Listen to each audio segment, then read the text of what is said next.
It's Dev. What's up? Hello. Well, Tuesday's like a holiday now, eh? Every week you got one Every day holiday. that we stream is a holiday, Dev.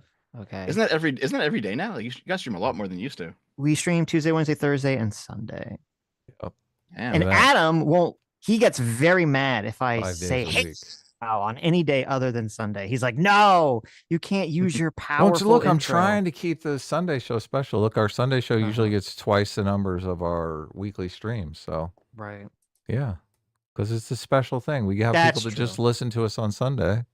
They're part of the Well, Sunday crew. They're not here during the week. They don't give a fuck. They uh-huh, don't want your uh-huh. hangout being Okay. wasted. I think they all want to hey now. Everyone wants to hey Mhm. now. And if I did more hey nows, then obviously all the Sunday viewers would come on Tuesday, Wednesday, and Thursday as well. Our new intro Obviously. is "Hello, everybody. That's terrible. That's terrible. Hello. Hello, Howdy. welcome to So the Tuesday stream."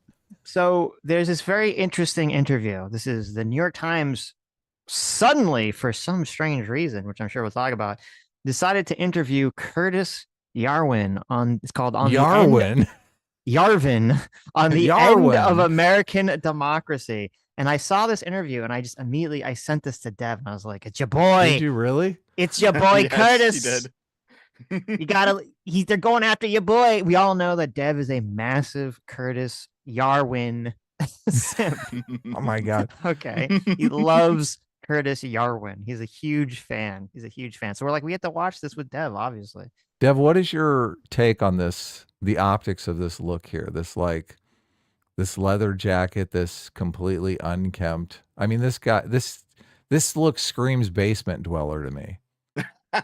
Well, I mean, this is how he's always been, right? You go back 20 years, he's like this too. This is just Yeah, but him. look, you're interviewing with the New York Times, right? You don't look like you live in a fucking van.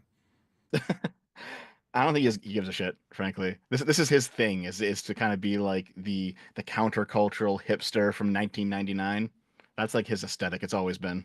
Okay. Is that a good way to for people to take you seriously? I mean, Richard Spencer was smart enough to put on a suit and get a haircut, right? Even though he's a fucking racist. I mean, yeah, but I don't know. I'm not sure how seriously he wants to be taken, you know? He seems to be he's one of those guys who's so deep in the iconoclasm that he does it to himself. Really? And by the way, I can appreciate that because I kind of like look at my online presence, right? I'm a fat guy in my own art.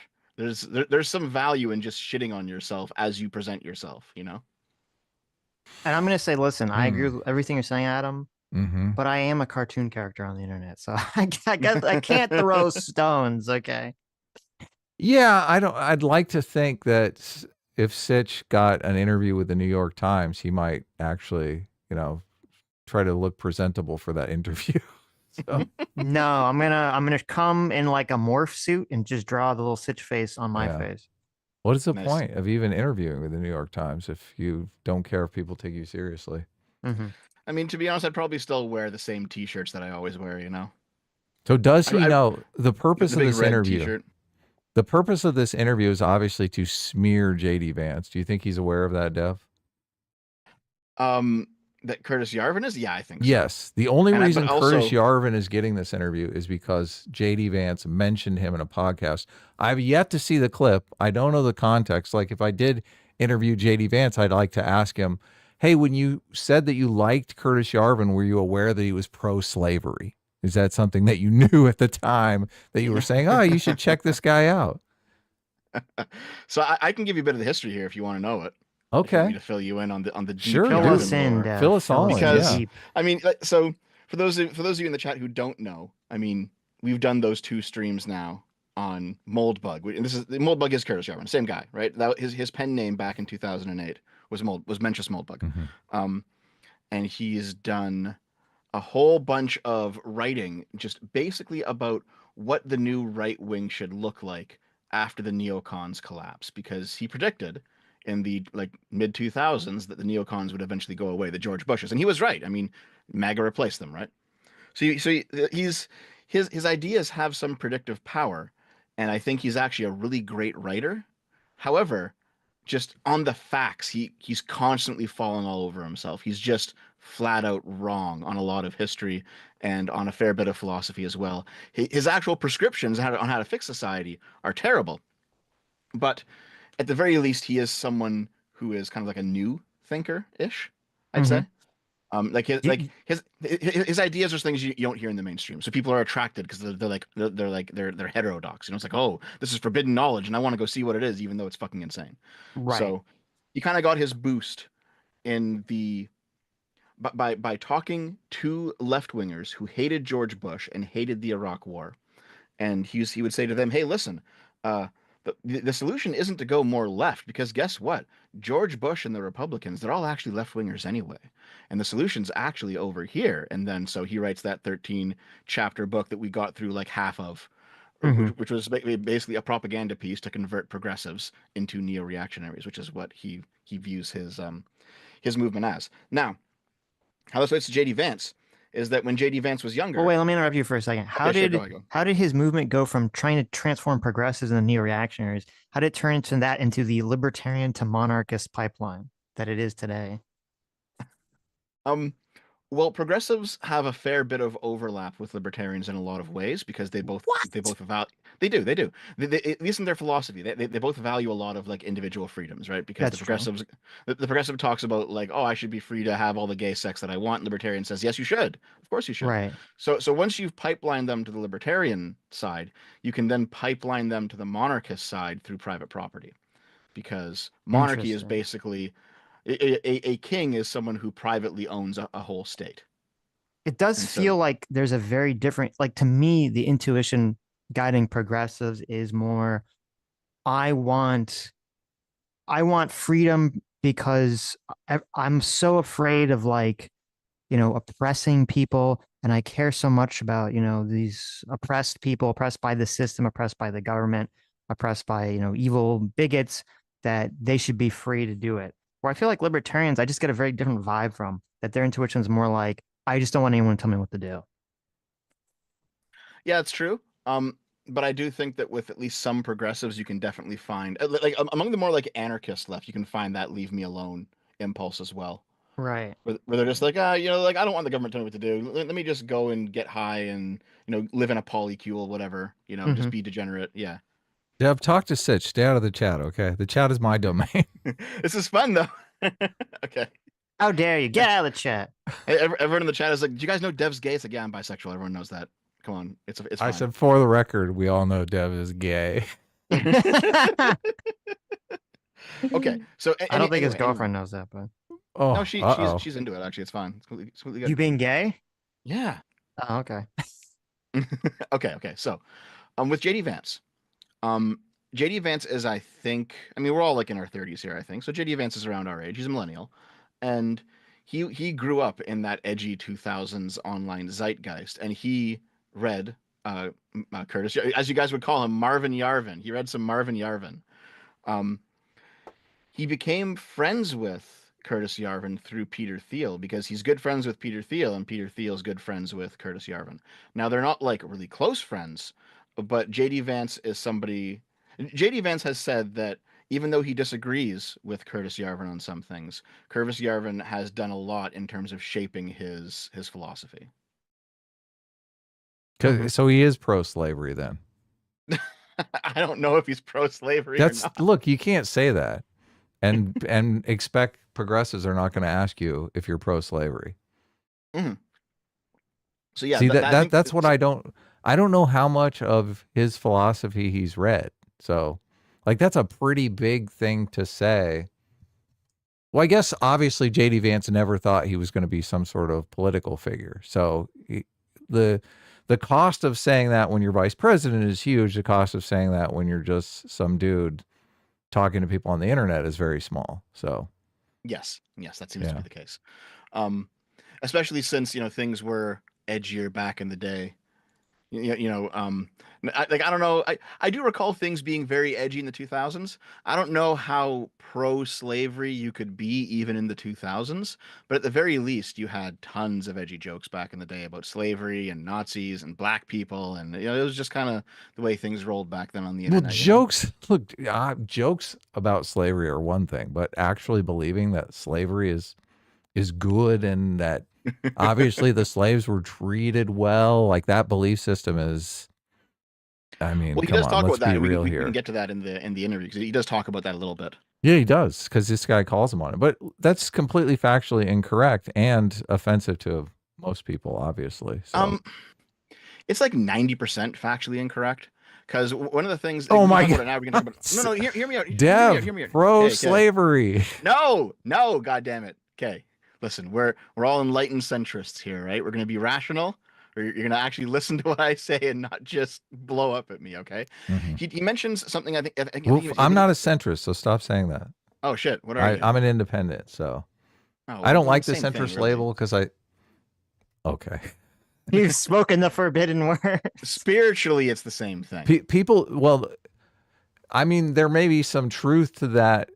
People do not understand what centrism is, and they conceptualize it as a referee, somebody who is just above the fray, who doesn't get involved, who's just here to call balls and strikes, which I don't conceptualize centrism like that at all. Obviously, I don't think you do either. So it's No, just I don't. it's a hurdle to get over, that just having a conversation about politics with somebody. So if you know Yeah, 50% yeah. of the people you talk to when you say you're a centrist are going to think, oh, this guy's not politically engaged, when I'm completely politically engaged. You're just sending out misinformation. So Mm-hmm. Yep. The way that I use kind of centrist is like that you I saying have that some. being bi makes you gay. I mean, it's the same kind of thing.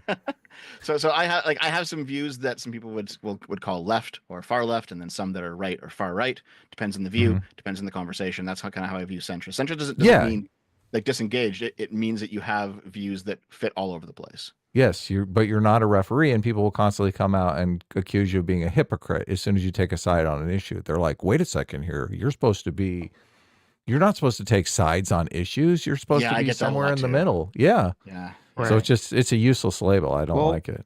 but So we're gonna watch the video one second. But I want to hear how you okay. support slavery first. Jesus Christ. Okay. Yeah, So the 5%. Let's see. one thing that he brings up, I think he calls them like the slaver narrative or the slavery narrative. So I forget exactly what they're called, but I did read this a few years ago because Sargon was reading it, and I tend to read like what's on his reading list because he tends to read interesting things. And it was basically a list of accounts from freed slaves in the United States who said of their own volition, "Hey, we actually had it better when we were slaves." And their logic was that at least while they were slaves, they were housed and they were clothed and they were fed, and they didn't have to worry about, basically the upkeep of their own lives. They weren't free, but all the material things were kind of provided to them. And now that they're free, they're completely destitute. They have no property, they have no money, they have no ability to get ahead, and now they're just living in shit, basically. And so that was kind of their view. Now, this is a minority of slaves who said this, or former slaves who said this. Obviously, it was a minority of them, but they still expressed this general discontentment that freedom did not give them what they thought it would. And Okay. that is basically this book is basically a collection of Right. their experiences. Well, what is the point though? Like, because obviously you can find a minority of people that believe anything crazy. Is it supposed to be a justification, or is it supposed to be to say slavery wasn't so bad? Well, the book was just published simply as a piece of history because it Well, I is mean, when a people historical bring it record. up, it's hard for me to imagine people are just bringing up like, oh, it's just this weird. Listen, there's just this weird little book here, right? Yeah, I think most people who bring it up do bring it up because they want to backdoor something in there. Like that's Mm-hmm. true. I mean, it's I wouldn't even call the people that felt this way back then as crazy because if you did live on a slave plantation and now you're like poor in the streets and starving, you can probably say, yeah, I'm free, but my life is shittier. That's not unreasonable to say. That's Yeah, no, like yeah. if But aliens came and they took a random person who was, homeless, or even a random person who wasn't homeless, but was just in, lower income situation, working, at Panda Express, as they like to say nowadays. yeah. And they're like, oh, we're gonna, you can't leave here, but we're gonna like take care of you and you can live in like a nice place and all this other stuff. Like you might be like, well, yeah, I'm like technically like a prisoner or a slave. I can't leave, but it's better than my, old life. Like that's possible, right? But that's probably going to be the minority of people's experiences Mhm. regarding this thing. And Eh, even then, the important thing to remember is that freeing slaves came with growing pains, right? Because Of the Southern course. economy was shattered, and you had to recover from a civil war, and you had all these people, and what do you do with them? And That's a good point. Yes. you had all these businesses that were destroyed that had to now rebuild because they no longer have slaves. And it's like even if even if you can say that the owners of those businesses were evil because they were slavers, fair enough. I mean, you still didn't want the business to disappear. You still wanted the South to have an economy. So you have to now reorient your economy to work without slaves. And that takes time and effort, and it takes some knowledge and some rebuilding things. So like Right. there was a lot of immediate negative impacts that came out of freeing the slaves, and yet it was still the right thing to do long term. Of course, of course. Well, and also I think in something what you were just saying is that, since it was right after the Civil War and there's all this, turmoil, even if in a hypothetical alternate timeline, slaves hadn't been freed, the ones that were saying it was better when they were slaves, they could have had the exact same experience. Just they would be continue to be slaves because everything was so much worse economically. Yeah. Yeah. So that basically this book that he brings up maybe halfway into the interview or something it does seem to be his attempt to backdoor in, a more authoritarian form of government, but it's not like it's made up or anything. It's not like the accounts in the book are fake, Right, right. Okay. Anyway, so let's jump into this interview here. For years, Curtis Yarvin had been writing online about political theory and relative obscurity. His ideas were pretty extreme, that institutions at the heart of American intellectual life, like the mainstream media and academia, need to be dissolved. He also believes that government bureaucracy should be radically gutted, and that American democracy should be replaced by what he calls a monarchy run by a CEO. Monarch is good. It's a new. This is the problem. He just said three things. Only one of those things is actually extreme, right? It's not extreme that a lot of the major news institutions are totally, or were totally, I think they still are, obviously, but they're a little bit less now. Definitely highly biased, should be completely dissolved or revamped or reworked, and get back to the core mission of actually trying to tell show people the news in some sort of objective fashion. That's not a radical idea, nor is it a radical idea. A lot of people do think that the government is too bloated and needs to be cut down. So I think it does not behoove the New York Times when they're like, look at this radical. And the first two things they say are not really radical at all. And then the third thing is like, oh, but dissolve democracy and have like a corporate monarchy. Like, whoa, hold on a second. yeah, exactly. So Sitch, when we were talking about this in private like a week ago or whatever it was, I sent you this tweet. Can't I just believe put you're it in leaking my DMs. Sorry about that. I put the tweet in the Zoom text if you want to bring it up, Adam. Okay. Because it is relevant, because this is from the text version of this interview, and it has a bit more detail. And so the quote here is, his ideas were pretty extreme. Institutions at the heart of American intellectual life, have been overrun by progressive groupthink and need to be dissolved. The overrun by progressive groupthink, I don't think that was in the voiceover we just heard. That was added in the text. Yeah. And when you read that passage, it's like, oh well, that for some of these institutions, that just seems self-evident. If we're talking about journalism, we're talking about the academic sphere, yes, definitely. Like definitely a lot of these institutions have been overrun with people who explicitly do not care about being, or even just attempting to be, neutral. They're just progressives. Yeah. Well, I mean, this is a classic case of people that are so ideologically in a bubble and completely unaware of it that they turn everyone away from their argument and actually help radicalize people by like acting like this isn't true. It was kind of funny. Like, I don't know if you saw, maybe we'll try to watch part of it. I know we get in trouble when we watch Jubilee videos. There's an insane Jubilee video that I watched that was like progressives versus like moderate Democrats.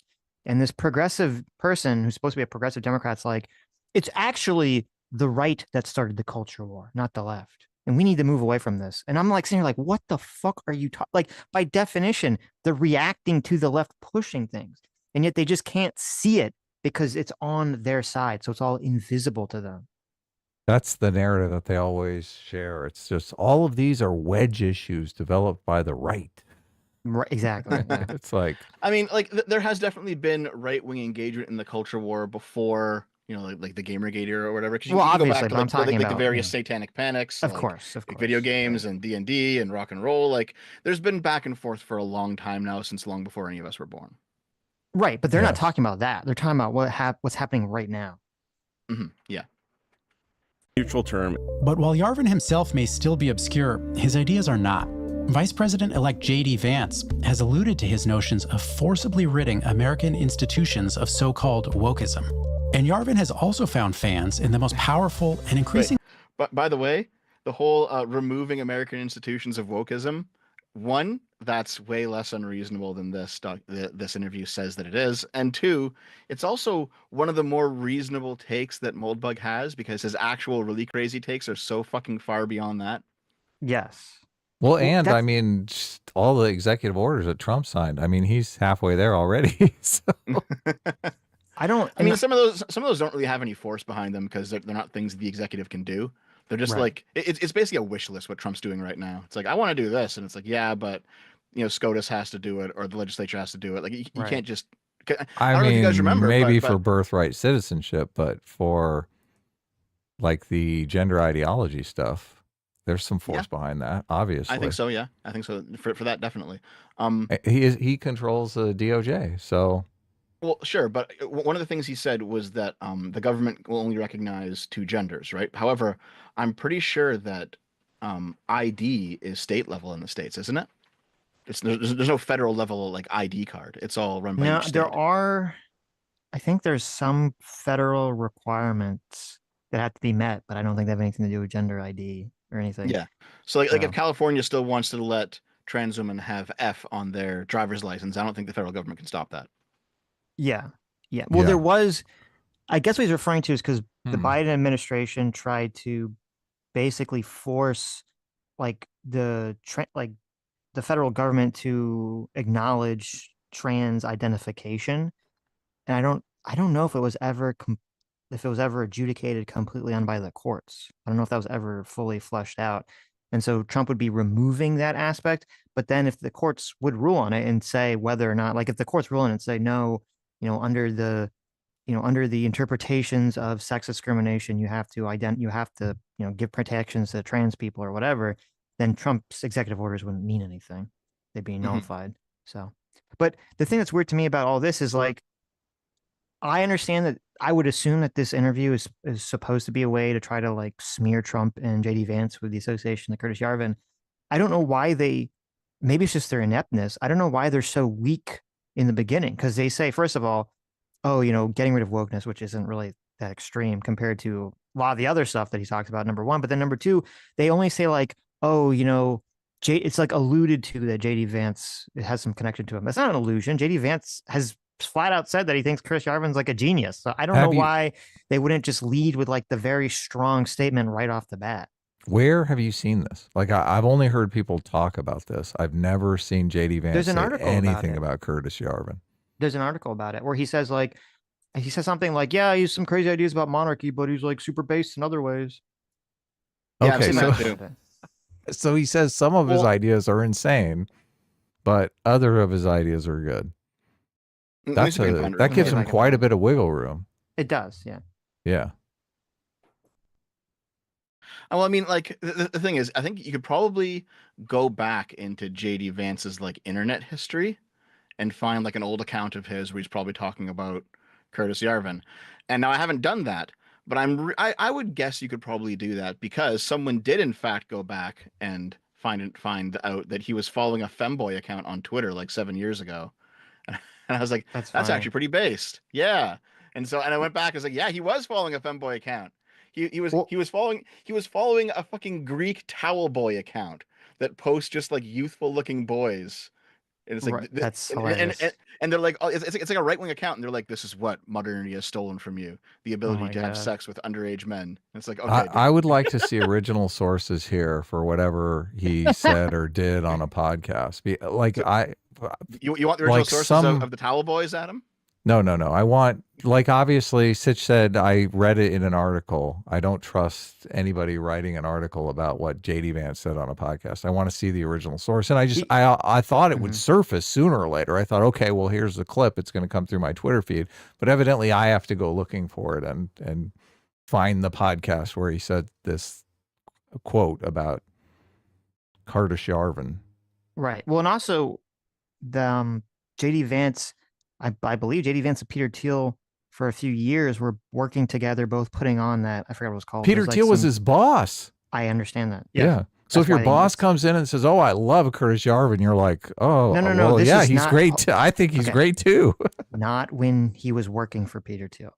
Okay. Hmm. After when JD Vance is in politics, not working for Peter Thiel, I believe the two of them were heavily involved in setting up I forget what it was called. There's some sort of like dissident rights um annual Mhm. meeting or something that Curtis Yarvin was always like the star speaker of. So Okay. it's not like JD Vance is like doesn't know who he is, right? Right. Yeah. Well, I don't know. So if if Peter Thiel loves him, and obviously Peter Thiel's like completely gun ho pro slavery, wants to have his own slave army, that doesn't necessarily mean JD Vance wants to. And if JD Vance just listens to what Curtis Yarvin says at these things and doesn't do any other exploratory work, then obviously he doesn't know about the more insidious stuff. Like that's That's what what I'm I saying. mean. I just It want to know how much JD Vance knows. Like, it does kind of seem like they're trying to cast Curtis Yarvin as Curtis Yarvin's relationship to JD Vance as being similar to Putin's relationship with Dugin, where it's like you have one guy who's in power and then one guy who does a lot of philosophical writing behind the scenes, which then justifies that use of power. I think they're trying to make this connection. I'm not sure how strong it actually is, though. yeah, that's what I don't know either. Right. They're obviously trying to make that connection. They Mainly want political ranks of Nick Fuentes style connection here, like the Trump Fuentes connection is what they're Of course. fishing for. Yeah. I don't Silicon know about Valley, this guy. like Mark Andreessen, the venture capitalist turned informal advisor to President-elect Trump. We are living under FDR's personal monarchy. Peter Thiel, a Republican megadonor, has called him a powerful historian. On top of it all, Yarvin has become a fixture of the right-wing podcast universe. He's been a guest on the shows of Tucker Carlson and Charlie Kirk, among others. Thank you for that lovely intro, Tucker. I've been aware of Yarvin for years, but always thought of his work as pretty fringe. A lot of what Yarvin has to say is disturbing, and the historical evidence he justifies it with is riddled with exaggeration, distortion, and sometimes just plain inaccuracy. But given that his ideas... That's true. So when we went over that book a year ago or whatever it was, there were multiple instances where we would like read a section and then it's like, hold on, this doesn't make any fucking sense with regards to history. And there'd be some truth in there, but there'd be like just enough to make him sound legitimate. And then we look it up and it's like, oh, there's actually a completely different narrative here as to what actually went down. There was something with Zimbabwe. There was something with like France during World War II. I don't know if you guys remember this, but I remember this at least a little bit. I think what Moldbug does is he kind of takes the power dynamic Marxist belief of if there's a narrative of history that's been instituted by people in power, and if there's an alternate narrative that explains that can also explain that history, the alternate one is the one that's actually true because it's been suppressed by power, right? Which is by the way why a lot of people who are libertarians end up moving into like Holocaust denial. For like I think Styx Hexenhammer's done that a few times, and it's generally through this sort of this Moldbugian belief that power comes before even the recording of history, which I don't buy, by the way, but that is kind of how they view it. Mm-hmm. Winners do write the history, obviously, so they create the dominant narratives. So I mean, yeah, kind of but... and kind of not. Like it's if winners really true. Hold on, Jesus Christ. If winners really were the only people who wrote history and recorded history, we wouldn't have so much disagreement over what history actually is. Like we can definitely find, a pro-Nazi account of World War II, even though the Nazis lost.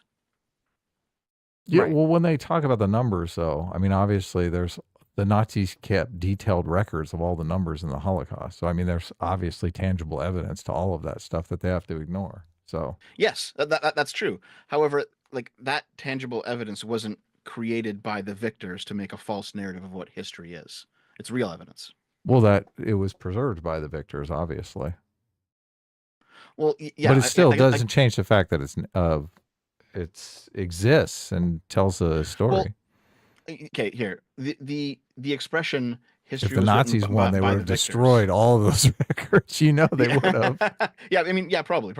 But the phrase "history was written by the victors" kind of implies that victors will come in and erase parts of history that make them look bad, and that can happen, and it has happened. But I don't think it happens universally. And how many times has America done something bad that we all know about, right? Like Vietnam, Iraq War II. If it was just America's the big dick completely writing history to serve its own ends. We wouldn't know about any of that stuff. I mean, it comes out obviously far, far later when all the people that you could do the most finger pointing at are usually gone. So when no one left to blame is alive, then a lot of times they're like, yeah, we fucked up. That was a big mistake. So, Well, I don't even think that's true, because when did was it Abu Ghraib? When did that come out? It was like the Iraq War was still on when that came out. yeah, that's a good example. Yeah. Of a whistleblower coming out. Well, I so. think what happens is, you look back at more authoritarian or more monarchist regimes from the past, and there it's more, it would make more sense where they have like, okay, the history book says this, they literally throw people in jail, arrest them, kill them, burn their manuscripts if they say otherwise. But that doesn't really apply to, liberal democracies where, yeah, there's going to be cultural pressure to say, oh, if you don't buy into this narrative, you're a bigot or whatever. But those people are not assassinated. Their works are not burned to the ground the way they used to be. Right. Yeah. And I think the reason that this view becomes prominent is because a lot of these people, whether they're left wing or right wing, they basically they view what authoritarian governments have done.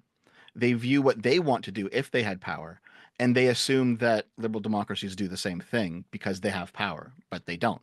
Power does behave differently depending on what system you're in. It's not all just power for power's sake. Yeah. Well, before we get back very briefly, because we're making not very good time on this video here, is We're gonna EFAP it, okay? Let's okay. EFAP it. Go for 9 hours. We're going. We'll see about that. Is I think what goes on is a lot of what basically, I mean, I don't know, Candace Owens is maybe a grifter, but at least what she expresses, which is that people say, oh, I can't trust the mainstream.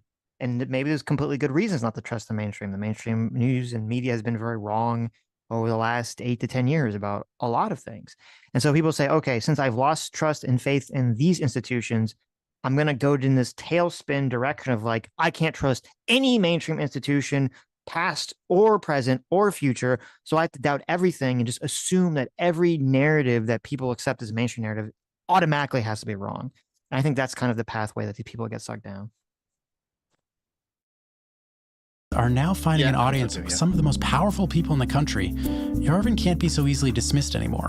When you say to a New York Times reader, democracy is bad, they're a little bit shocked. But when you say to them, politics is bad, or even populism is bad, they're like, of course, these are horrible things. I'm David Marchese, and here's my conversation with writer Curtis Yarvin. This interview is torture for me because I have to agree with the New York Times. Oh, fucking pain. Pain.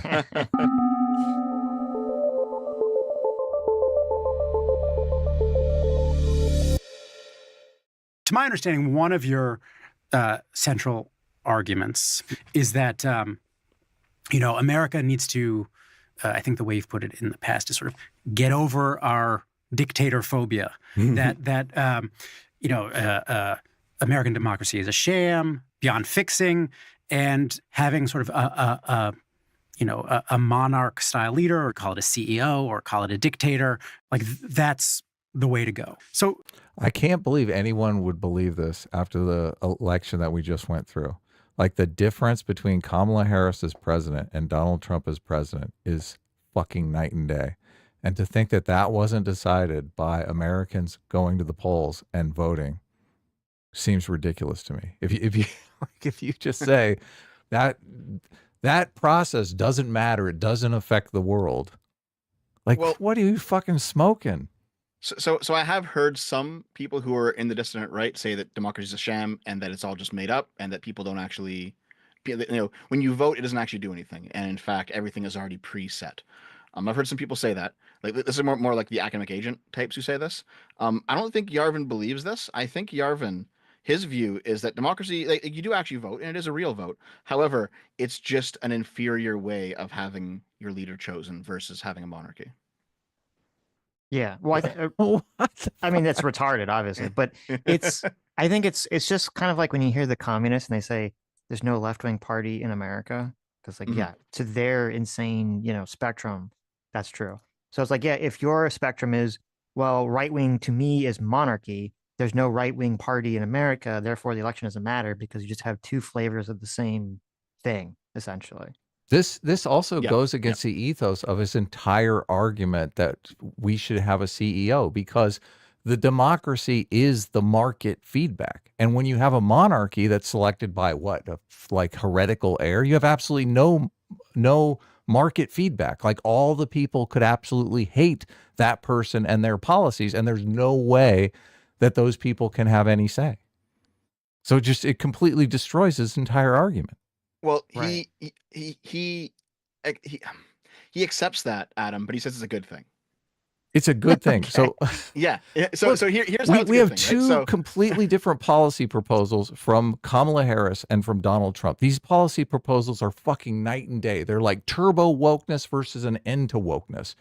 Now, I would like to think the market has spoken, that people are sick of wokeness, and that's why Donald Trump won the election. What you're saying is some heretical succession is going to decide that more effectively than the people saying this is what we see on the ground and it sucks. Yes. Haven't you seen Dune, Adam? Okay. The king will be able to see the future. This is Well, no, fucking well, retarded, especially if you have a libertarian market well, mindset. Like they're literally competing on policy proposals in the same way that CEOs are competing on products and services, right? The CEO okay, that so doesn't develop a product and service that a wide swath of people want is ousted from the market. so by the way, I'm going to present his views. I just want you to know that I don't hold them. I'm just going to accurately Mhm. describe them to you. Okay. His view basically is that it doesn't actually matter which of the proposals is better or which of the proposals is more well liked, because if it has enough force behind it, people will simply accept it anyway. Um, so the example Get on your knees for Kamala Harris's policies, guys. the example that Curtis he Yarvin gives, has spoken. well, he'd probably say it for Trump more than Kamala, but still, the way that he views it is basically that if you have, I think he actually might have pulled this from the Dictator's Handbook. If you have a democracy where people can choose and it's functioning correctly, well, then you have everyone choosing their different their different policies, right? If you have a pure dictatorship that absolutely cannot be challenged, it cannot be overcome by any amount of popular force because the government is just that strong, then people will simply learn to live with what is done. And he uses People can learn to live in fucking squalor. It doesn't mean it's going to make them happy. so well, he's not concerned with happiness, actually. He doesn't give a shit about that. But so the example he gives is iPhone connectors, right?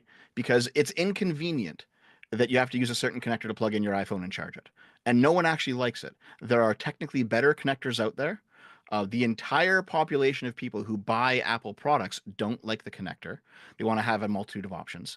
And despite all of these market forces, and despite all of these on the ground views of average people about what should be done, Apple still does whatever the fuck they want, and you will still keep buying iPhones, and that's just how it is. And and Moldbug's view is, well, what's going on here is that Apple has this overwhelming authority to determine what connector is on the iPhone, and so people have simply just they've learned to reroute their life around what they don't like. And so people will flow like water around whatever you erect, and they will eventually can flow into areas that you want them to flow into. So he basically says we should just do all government policy like this, where if people don't like it, tough, and they'll learn to live with it. And then his view is that if we can implement this, that will basically give the leader the freedom to do what is correct outside of whether or not what's popular. The leader does not know what is correct without market feedback. Like that's the whole fucking point. Yes, I agree with you. Look, so he's basically he's saying that a command economy will be successful, which is retarded. Well, he actually uses more capitalist language because he says that if the sovereign owns the country doesn't matter and owns what its people, well, it doesn't matter what language he No, uses. I know, but hear me Look, out. Chairman Mao owned the people. Did he do a good job mastering the economy? No. You know why? Because he didn't listen to the fucking people. There was no feedback mechanism for his failure.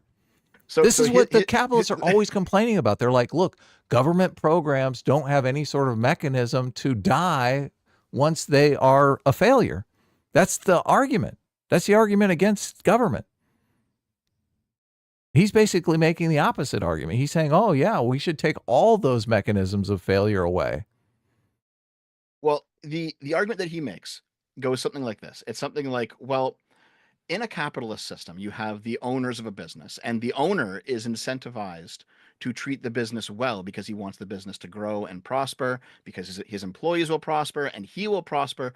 So he already has something pushing him in the direction of not simply abusing his business and burning it to the ground. This is a retarded argument because the pressure is the consumers, the market forces that he's swimming in. So his view is that the pressure isn't only the consumers, it's also the care and sentimentality you have for something that you own. And so retarded. Basically, if you have a sovereign leader who owns a country and owns its people, it will be as if you own your business and you care for it. It's hilarious. This is exactly why he has to make the pro-slavery argument. Yes, it is actually. Yeah, because this is so fucking stupid. Because look, in fact, people own shit all the time that they beat the shit out of. Yes, it's really dumb. But Sitch, I sent you an article maybe a week before this video came out, and I was like, Sitch, you got to read this. And then I think you read some of it, and in it, Moldbug makes the argument like, yeah, people who are not owned end up falling to ruin just like any other unowned property or in any communally owned property. And so you need a sovereign that owns the people as if people are their property, so that the sovereign can have this sentimental attachment to them and then want to cultivate them well. And that was his argument. So he's he said it is better for people to be slaves of the government, of a good government, than it is for them to be free.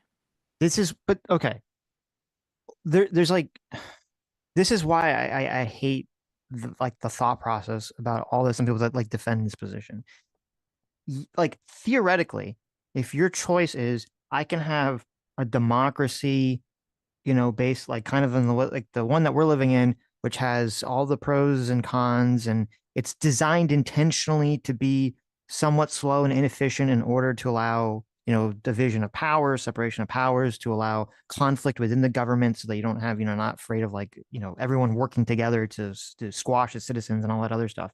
Like if your choices are that or, King Aragorn, the chosen, most fucking pure, honest, right person in the world who will always make the right decision. Like, yes, obviously, if you have a perfect person, if Jesus or Aragorn, comes to Earth, like it's going to be probably better and more efficient to have them be like the dictator, right? But that's the whole point, is that you don't get that. Or if you do theoretically maybe get that, their child is probably not going to be that. And their grandchild's probably not going to be that. And so on and so on and so forth. And so it's like, there's this retarded idea that like these people have like a backwards thinking where they're like, well, if I give the ruler all of the power, they're going to become Jesus. They're going to become Aragorn. And you just have like the most basic fucking look through of history to be like, that's not what happens. That's never what fucking happens. And it's always so frustrating because this is why the Dictator's Handbook is such a great book. It's like, no, even kings, okay, they're not Superman. No man rules alone. No man rules alone, even the absolute monarch. They are not Superman. They do not have the physical magic powers to make everyone do what they want. They still need a coalition of other people that control physical force to listen to them. And those people have their own things that they want, and usually they want resources.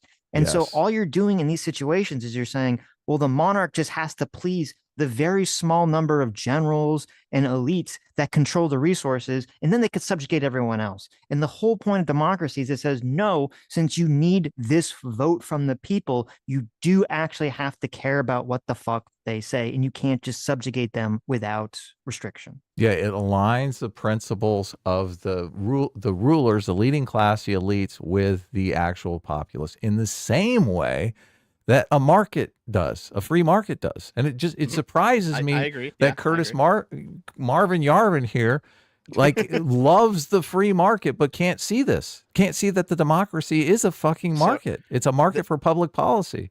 There's something by a philosopher whose name I cannot fucking remember right now, but he talks exactly about this. And he says something like the absolute ruler is sometimes Nero or sometimes Marcus Aurelius.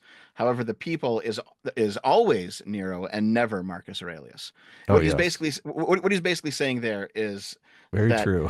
you have good and bad kings, but you always have bad elected politicians. You can never have like a philosopher king come out of an elected population, because they're all like low born, they're all low educated, they all have low culture. You can never get a good leader out of just the mass man. But at least with an aristocratic class, you have a chance at getting a good leader. That's his argument. I think it's dumb. Yeah, There's probably Obviously. something totally to it, but dumb. it's not completely there. Like, Well, yeah. I mean, they have all these. It's funny because all these people that they try to like prey on populists, they try to like sucker populists in libertarians into this movement when it's all based on like the highest form of elitism of like this some sort of genetic pure line of elite aristocrats who will know what's right and what's best for everybody. And they're like, and when you look at that, and this is what's kind of crazy too, because I remember when we would debate people on this, I'm like, okay, you understand, if you had the elite aristocrat Marvin Yarvin situation that you want now, they'd all be the most fucking woke people on the planet. Yep. Wokeness is like the perfect ideology for the elites to adopt in order to subjugate the masses, where they could say, look how moral we are, look how much we're trying to help you. Meanwhile, we're just going to basically screw you over and take all your resources and keep subjugating you. They're doing that. That's literally happening. Yes. It is happening. Yeah. Their argument, though, on paper is one of expertise, basically. Like they say, listen, you're not going to vote for who should run the nuclear power plant. You're going to select the person who has the best training, right? It's not something that you put to a democratic vote. And you're not gonna vote on who pilots the airplane. You're not gonna vote on all these technical things. So if ruling a population is a technical skill that must be learned, you shouldn't vote on it. You should simply you should hire the person who is best for the job.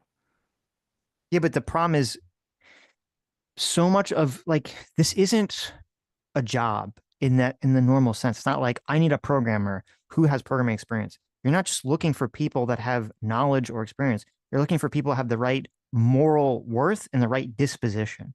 And there's this kind of retarded idea among some of these elitists where they think I can just make sure that I train and the right moral values into my children. And if that was the case, we would never have had any of these problems that we've had with all the monarchs, with all the aristocrats, with all the elites fucking over everyone since the dawn of human civilization, right? Yeah. And then it also I agree, yeah. it also ignores again what I said, which is that even if you have the most moral person on the planet, if you have a system set up where they have to bend over backwards for other elites who control the resources, who control the military, and that's their only concern, then you have to hope all those people are actually also the most moral people on the planet. Which, guess what? They aren't. That's not going to happen. Never. Yes. Yeah. No, I know exactly what you mean. Like, you do have instances of good monarchs throughout the years, and usually it's because, one, they actually, like, the monarchy, the monarchist formula actually worked. They were raised to be good rulers and they end up being good rulers. That happens sometimes. Or secondly, it's because they had some other experience that caused them to become a monarch, and as a result they were a good monarch, but they didn't start that way.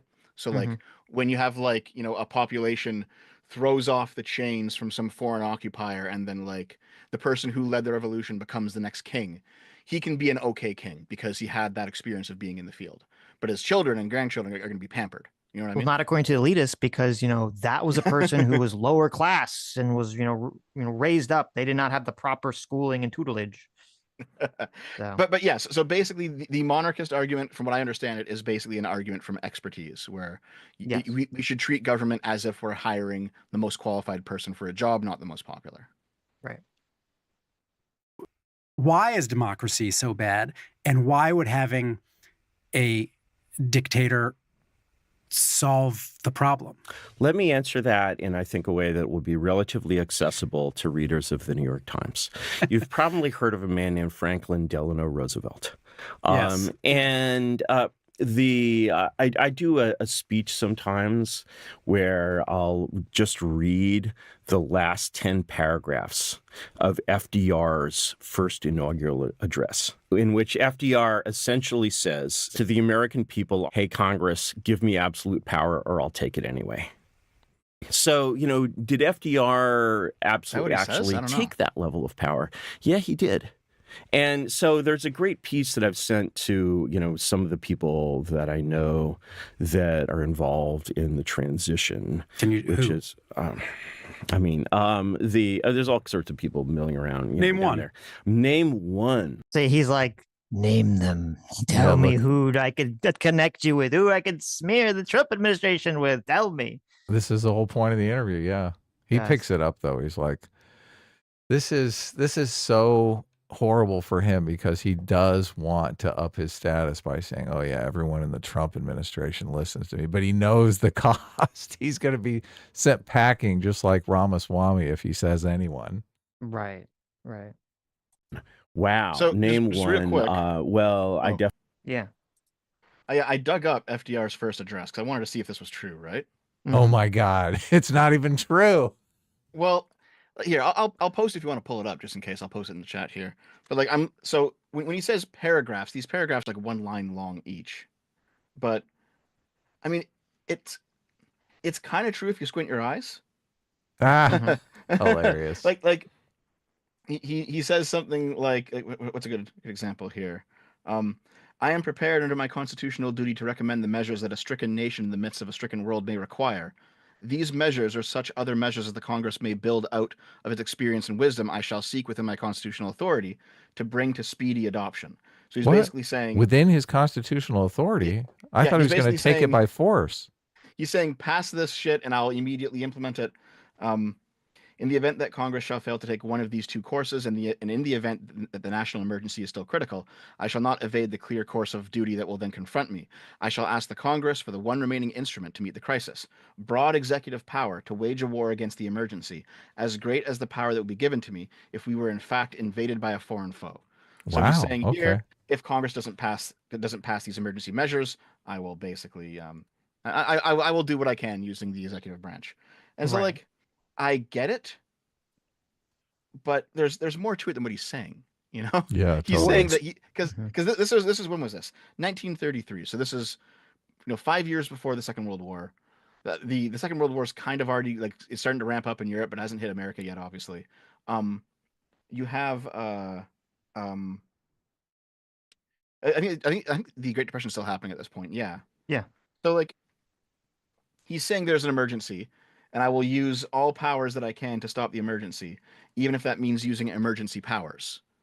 It's like, okay, I get it, because this is the fucking Carl Schmitt argument where liberals will tend to kind of go mask off and seize extreme powers during emergencies, but liberals also tend to give them back after the emergency's passed. They don't just keep them for themselves, Right. Well, this is what I was talking about when I talk about they assume if you give someone absolute powers, they're going to become King Aragorn. When it's like, well, no, you could have someone who maybe does have good ideas or maybe is working for the betterment and who seizes power, in a way that you might not feel comfortable with other people. That doesn't mean giving them the powers makes them moral, makes them a good person. Yes. But more importantly, I think this is also just that it's the failure of the non-liberal person to see that liberal morality actually does function differently.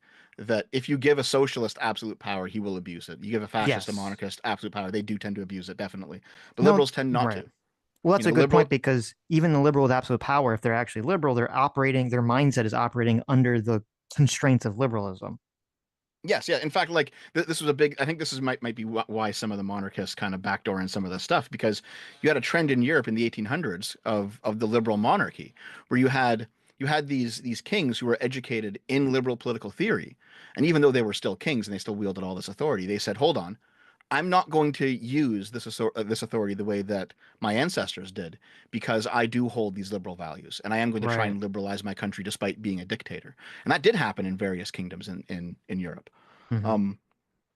So yeah, I think it's just it's like I said a little, maybe half an hour ago or so, that these guys, they know what they would do if they had absolute power, so they think liberals will do it as well. And when liberals say there's an emergency, I need this extra power to come in and solve the emergency, even though it's not a part of the normal course of events, they look at that and they say, he's seizing power. He's now going to hold on that power in perpetuity.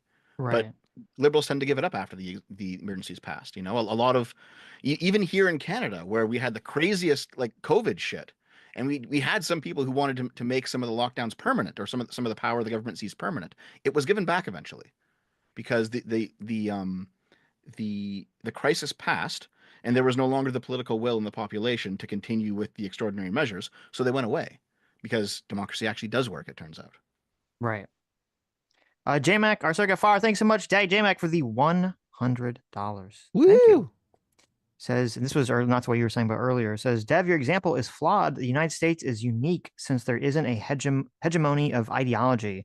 The examples you gave, there was huge dissent within the party politics, and the country as a whole. Also, data collection and recording technology has exploded in the last 60 years. So I guess this was about the history thing. Yeah, the history thing. But I mean, I agree with JMac. I think he's kind of making my argument just in a different way. I think there's no disagreement here. It's just different words. Or yeah, my view of it basically is that the reason that history is not actually written by the victors right now is because in America there is not a hegemony of ideology, and you can actually have people with different views come in and write alternate histories. Right. Thanks for pointing this out, because it does. This is not what FDR is saying. What Curtis Yarvin's take on this is completely wrong. He even says we do not distrust the future of essential democracy. Yeah. So he's basically saying, look, we're in a crisis. We need to try a bunch of different things, but democracy has not failed. Yeah, the people of the United States have not failed in their need. They have registered a mandate that they want direct, vigorous action. Exactly. They have asked for discipline and direction under leadership. They have made me the present instrument of their wishes. In the spirit of the gift, I take it. So yeah, this is basic. This is not an exclamation that he is seizing power. It's an exclamation that he is going to adopt emergency measures that give him abnormal powers that presidents don't usually have, but only for the course of the crisis. And by the way, he did give them back after the crisis was over. Look, and this liberals happens tend to do that. This happens a lot too, where the Congress doesn't want to take the political heat for a lot of the shit that's going to go down. So they kind of abdicate their responsibility and turn it over to the executive. Like, let him take the heat for this. Right. You could argue that's happening now with Donald Trump. So that's 100% happening. Yeah. I know Mark Andreessen, and so I sent this piece to Mark Andreessen, and it's an excerpt from the diary of Harold Ickes, who's FDR's Secretary of the Interior. And it's a little diary entry describing a cabinet meeting in 1933. And what happens in this cabinet meeting is that Francis Perkins, who's the Secretary of Labor, comes in to this meeting and is like, here, I have a list of the projects that we're going to do. FDR personally takes this list, looks at the projects in New York, and is like, this is crap, I don't know what you're doing. Like, humiliates Francis Perkins in the Oval Office or wherever they're having their cabinet meeting. And then at the end of the thing, it's like everybody agrees that the bill will be fixed and then passed through Congress. This is just a picture of FDR acting like a CEO. And so, the question of, was FDR a dictator? What does it mean to be a dictator? What does this pejorative word mean? I don't understand the argument he's making. Just because he looked through someone's proposal and said it was bad, that means he's a CEO and not a president? I mean, isn't that what the president's supposed to do? The argument kind of sounds like that because FDR was not this namby-pamby, all-inclusive progressive, he in fact went to the Secretary of the Interior and browbeat him a whole bunch over his proposals, that he was acting like a CEO would. And that that's what every president has ever done. That's not like the idea that like all presidents are woke, like all presidents since the founding of this country have been woke progressives who are like, don't want to insult anyone's feelings is ridiculous. I think he's just describing like how organized power has to work and hierarchy has to work. Like, yeah, okay, you were elected, but you were elected and maybe everyone else in the room was also elected, but there still has to be somebody who leads the project and delegates and then checks in on them and says, okay, you've done this right, you've done this wrong. Like, there has to be someone who kind of like enforces the standard and keeps order and makes sure everyone's on track. And sometimes that means you have to be a little bit rude. You have to have a heavy hand. You have to say, no, you fucked this up. Go back and do it again. Like, that's that's just being a leader. Yep. It has nothing to do with whether or not he's a dictator or not. I mean, I guess like to be a leader, you have to be a dictator because you have to dictate. Okay, I get it. But like, it's not, it means the word dictator does not like, it's bullshit. Yeah. word mean? I don't know. What I know is that Americans of all stripes, Democrats, Republicans, and everyone, except for a few right-wing Republicans, basically revere FDR. And FDR ran the New Deal. Just trigger every libertarian alive right there. Like a startup. So, as I understand it, the point you're trying to make is that we have had something like a dictator in the past in American history, and therefore it's not something to be afraid of now. Is that right? What we see in the sort of the course of, to kind of look at the objective reality of power in the U.S.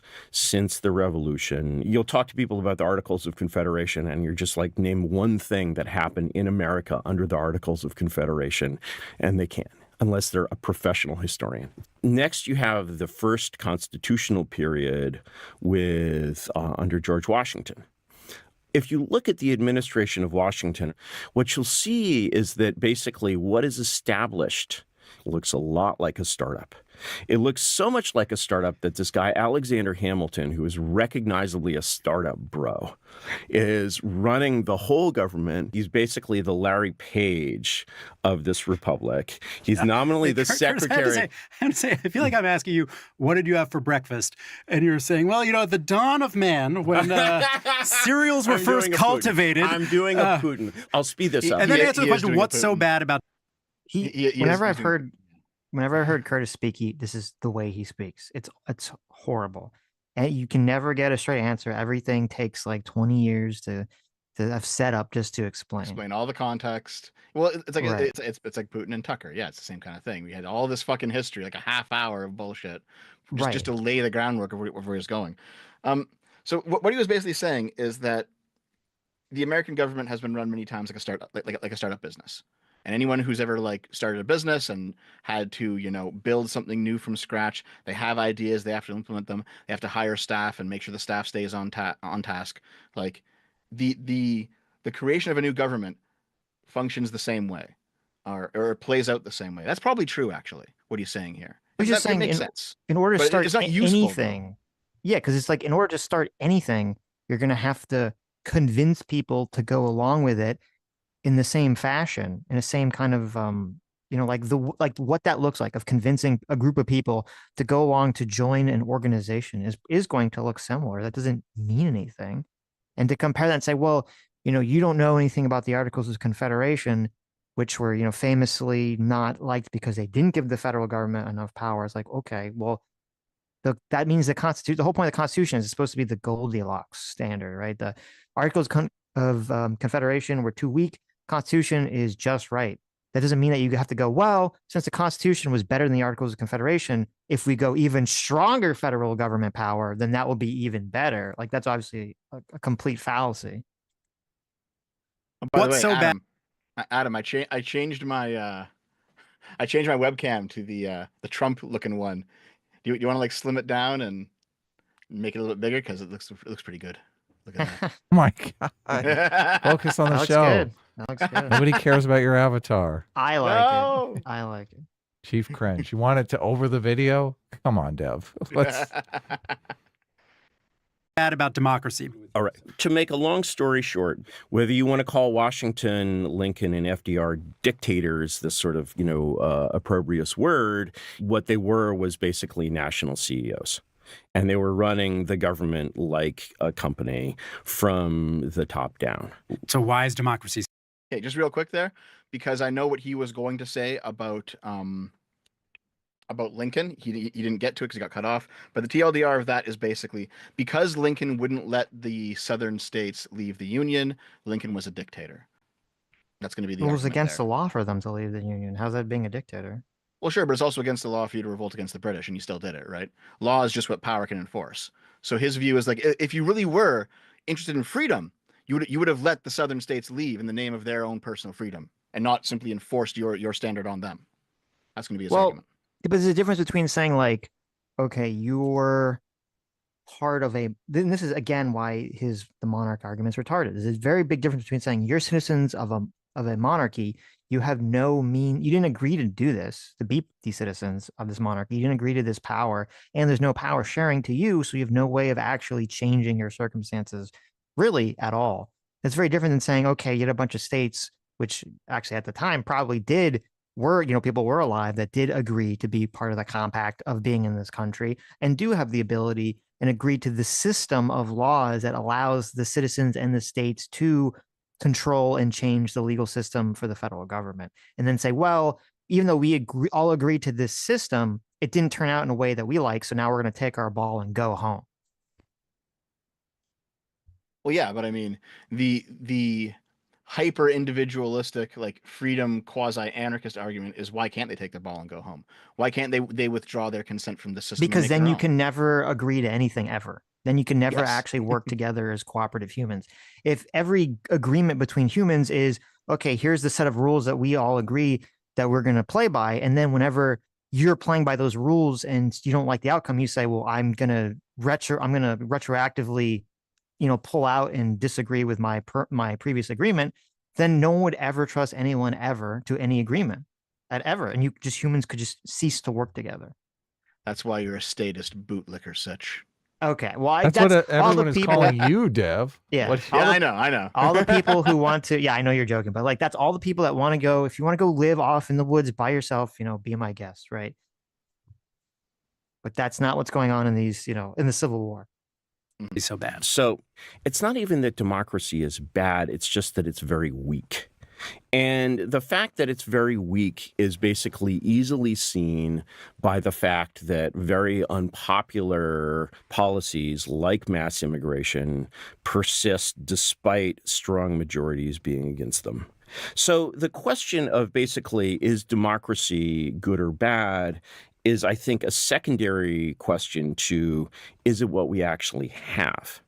When you say to a New York Times reader, democracy is bad, they're a little bit shocked. But when you say to them, politics is bad, or even populism is bad, they're like, of course, these are horrible things. And so the thing is, when you basically want to be say democracy is not a good system of government, just bridge that immediately to saying populism is not a good system of government. And then you'll be like, yes, of course, like actually, policy and law should be set by wise experts and people in the courts and lawyers and professors and so forth. Then you'll realize that what you're actually endorsing is aristocracy rather than democracy. The mass immigration example is interesting because obviously mass immigration serves the elite. And he's saying, obviously democracy doesn't work because you've got a bunch of people who are against mass immigration, but it keeps being foisted on them by the elites. I don't understand how the solution to that is to give the elites more power. Okay. It seems like that's going to make the problem worse. And also, ultimately, you can argue that it did catch up with the elites because it ended up in the election of Donald Trump, who's going to do something about it, right? So democracy did work in the end. So this is just a retarded example. Yeah. A fucking retarded example. Yes. Was this interview given before or after the election? I think it was. I'm not sure. After. Yeah. Yes, I'm not sure. It makes, I guess, I see his logic before the election, but you're right. Like the election of Trump, again, despite everything against him, despite all the crazy bullshit, because people just didn't like inflation and didn't like immigration that much, kind of blows this point of view out of the water. I agree. Sooner or later, the leader is going to see free money on the table. They're going to go, this is a popular policy that nobody's taking advantage of. The elites obviously don't want to take advantage of it because they're getting rich off of it, right? Right. Yeah. And I mean, like, even in a dictatorship, like the dictator can ignore popular sentiment, but only for so long because peasant revolts eventually do happen. Forever. As long as they have their coalition that's going to keep them in power, the populace can just live in squalor and barely survive. And it makes no difference in their world. That's why most of these nations, these third world 10-pot dictator nations, they have like 100, 200, maybe 1,000 people that live in the lap of luxury. North Korea is a perfect example. And most people are fucking starving. Right. I mean, I agree with you. There's definitely examples of that, but there's also examples of where the general population's conditions become so terrible but then also that they revolt. But listen, in those cases, it is the military that is letting them, using that population as an instrument to take out the people in charge that they've fallen out of favor with and put someone new in charge. But as soon as that new person is in charge, you think they become a democracy? No, it's meet the old boss, meet the new boss, same as the old boss. Yes, and they go back to living in squalor. Like a bunch of them die in the exchange. So it does the military a favor because they're the ones that are having to manage these people, right? Well, so I understand what you're saying. This is like Dictator's Handbook stuff. I get it. I get it. It's just that I can think of a few major historic examples where it went a little bit differently than that, right? Because I think the American Revolution is one example where it went radically differently than that. Because Sure. it's not like, oh, here's the same people who are pro monarchy now working in the American government. No, it was a complete replacement of people at the top with the American Revolution. And the same with the Soviet Revolution too. Like they purged everyone when they took power. It was a completely new set of elites who came in.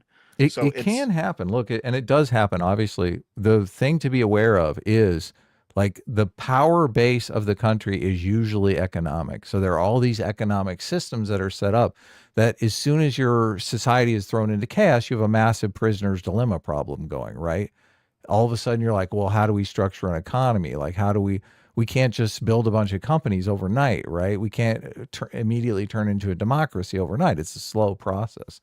But once you're like at the bottom of the barrel where, you know, you have absolutely no middle class, it's just rich elites and everyone else living in squalor. It's very like you got to take baby steps to get towards the democratic middle class liberal society.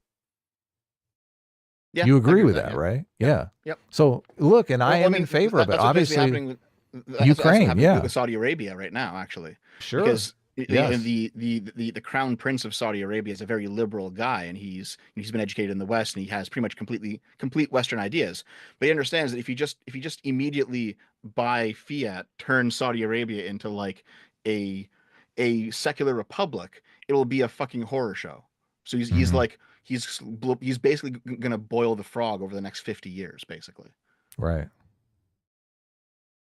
You know, you Oh, am I the one doing that? your ideas are ones that have been pointed to by people in real positions of power in the Republican Party. You know, I think it's probably overstated the extent to which you and JD Vance are friends, but he has definitely overstated.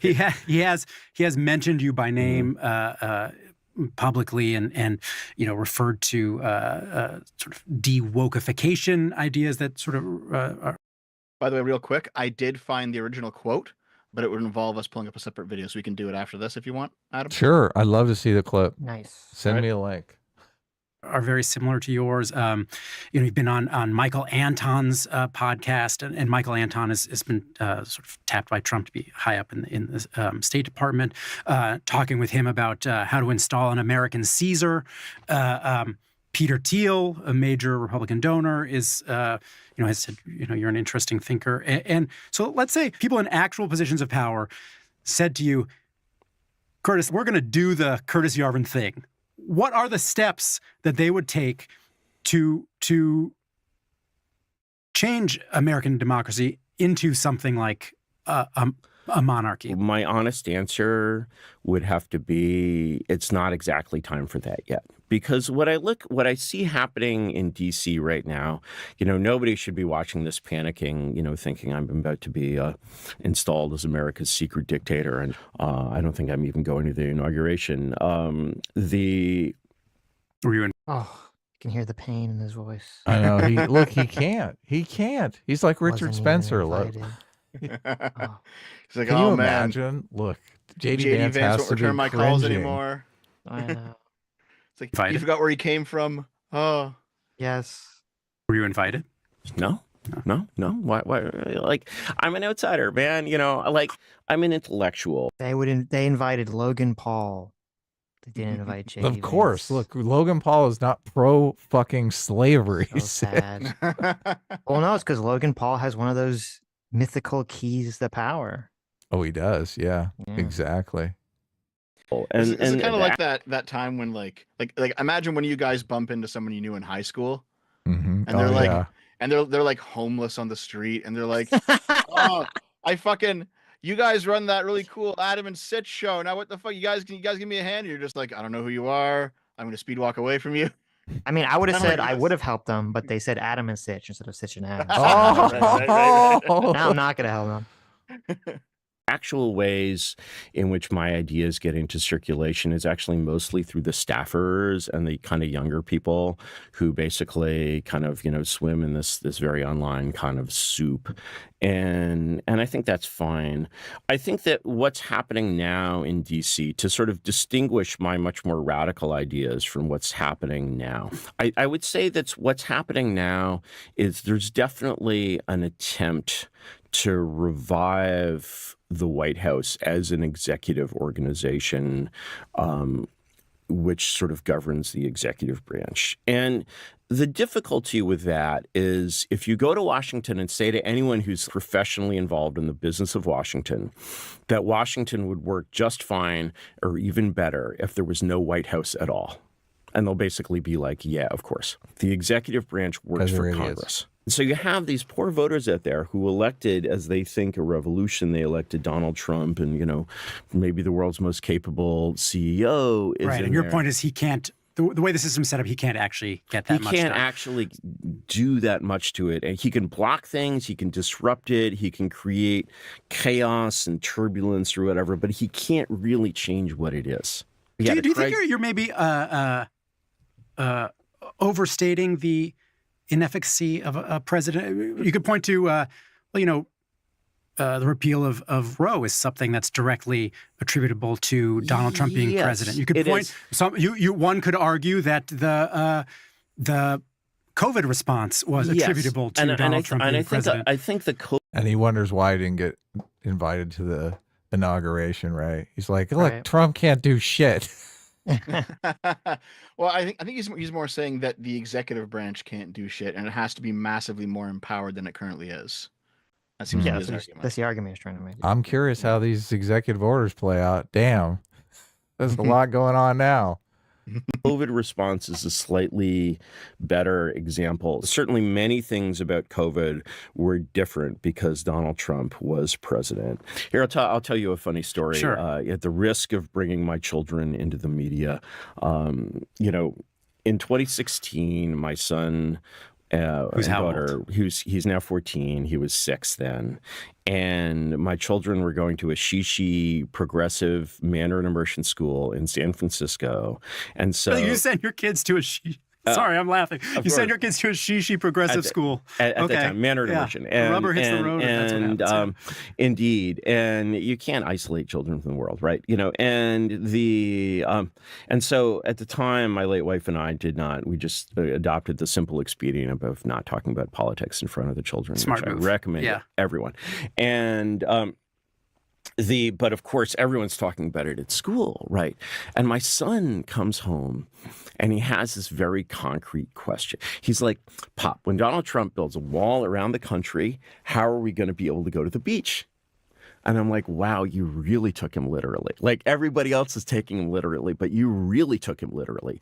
And I was like, if you see anything in the real... Well, wait a minute. I want to know the answer. How are you raising your kid, dude? I want to know the answer to the question. How are we going to go to the beach if there's a wall everywhere? Okay. Mm-hmm. Explain yourself. real world around you over the next 4 years that changes as a result of this election, I'll be surprised. In one of your recent blog posts, I guess it's a newsletter, not a blog. Yeah, it sounds like he's in the nothing ever happens camp. Nothing ever Yeah. happens, guys. Nothing ever happens. Which is true. Nothing ever does happen, ever. You referred to J.D. Vance as, I think, as a normie. What do you mean? I would say He has a Kamala Harris laugh too. Oh my God. Well, I think that's his real laugh. Like, I think Curtis Yarvin has spent his entire life on the internet and then like the pre-internet and from like the early 90s, like the BBSs and stuff. So he's too terminally online. He's much of a memester. So It's not a pleasant laugh. Reminds me of a it's- jackhammer. I do think that like he probably did call Vance a normie derisively, That sounds like something he would do. I think of myself as a normie. When I heard this, I was like, wait, I'm a normie. What's wrong with being a normie? It's because you're not plugged in enough. You don't know the truth of the world, Adam. Oh, okay. I Mhm. You have got to you. have You got to access be to a, all the you got to be an internet conspiracy theorist over yeah, being a yeah. normie. Yes. You have to have access to all the esoteric knowledge that only real Okay. ones get. Yeah. I will All right. say, Curtis Yarvin is no Rich Evans. Okay, he doesn't have the laugh of an angel. Oh, really? Rich Yeah. Evans. I have to look into this. Who's this Rich Yes. Evans? He has the Wait, laugh of really? an You don't? angel. Are you kidding me? You don't know what Red Letter Media is? Red Letter Media? I do know Yeah, Red Letter Media. So, that's Rich Evans. oh, okay. Yeah, yeah. I know who it is now. See, Adam is a normie. I am a normie. Totally. I told you. That the thing that I admire about Vance and the thing that's really remarkable about him as a leader is that I think that he contains within him all kinds of Americans. His ability to connect with like flyover Americans in the world that he came from is, of course, very, very great. But the other thing that's neat about him is that he went to Yale and in Yale Law School, in fact. And so he can connect he's a fluent speaker of the language of the New York Times, which you cannot say about Donald Trump.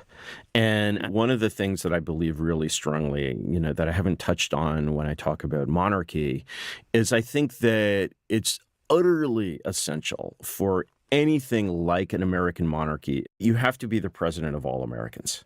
And I think this is something that basically the new administration could do a much better job of reaching out to progressive Americans and not demonizing them and basically saying, hey, you want to make this country a better place? I feel like you've been misinformed in some ways. You're not a bad person. This is like 10 to 20% of Americans. This is a lot of people are like the NPR class. But they are not bad people, evil people who want to like do, but the thing is, they're human beings. We're all human beings. And like human beings can support bad regimes. The question was, why did you call J.D. Vance a normie?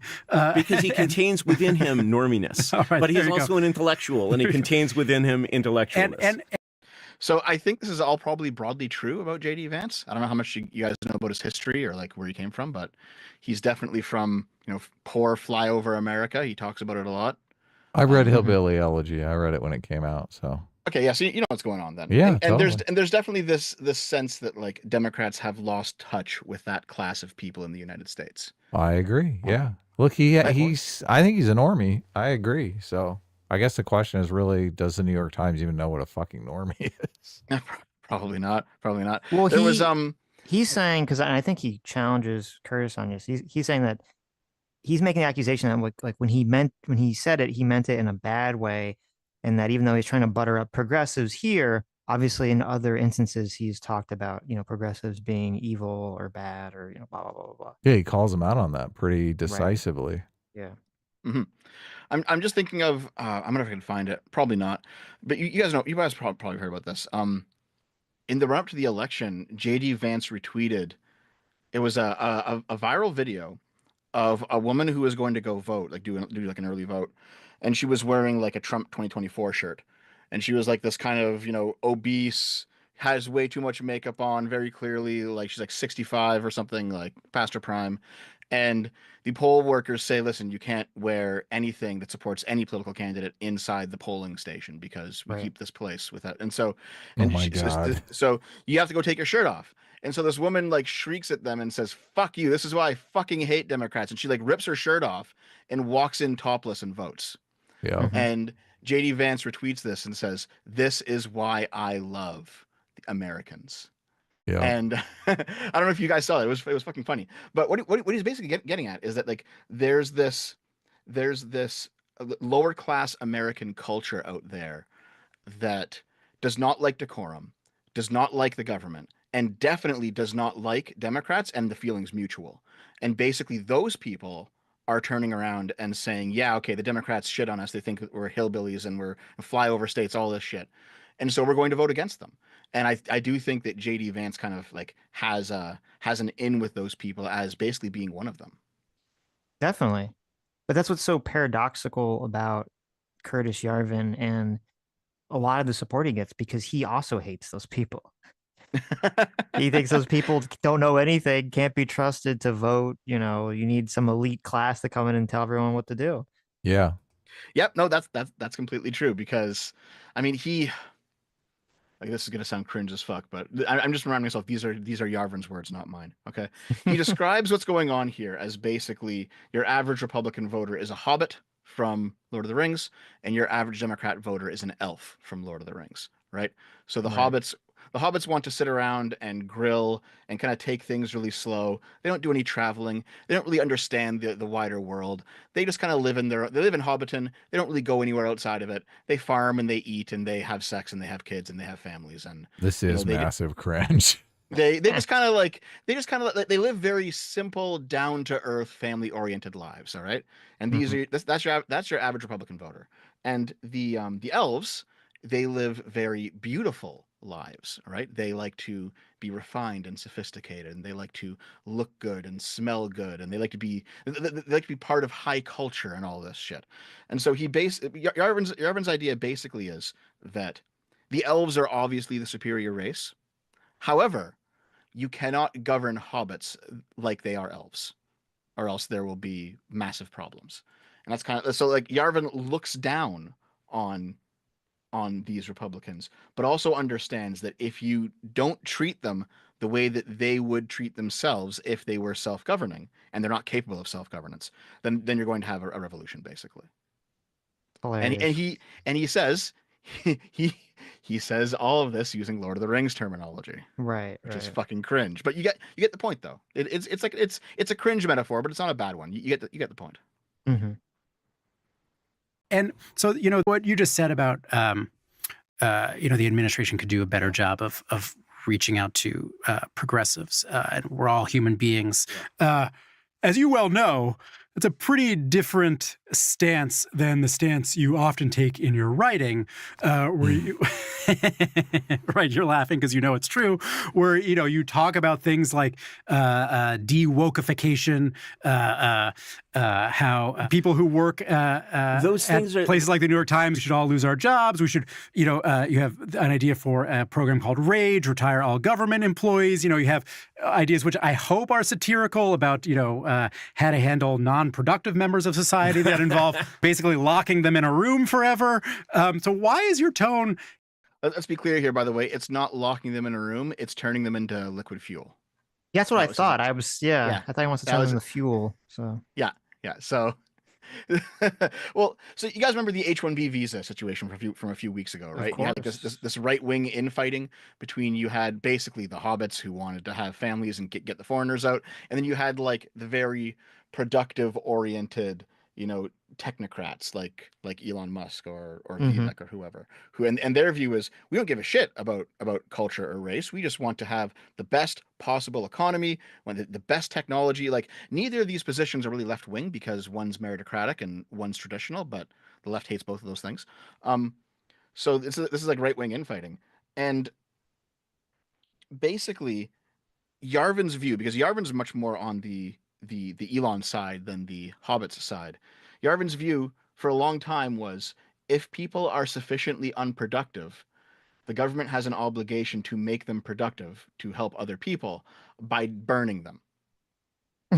Because if you burn them, you can use them as fuel. Oof. So Okay. Oof. so that that's his solution for the homeless problem. Interesting. Round them all up and then burn them in energy plants to basically help the productive members of society.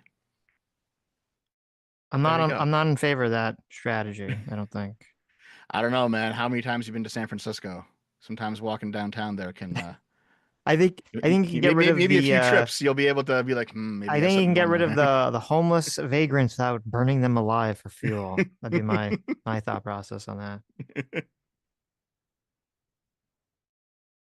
Has your thinking shifted? No, Is no, a no, rhetorical no. tone different in a setting like this? You're looking for different. My thinking is definitely not shifted, and you're finding different emphases. It's like when I talk about rage, for example.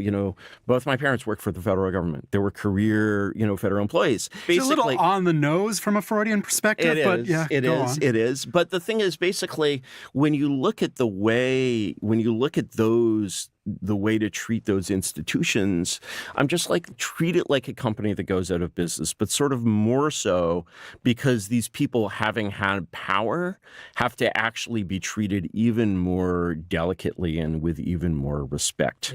And winning means these are your people now. And so the thing is, when you understand the perspective of the new regime with respect to the American aristocracy, their perspective can't be this sort of anti-aristocratic thing of like, we're going to like bayonet all the professors and like, throw them in ditches or whatever. Their perspective has to be that like, you were a normal person serving a regime that did this like really weird and crazy stuff. How invested do you think J.D. Vance is in democracy? It depends what you mean by democracy. I mean, I think that the problem is basically when people equate democracy with good government. When you use that word, you're using a very tricky word. I would say that what someone like, I'm on very safe ground, despite not knowing him well at all, that someone like J.D. Vance believes essentially in the common good. And You like how he puts that disclaimer in there? He's like, listen, I don't know anything about this guy. I met him once. We shook hands. He spit in my face and said I smelled bad. But he does believe this. the idea that government should serve the common good. And I think that people like JD and people in the sort of the broader intellectual scene around him, which is very varied intellectual scene, would all agree on that principle. Now, if that principle, I don't know what you mean by democracy in this context. What I do know is that if democracy is against the common good, it's bad. And if it's for the common good, it's good. I think what you just described. Good things. Sorry. Good things are good and bad things are bad. It's kind of like that. So Yeah. I've heard the common good from like a lot of right wingers right now in the past maybe month or so. Definitely it's ramped up. And they basically seem to be referring to like traditional values when they say the common good. And the example that I often hear them say is, oh, so you're more libertarian minded. So you want like a free market to decide what is you want people's market choices, you want popularity to decide what's good or bad. Okay. Well, why shouldn't we have child pornography then? That's kind of their question. It's like, how does that help the common good? Well, no, this is the thing is they think that the reason that we ban child pornography, even though there's clearly a market demand for it among some small part of the population, is for the common good. So in their view, we've already cracked the door open to rejecting what outcome the market produces in favor of some moral position. So why not go the whole hog? Right. Why not simply ban everything that is immoral? Right. Because not everyone knows because it's not an agreement, and not everyone can agree on what is immoral and what is wrong. Sure. But when agreement is reached, we do ban it, obviously. Yeah, so exactly. Becomes obvious, like murder is wrong, so let's ban it. Okay. Right. Rape, ban. Well, also just from an ideological level, obviously, CP infringes upon the rights of children and the harms of children. So that'd be the argument that you get from a strictly ideological perspective. The counter argument to that is the child's already been harmed, so spreading it doesn't cause any further harm. Well, no, because the idea is that the thought process behind it is, number one, by spreading it, you are still harming the person because they never consented to it. And so when they find out that people are looking at them, it causes them, what the fuck? It causes them, additional psychological harm. Here, right? Yeah, I understand that. And then also the fact that by spreading it, there's this thing called revenge porn. I don't know if you've heard of it. You're essentially creating a market for it. And if you create a market for it, it's, people aren't just going to say like, oh, well, I can't find any old ones, so I'm definitely not going to go out there and try to make new ones, right? You're definitely creating a market that's going to be incentivized to create new illegal material. That's all true. I completely agree with you, Sitch. The issue is that if you think the market is actually the mechanism by which you discover what should and should not be allowed in society, then you should simply let the market decide. No, but it's annoying because they do this shell game that's so dishonest, which is very few things in life are all one thing.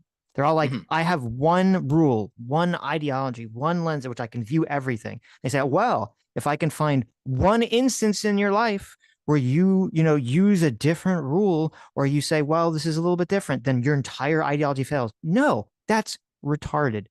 And you've always Yes, talked about this, obviously, that, yeah. you know, the Yeah. golden mean is a reason why it's golden. Okay. You always have to find balance in everything. You can't just have some extreme view where you say, well, my entire moral system is going to be based on market forces. That's fucking retarded and a complete straw man. There's only like 2% of the people out there that would ever adhere to that value. And no one No, I listens to completely, I them. completely agree with you. Yeah, I completely agree with you.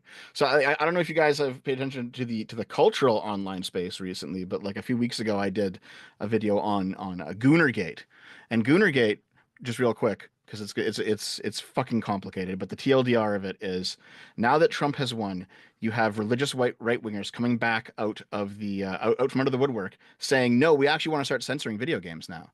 We want to start taking boobs and butts out of video games, and we think that this is immoral and we should ban it now, the same way that it was 20, 25 years ago, if you remember Right. back then. And like, you have gamers who are currently in the midst of shaking off all the woke nonsense to get that shit out of video games, and they're turning around and noticing that a bunch of the people that they've allied with want to censor video games from the other side now. And Yep. so Goonergate was now like a gamers versus right wingers thing that's been happening in the video game space for the past few weeks. Um, and it's the same argument. Like the right wingers present the same argument. They say, hey, listen, if you are in fact in favor of letting the market decide whether or not a game is popular and simply allowing, you know, sexual degeneracy in video games based on popularity, you're just listening to like mob morality at this point, and you're not Mhm. actually deciding anything for yourself. And in fact, we should be adhering to the common good by banning these things for sale. Right. And it's like, fuck, I hate these people.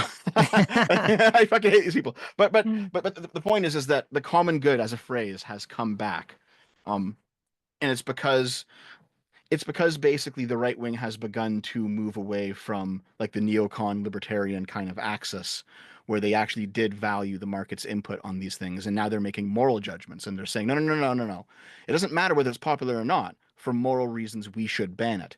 And they're Right. using the child porn argument as the wedge in the door to do so, because they already see that, like, oh, liberals might be, you know, somewhat devoted to the market, but they already banned some things because they're immoral. So why not just Well, do it all the way? and That's to their argument.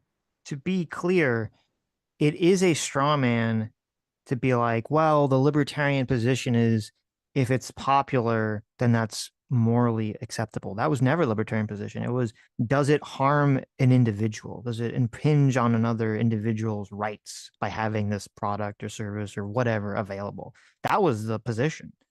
And so when you say, oh, you know, is having, you know, sexy women in video games, does that harm another person?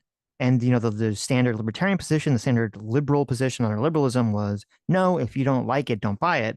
And then the conservative position is, well, it's a more subtle uh, argument, which isn't wholly untrue, but it's harder to sort of latch onto and define. This is why conservatives don't like these sorts of technical ways of thinking. They want to think in a more vibes based system, is because they say, well, it doesn't necessarily, I can't really point to how it directly affects, you know, a person without making a feminist argument, you know, about objectification, all that other stuff. But it does seem to like lower the cultural standards of, or create a vibe of degeneracy, which I sense and I don't like. And I think that makes society worse. I mean, that's true. I don't think the conservatives would word it that way, but that is what's happening there, No, basically. obviously Yeah. they're not going to word it that way, but that's their argument. Yeah, they would word it something more like, well, you're objectifying women, but also you're like you're the objection would be basically a biblical one. It's like, well, this is improper. You should not be lusting after women that are not your wife. There's a time and place for human sexuality, and it is in private, in marriage. It is not you masturbating to big titted anime girls on your TV screen. Right. Right. That So yeah, you're, that's where common good comes from. Is basically yeah, sure. this idea is making a comeback because the right wing now has realized that simply adhering to the market is not giving them all the results they want. Yeah. Well, it never, that's, I mean, the weird thing was, you know, in the 80s, you had sort of the alignment with Reagan sort of aligning the conservative movement with the libertarians. And that was only because they both had sort of this joint dislike of the federal government, which was seen as, and probably was, you know, more left-wing oriented. And so Yeah. there could be this alignment between libertarians who say, I want the government out of my life, and conservatives who say, well, I want the federal government out of my life because the federal government not because of an ideological reason of wanting the federal government out of their life, but because of a pragmatic reason of saying, well, the federal government is more left wing and seems to be going in a more left wing direction. So I just want them out of my life so I can do my more socially conservative things on a local level. Yep, I completely agree with you there. So yeah, it seems like that Might that alliance is coming apart now, and it has been for the past couple of years. Oh yeah, because the conservatives are it's funny because they're making essentially the CRT argument that, the libertarian and liberal values are not, producing the outcomes they want, essentially. Yep. might be something that Peter Thiel would agree with. And there was I think a progressive could agree with it. and there was reporting that I saw, I think it was 2017, reporting done by BuzzFeed, where they published some emails, I think, between you and the right-wing provocateur Milo Yiannopoulos, where you talked about watching the 2016 election with Peter Thiel and referred to him as fully enlightened. What would fully enlightened God. have meant in Fully that enlightened. in that? Well, just real quick, he's just name dropping like old alt-right figures now to be like, you're connected with this guy, so now you look evil to my audience. It's like, okay, dude. All right. Context. What fully enlightened for me generally means fully disenchanted. When I look at basically what the kinds of people that I know not really that well in Silicon Valley think, I'm basically like, have people like this been exposed to my ideas? Yes. Do they agree that America should be a monarchy? I doubt it, but I have no idea. But what they agree on is not a belief, but a disbelief. So I think that when a person who lives their life within the kind of, sort of progressive bubble, liberal bubble, use whatever term you like, of, the current year, looks at the right or even the new right or whatever, you want to call it, I think what's hardest to see is that what's really shared is not a positive belief, but an absence of belief. Basically, we don't worship these same gods. We do not sort of see, the New York Times and Harvard as like divinely inspired in any sense, or we do not see their procedures as ones that sort of always lead to truth and wisdom. We do not think that the way the U.S. government works, really works well or seems to be perfect in any respect. And this absence of belief is what you call enlightened. Yes. Okay. Yes. It's a disenchantment from like believing in these old systems. And the right thing that should replace that disenchantment is not, we need to go do things Curtis's way, and is basically just a greater openness of mind and a greater ability to look around and say, we just assume that our political science is superior to Aristotle's political science because our physics is superior to Aristotle's physics. What if that isn't so? You're basically saying there's a historical and political recency bias that people are susceptible to. Exactly. But I think the thing that you have not... Okay, so do you guys have anything to say about that 2-minute passage there?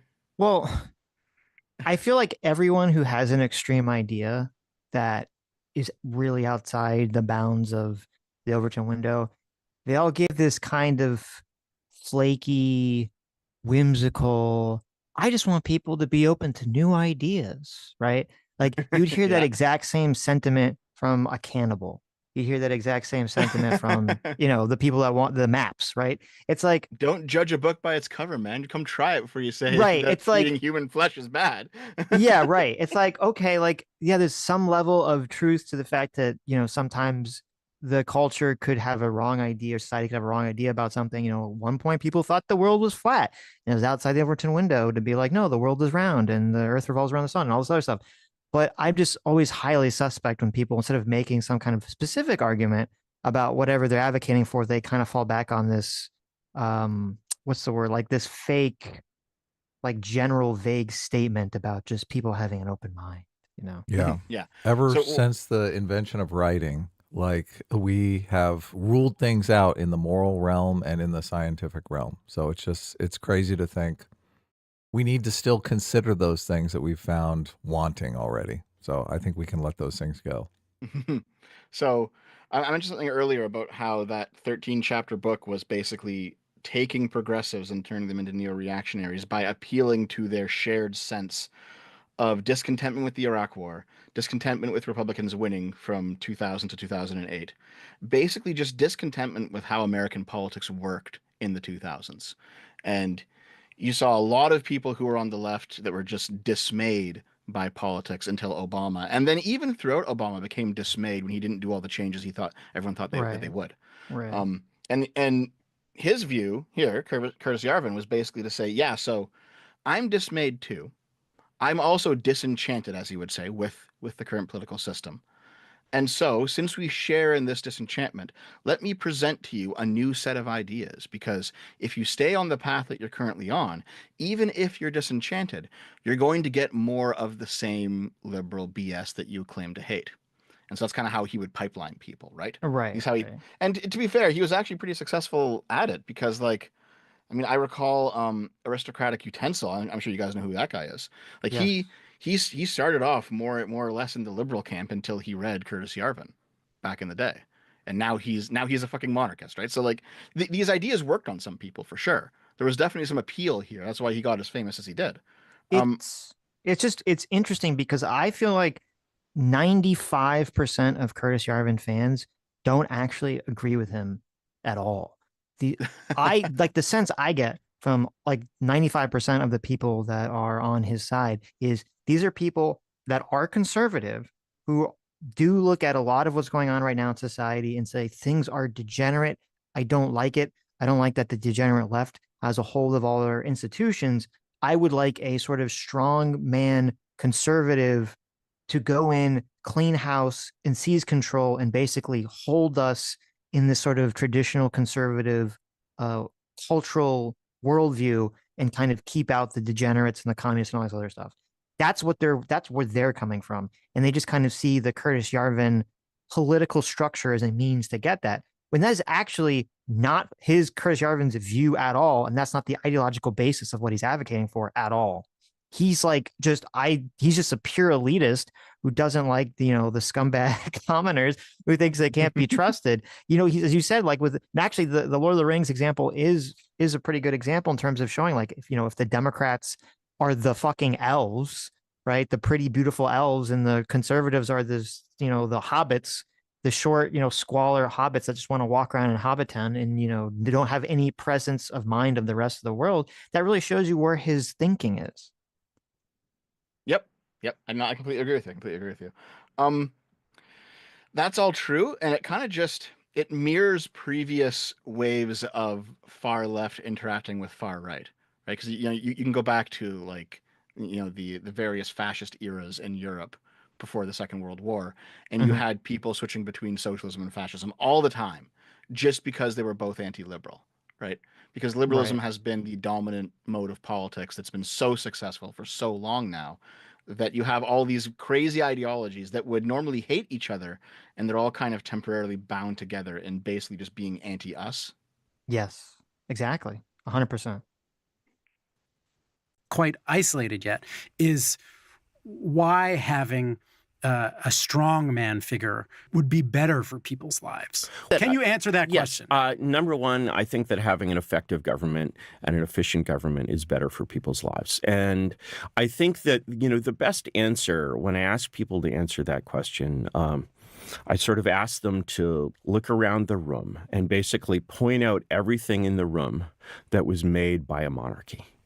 Because these things that we call companies are actually little monarchies. Yeah. Okay. And then you're looking around yourself and you see, for example, a laptop. And that laptop was made by Apple, which is a monarchy. And it has a little thing on it that says designed in California and made in China. Right. It is Yes, made, this is an example you use a lot where you say, and if Apple ran California, wouldn't that be much right. better run? It's funny, again, and this came up a lot when you were going through his book. He just makes the inverse of the communist arguments. So the communists say, like, oh, isn't it good that in your country, you have a vote and this freedom, and the process of power is kind of diluted and things are slowed down. Shouldn't, because you like that system of government, shouldn't you also like that as a system of business?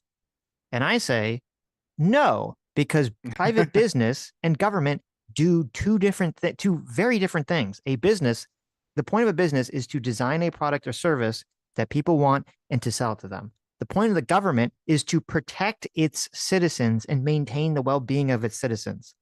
Okay. They have very different goals. And so the idea that two completely different systems that have two very completely different processes and goals and want to have different outcomes should mirror each other is kind of retarded. Hold on a second, just real quick. But you get into this thing where there's like this trick where you say, well, the government is inefficient, which yes, governments very often are inefficient. So they say, well, business are more inefficient.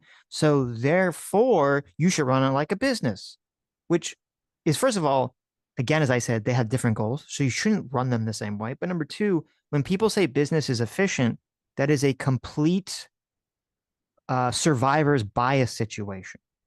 Okay.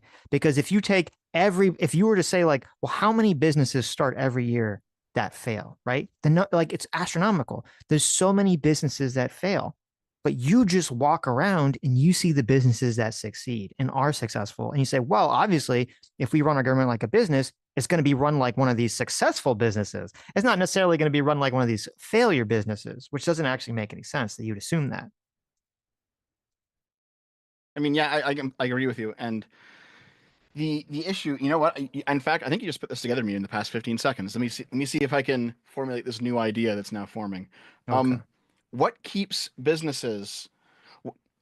What cuts the difference between a successful business and an unsuccessful business is efficiency, but then also competition, right? Because the unsuccessful ones usually are less competitive, they're more inefficient, and so they die off. And the successful ones manage to grow. Okay. If you were going to run, let's say that you had like a market of governments, okay?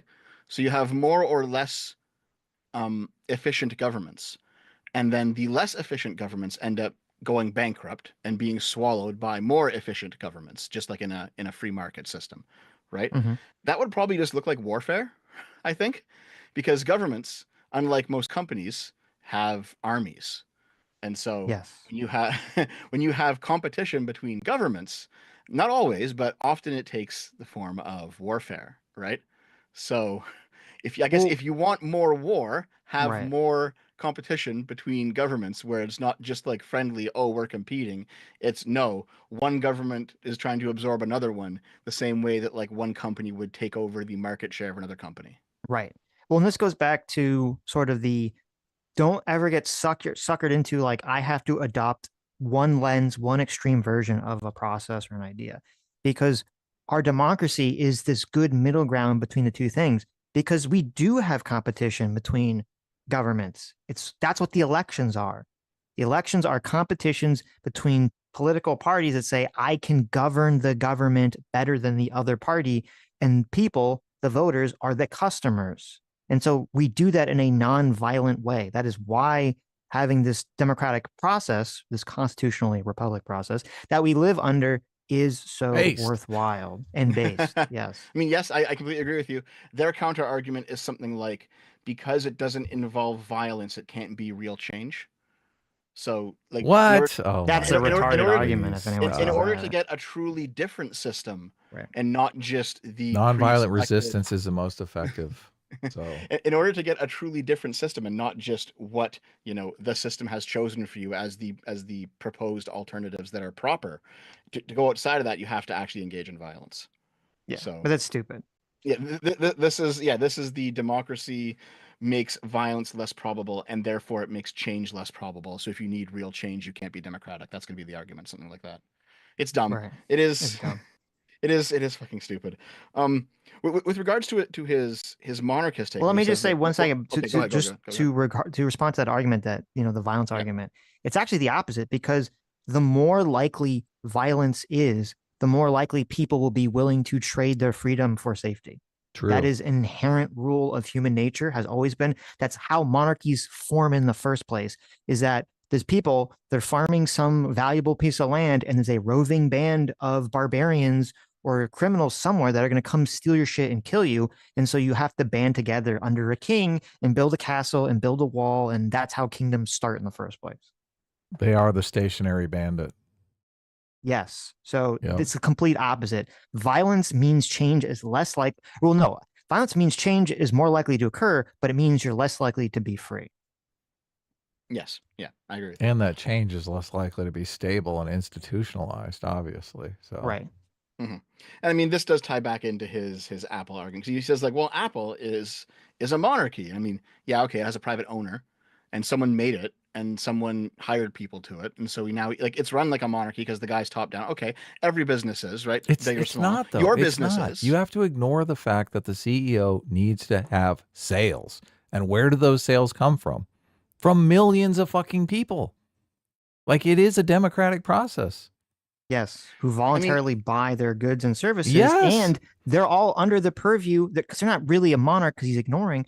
They all have to follow what the government says. This They don't is have why we ultimate avoid power. So this is why we when avoid he says- monopolies, because in a monopoly situation, they can force you to just buy the product. They're like, look, we're Right. the only ones that sell water. It's Exactly. dirty and fucking bacteria infested, but you have to buy it because we're the only ones that sell it.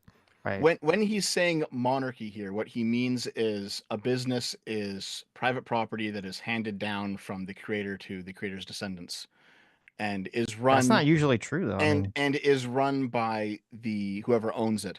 And if they run it into the ground, they run it into the ground. But it's still the creator who the owner of it who makes the decision on whether to do A or B.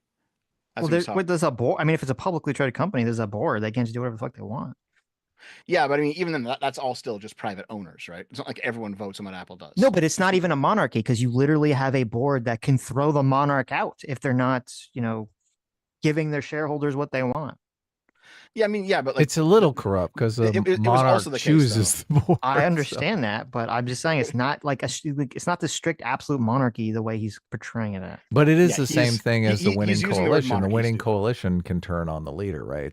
They Yes. just kill him instead of Right. throwing him out, right? Right. Yeah. Right. But yeah, basically the argument that he's trying to make is that when he says everything in this room was built by a monarchy, what he is saying is that everything in this room was built not by a government that no one owns and everyone just votes on and someone manages it, but there's no actual sovereign owner of the thing, but Right. rather it was all built by private property that someone owned and had a vision and created and then made the product. Yeah. That's what he's basically saying. I understand, and I say, And so what? yeah, the answer to that is he's saying therefore monarchy is also better in government, but the difference again is that with government you have armies. It's not building laptops; it's building armies, and you're not competing with other laptop creators. You're fighting other armies. It's Yes.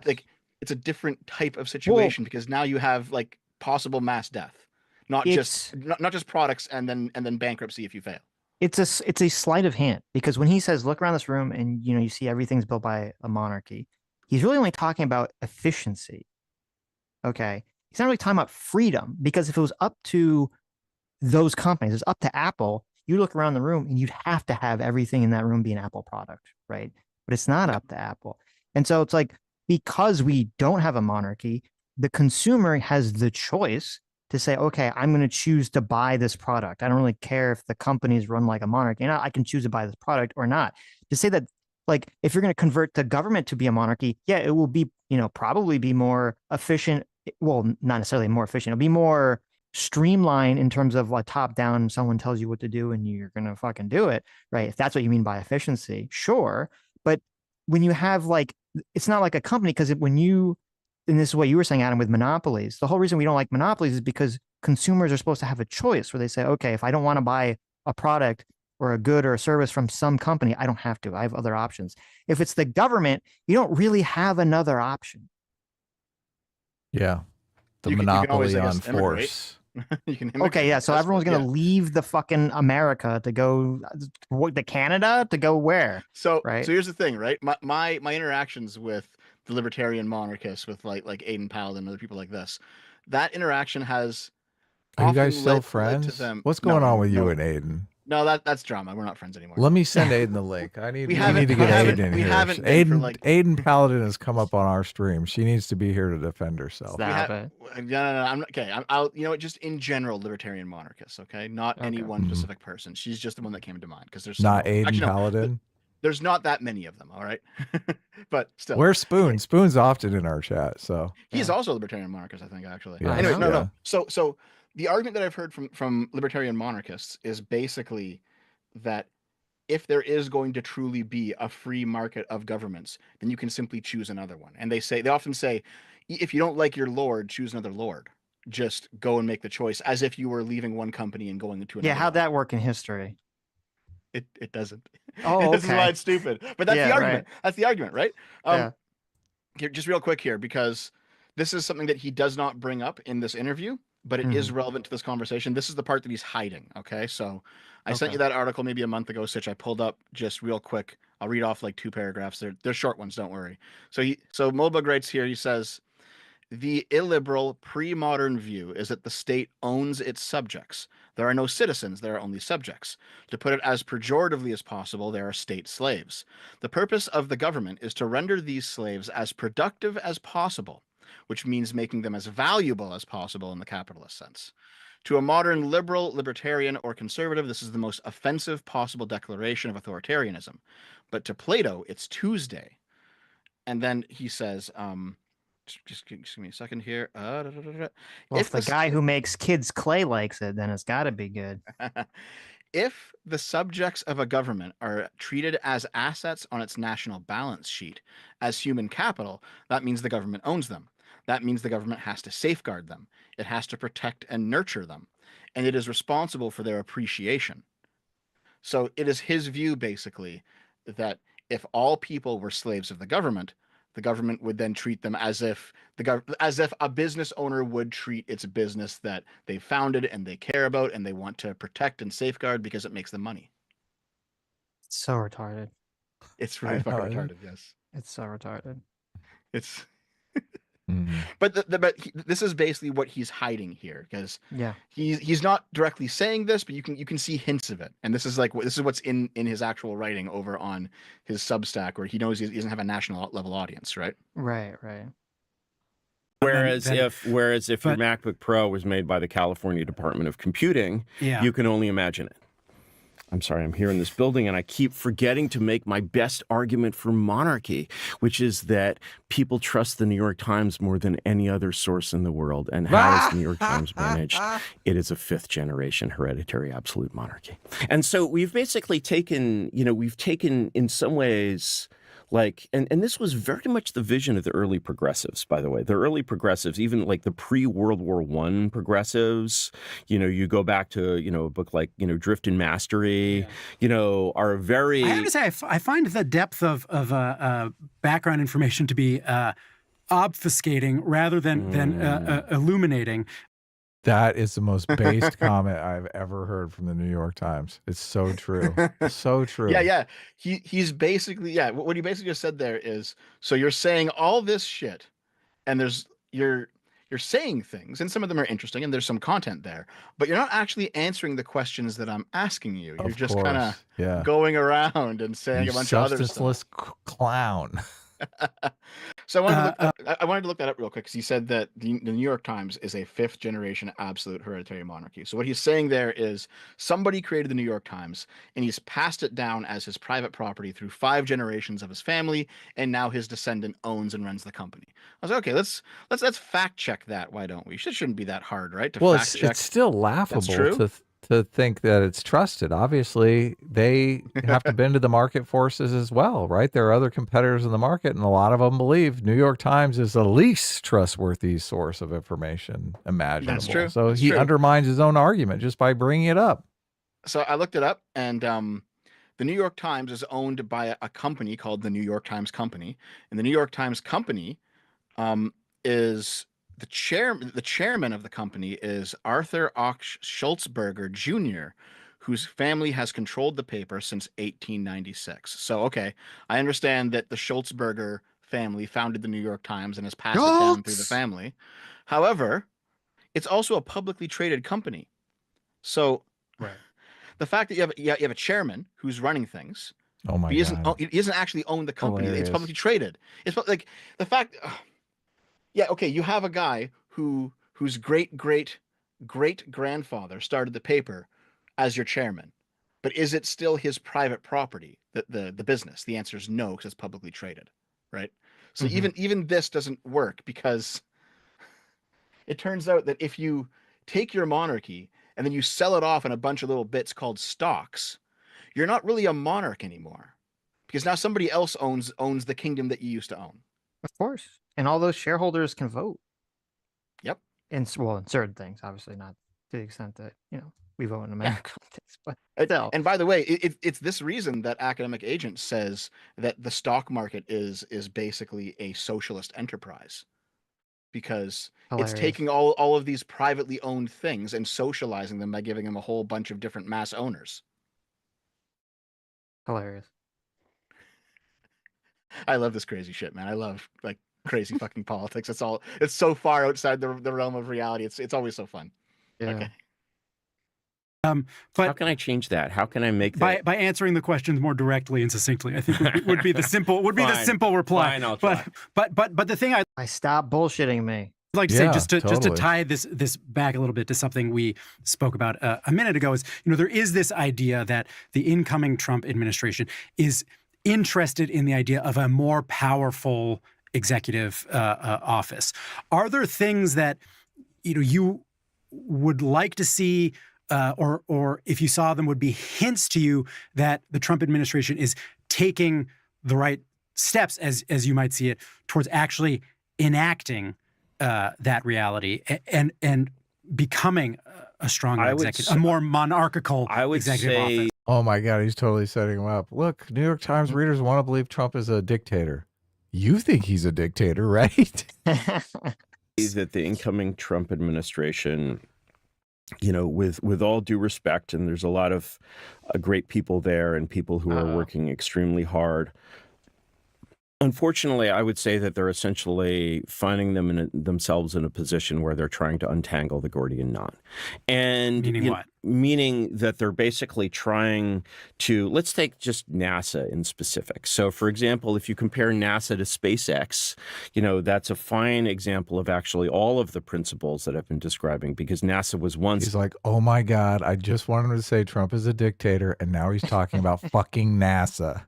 Yeah. This schlep. As efficient as SpaceX. So if you basically say, okay, at a very abstract level, forget the rest of the government, Elon, go and fix NASA, right? The goal of NASA is to give us cool space shit. We feel like we're not getting enough cool space shit. You have $25 billion a year, go and do cool space shit. I think you would get a lot more cool space shit under that principle. But one of the basic principles of kind of the California startup way of thinking is just to realize it's way easier to create a new NASA than it is to fix the old NASA. And that principle extends sort of around the government.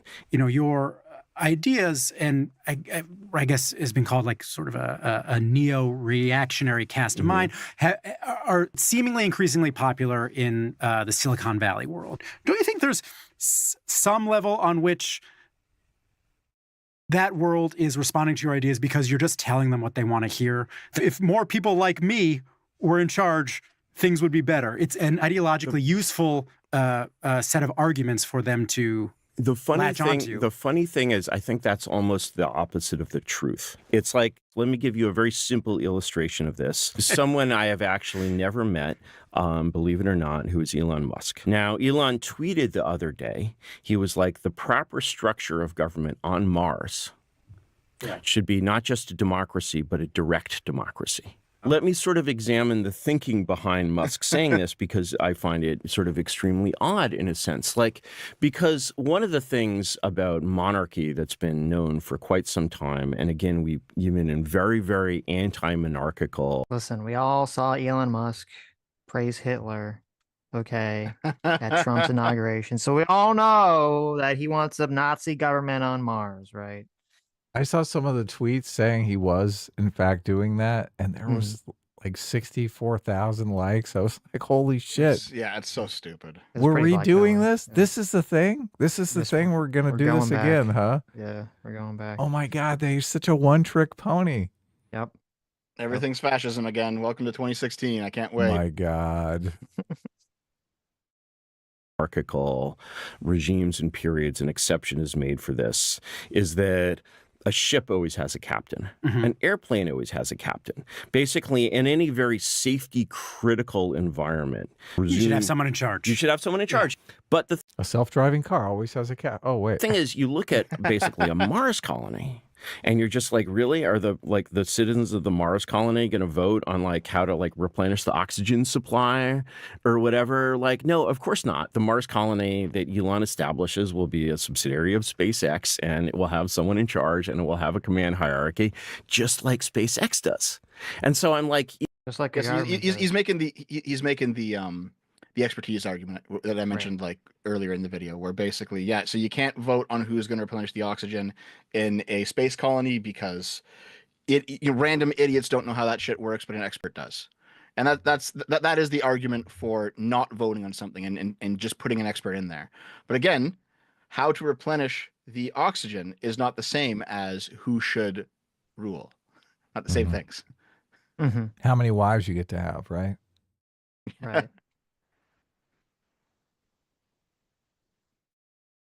What's going on? You guys don't know where the Elon, button is? when you say that Jesus. this should be a democracy, what are the people voting on? And so there's this world of actually real governance that someone like Elon Musk lives in every day.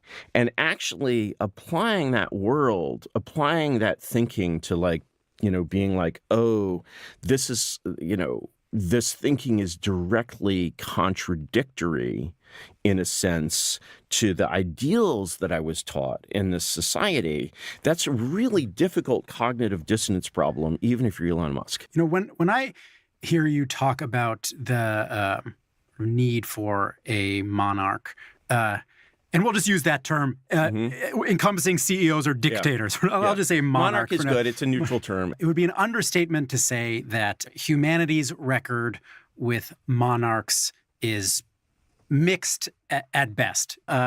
Roman Empire under Marcus Aurelius seems like it went pretty well. Under Nero, not so much. Using the exact quote that I thought. Spain's Okay. Charles III is a monarch you point to a lot. He's like sort of your favorite monarch. Louis XIV, he's like starting wars like they're going out of business. And then in those are all sort of before the age of democracy. And then if the you look at monarchs more in the age of democracy are just terrible. Terrible.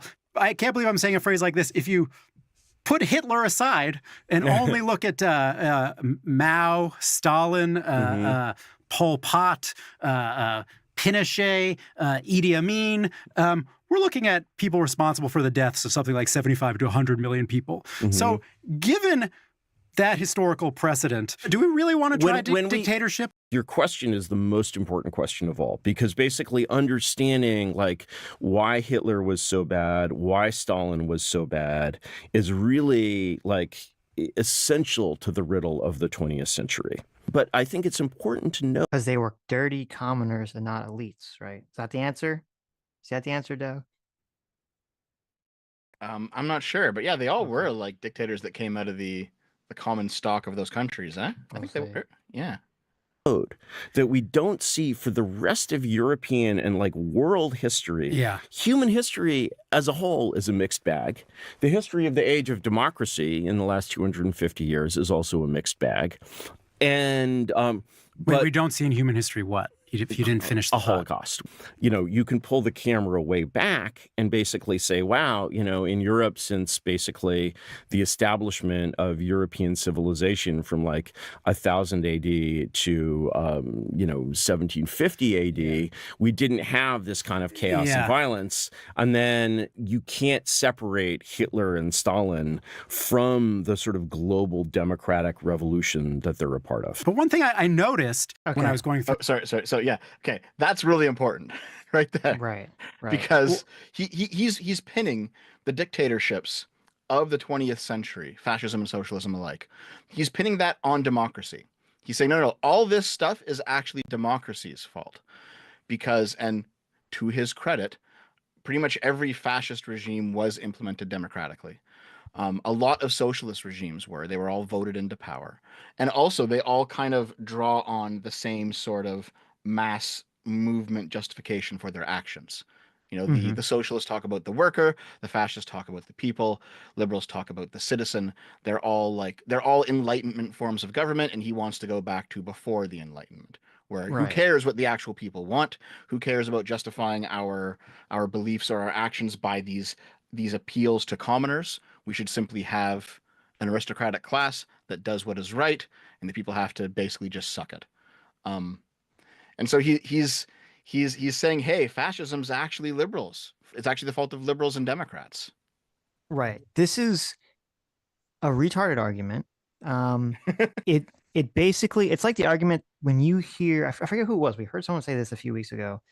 There's like this race, like a really hyper racist person who was like, "Oh, white people are inherently evil because it was only white Europeans that enslaved people and colonized other people." And my response and other people's response is, well, it has nothing to do with them being white. It's just that they had the technology to do so before anyone else did. And they tried to make this sort of we was Kang's argument about how, like, no, Asians and Africans actually did have superior technology for thousands of years. They just never used it for evil purposes. Right.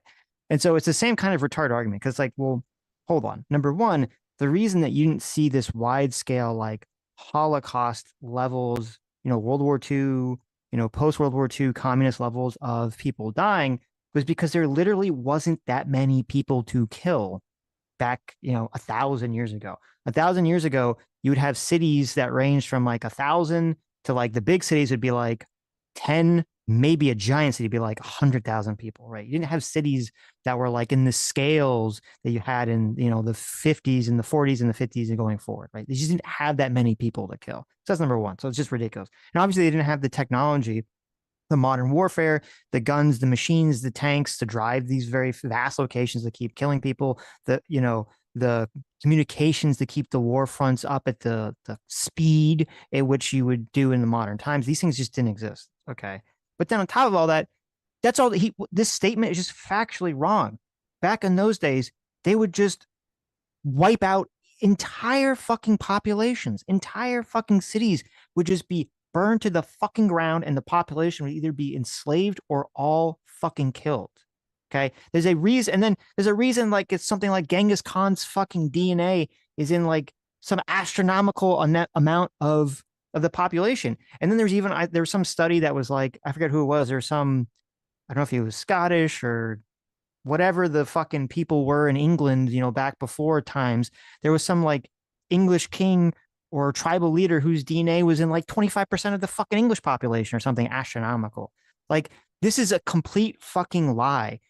Humans were slaughtering each other at massive fucking scales for all of human history. The idea that, like, well, everything was like only sort of bad until, liberalism came into being in the 1940s. And then suddenly all these anti-liberal fascist and communist countries that are not adhering to the principles of democracy, wholesale started killing people. Well, that's when things got really bad. It's a fucking stupid idea, and it's a lie. So, I mean, I kind of agree with you. I disagree a little bit, but How dare you? okay, so his argument basically is that, like, the mass death of the 20th century was caused by the Enlightenment. And I mean, yeah, okay, but it was also like it was caused by the Enlightenment because the Enlightenment caused the scientific revolution, which then created modern technology, which allowed Yeah, you but to have that's a retarded art. Yeah, yeah, that's like yeah. so retarded. Right? That's how it actually was. It wasn't Yeah. just that, oh, these ideologies, like everything that sprung from the Enlightenment is inherently evil and drove people to kill. No, no, no. People always wanted to kill each other at this rate. They just mechanized the means to do Right, but so. he's not framing it that way, because if he's framing it that way, then his solution is just, well, let's all go back to being cavemen and banging sticks together, because then we can't, effectively murder each other, which he's not advocating Yes. for. No, So it's a he's not. completely He's not. fallacious argument. Yeah. But also, more importantly, though, is that it's not about what they're talking about horror shows here, right? Like the worst of the worst. What is the worst ever fascist humanitarian disaster? Well, it'd probably be the Holocaust. What's the Right. worst ever socialist one? Well, probably it's probably going to be China, right? Right. The Great Leap Forward. Okay. What's the worst ever liberal one? Well, there's going to be a few candidates that kind of rank up there, actually. Maybe the British in the Boer War, maybe how the Belgians, because the Belgians, despite being a liberal country, they treated some of their African populations quite Like poorly. chattel slavery, you know. Yeah, there's stuff contenders, that sure. there's stuff that liberals have done that have been up there with some of the worst things the socialists and fascists have done. So I get that argument, and when he says it here, he's not completely incorrect. But However, he's not pointing to those things, though. well, the counter to it though is to say, hey, what's the best of these societies, right? Because Right. the fascists and socialists don't tend to do much like anything all that better than the worst moments that they've had, but Mhm. liberals do, right? Like liberals have some skeletons in the closet, but we also created the best civilization in the history of our species. Like Right. if the trade-off is that we have some bad things in our past that we've grown out of, and they don't, and they think those bad things are good, perhaps we actually are just better than them, you know? We are better than you. Yes, we are in fact better. Through your stuff Mhm. is that you make these historical claims like the one you just made about sort of no genocide in Europe between 1000 AD and the Holocaust, essentially. And then I poke around and think, is that true? And then you think, well, Well, you have the there was sack of Tamerlane. Béziers. He killed. There was Tamerlane was not in Europe. I meant Europe though. Like, well, it's Okay. okay on the edges of Europe, and then that's sort of like a goalpost shift there. But then, or you think, well, there were there's the French Wars of Religion. They killed millions of people, including the massacre of the Huguenots. So I often find when you just scratch a little at some of the historical, there was no massacre of Huguenots. I think you're confusing it with the sack of Béziers and the massacre of the Albigensians. So they got massacred, not the Huguenots. Yeah. But the thing is, when people look at the still a Holocaust, they massacre. saw like a new species of deviltry that had not really existed in the world in that way before. When you see Yeah, that's not because of ideology, it's just because of technology. Yeah. That's it. Like you go back 1,000 years, you give those people 1945 era technology, they will commit holocausts. Of course. city sacked in the Middle Ages, you see just like wild, undisciplined troops like raging around. You don't see like lines of people march to their deaths. My skepticism comes from, I mean, you saw lines of people march into slavery. Is that better? Like what? That's literally what the Roman Empire did. They'd take over, they take all your shit, and they take a bunch of people as slaves. Like it's just so. He has to know this isn't true, right? Like that this is a ridiculous argument. I mean, maybe he knows it isn't true, or maybe he's doing the history is written by the victors thing. So the alternate history that I've read is actually the true history. Maybe he's doing that here. I gotcha. Of course. What I feel like is a pretty strong cherry picking of historical incidents to support your arguments. And then I look and like the incidents that you're pointing to are either not necessarily factually settled, or there's a different way of looking at them. But I actually want to, just because some of the historical references are now actually making my head hurt, I just want to ask a couple very concrete questions about. This guy's like, you're a fucking liar. Yeah, of course. look at his face there. I don't know if you can see it on yours, but like Curtis is like, how dare you? Yeah. Face on mine. Yeah. Some of the stuff that you've written about race, for example, which seems pretty provocative to say the least. I'll read you some examples. This is the trouble with white nationalism. It is strategically barren. It offers no effective political program. To me, the trouble with white nationalism is that it's racist, not that it's strategically unsophisticated. Well, there's two more. It is very difficult to argue that the Civil War made anyone's life more pleasant, including that of freed slaves. Oh, my God. Come on. The third one. If you ask me to condemn Anders Breivik, the Norwegian mass murderer, but adore Nelson Mandela, perhaps you have a mother you'd like to So that was Okay. so. Oh, let's go through. and this is a guy who's saying we'll live through we'll achieve harmony. Let's go through each of those examples. And Yeah. so when you look, for example, at Mandela, the reason I said that, most people don't know this, there was a little contretemps when Mandela was released because he actually had to be taken off the terrorist list. I mean, maybe the more relevant point is that Nelson Mandela was in jail for opposing a viciously racist apartheid regime. But the viciously racist apartheid regime, basically, they had him on the terrorist list. So if you look let's get the So I'm wondering if something happened here. I'm wondering either Curtis Yarvin did a terrible job. I mean, first of all, I don't agree that you should compare Nelson Mandela to the Anderson. That was like, Yeah. that was the guy that like didn't he blew up a bomb and like killed a bunch of people or something. No, or I a mass think shooting? he It went was a mass with shooting. It was a mass shooting. Yeah. Okay, I think he did both. But anyway, yeah. So I mean, Anders Breivik, his whole thing is like he had some sort. This was back 2016 or some shit, but he wrote this manifesto about how no, it was 2011. Holy fuck.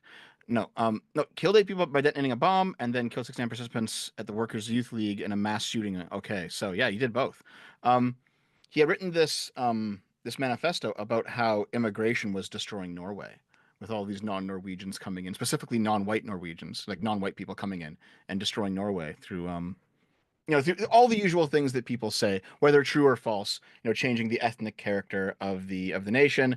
They're not abiding by the culture of the nation. They're not integrating. They're bringing like ethnic strife from their homeland. They're doing all this shit, and some of that is true.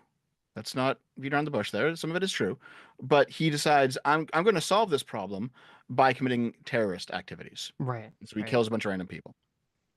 Yeah. And, So well, the reason my point he's is comparing him. Okay, go right. ahead, go ahead. I don't want to compare. I don't agree that it makes sense to compare Nelson Mandela with this guy at all. They're very different. They should not be compared whatsoever. Okay. That being come? said, so I'm not comparing them to. Well, that I want being to know why said, though. I want to know why. well, hold on. That Okay, go being ahead. said, Nelson Mandela did kill a lot of innocent people and did participate in terrorist actions against civilians. And it's weird to me that either the New York Times guy doesn't know this, okay, or that Curtis Yarvin doesn't bring it up in the conversation to defend his comparison. And I'm wondering if he did bring it up and maybe they cut it out, or did he just flub that defense completely? I'm not sure. Maybe they did cut it out. Yeah, because like everyone views Nelson Mandela as this aged statesman of South Africa. But you go back to his youth, and no, he killed a bunch of people. He was a terrorist. Yeah. And he was definitely a terrorist along racial lines as well. So, like, I get the comparison that he's making, and he might even be correct in the comparison. However, there's this view in the West of who Nelson Mandela is that completely omits his revolutionary activity. Well, the reason I think there's a difference between someone who's a terrorist who says, I don't like that people are immigrating to my country and I'm going to kill a bunch of innocent people to stop that, versus a terrorist who says, I don't like that my country is being subjugated by foreign powers, so I'm going to kill a bunch of innocent people. You shouldn't kill a bunch of innocent people, but I think the fact that their motives are so wildly different and their context of their actions is different, which means you shouldn't compare the two actions, even though you both say that they're both wrong. So even though it's an optics nightmare, I'll steelman Anders Breivik. Oh my God, don't do it. Don't do it. Just a Don't do little it, bit. Dev. It was Dev. his... Dev. It's okay. It's the view of people like him that basically what's happening in Europe right now is a colonization because their governments have been co-opted but they're by the wrong. globalist elite. They're wrong. There's a completely different process. They live in a democratic country where they can actually change the government through some sort of legislative matter, where in Nelson Mandela's case, that wasn't the situation. Okay. Doesn't justify his actions. Doesn't justify, but they're just wrong. They're factually wrong. So yes, any person can mind fuck themselves into saying, I'm a freedom fighter and what I'm doing is completely justified like any other freedom fighter, right? That's not an interesting argument. That's a bullshit argument. The argument is we have to actually look at what the facts on the ground are. Right. So I hear the voice of Sargon chirping a little bit in my head, so I'll bring up his argument. Okay. Because great. he will have said that the right wing in the UK has voted for less immigration for like 20 years, and whether it's left wing or right wing parties that win, they never get it. So at some point, democracy stops functioning if you vote for a thing, and the guys who said they'll do it don't do it after getting elected. Okay, it's still not comparable, even remotely, to a situation where a foreign power has literally taken over your country and is control of the legislative system, and you have no way to vote or to gain individual rights and freedoms. These are very different things. And I don't, and to me, it's a complete cope and a dishonest action to compare them and say that they're the same thing. Just because you don't, it's like Hassan on Twitter saying, oh my God, the Supreme Court, upheld the TikTok ban. This is what it's like to live in a democratic country, or nice democracy we live in, right? Implying that it's not a democracy, despite the fact that the TikTok ban followed the exact democratic process to the letter, right? If So, people in England are mad because they're voting for less immigration and it's not coming to fruition, then they better get their fucking shit together, okay, and create actual political process where they can do that. That's very different to living in a country where there is no political process that you can actually engage in to have the government change. Right. Okay. I mean, I guess their response is something like, Boris Johnson ran on no more immigrants. We voted him in. He didn't do it, and like we keep voting for the guys. But why did he not do it? I don't know enough about why he didn't do it though.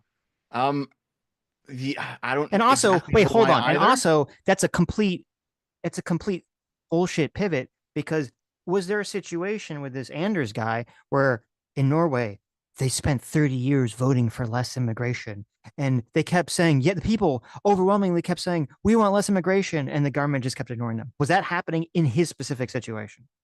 I don't think so, no. Well, then if it wasn't, then this comparison is complete bullshit, isn't it? Yep. Okay. I mean, there's so stop cucking for them, Dev. I am steel manning just so we have your conversation here. I don't agree with this. I understand that, but steel manning for a fake argument is not really. Is that a steel man? I mean, it's if it's a bullshit argument. Listen. Okay, if I'm representing somebody else's argument and their argument is bullshit, yes. Oh, don't pin that on me. I'm gonna pin it on you, motherfucker. Stop it. Never repeat a bullshit argument. Never. Let me read some super chats here. Anarcho Rain for $20 says Adam's description of democracy being a market feedback is flawed. Voters share a collective decision, meaning there's less reason to inform yourself than when you're deciding for yourself / family. This causes rational ignorance. What? Oh, I guess I should. Want me to read this again? Yeah. Where is this? Is it a $20 Anarcho Rain for $20?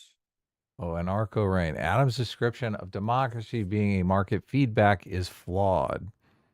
Voters share a collective decision, meaning there's less reason to inform yourself than when you're deciding for yourself or your family. This causes rational ignorance.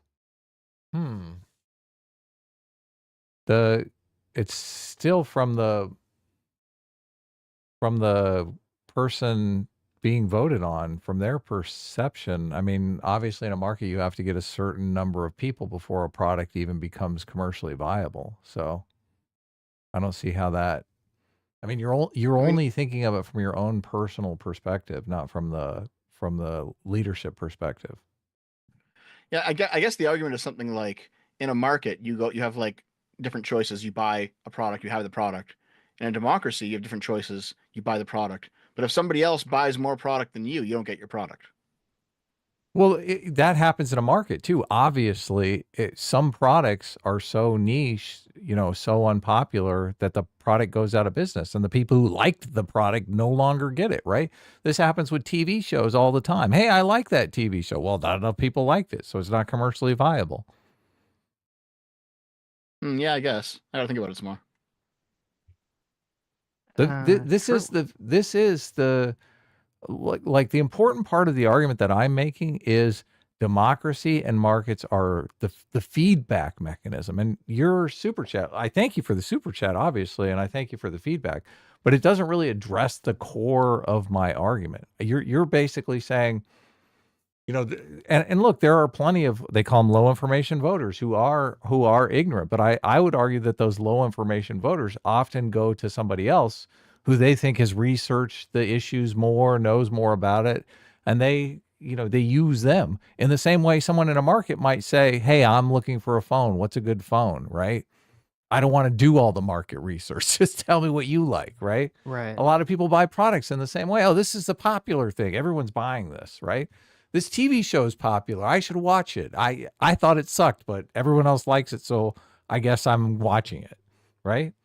So I don't this doesn't address the argument that I'm making about this. There's a feedback mechanism here that's important, very functional, right?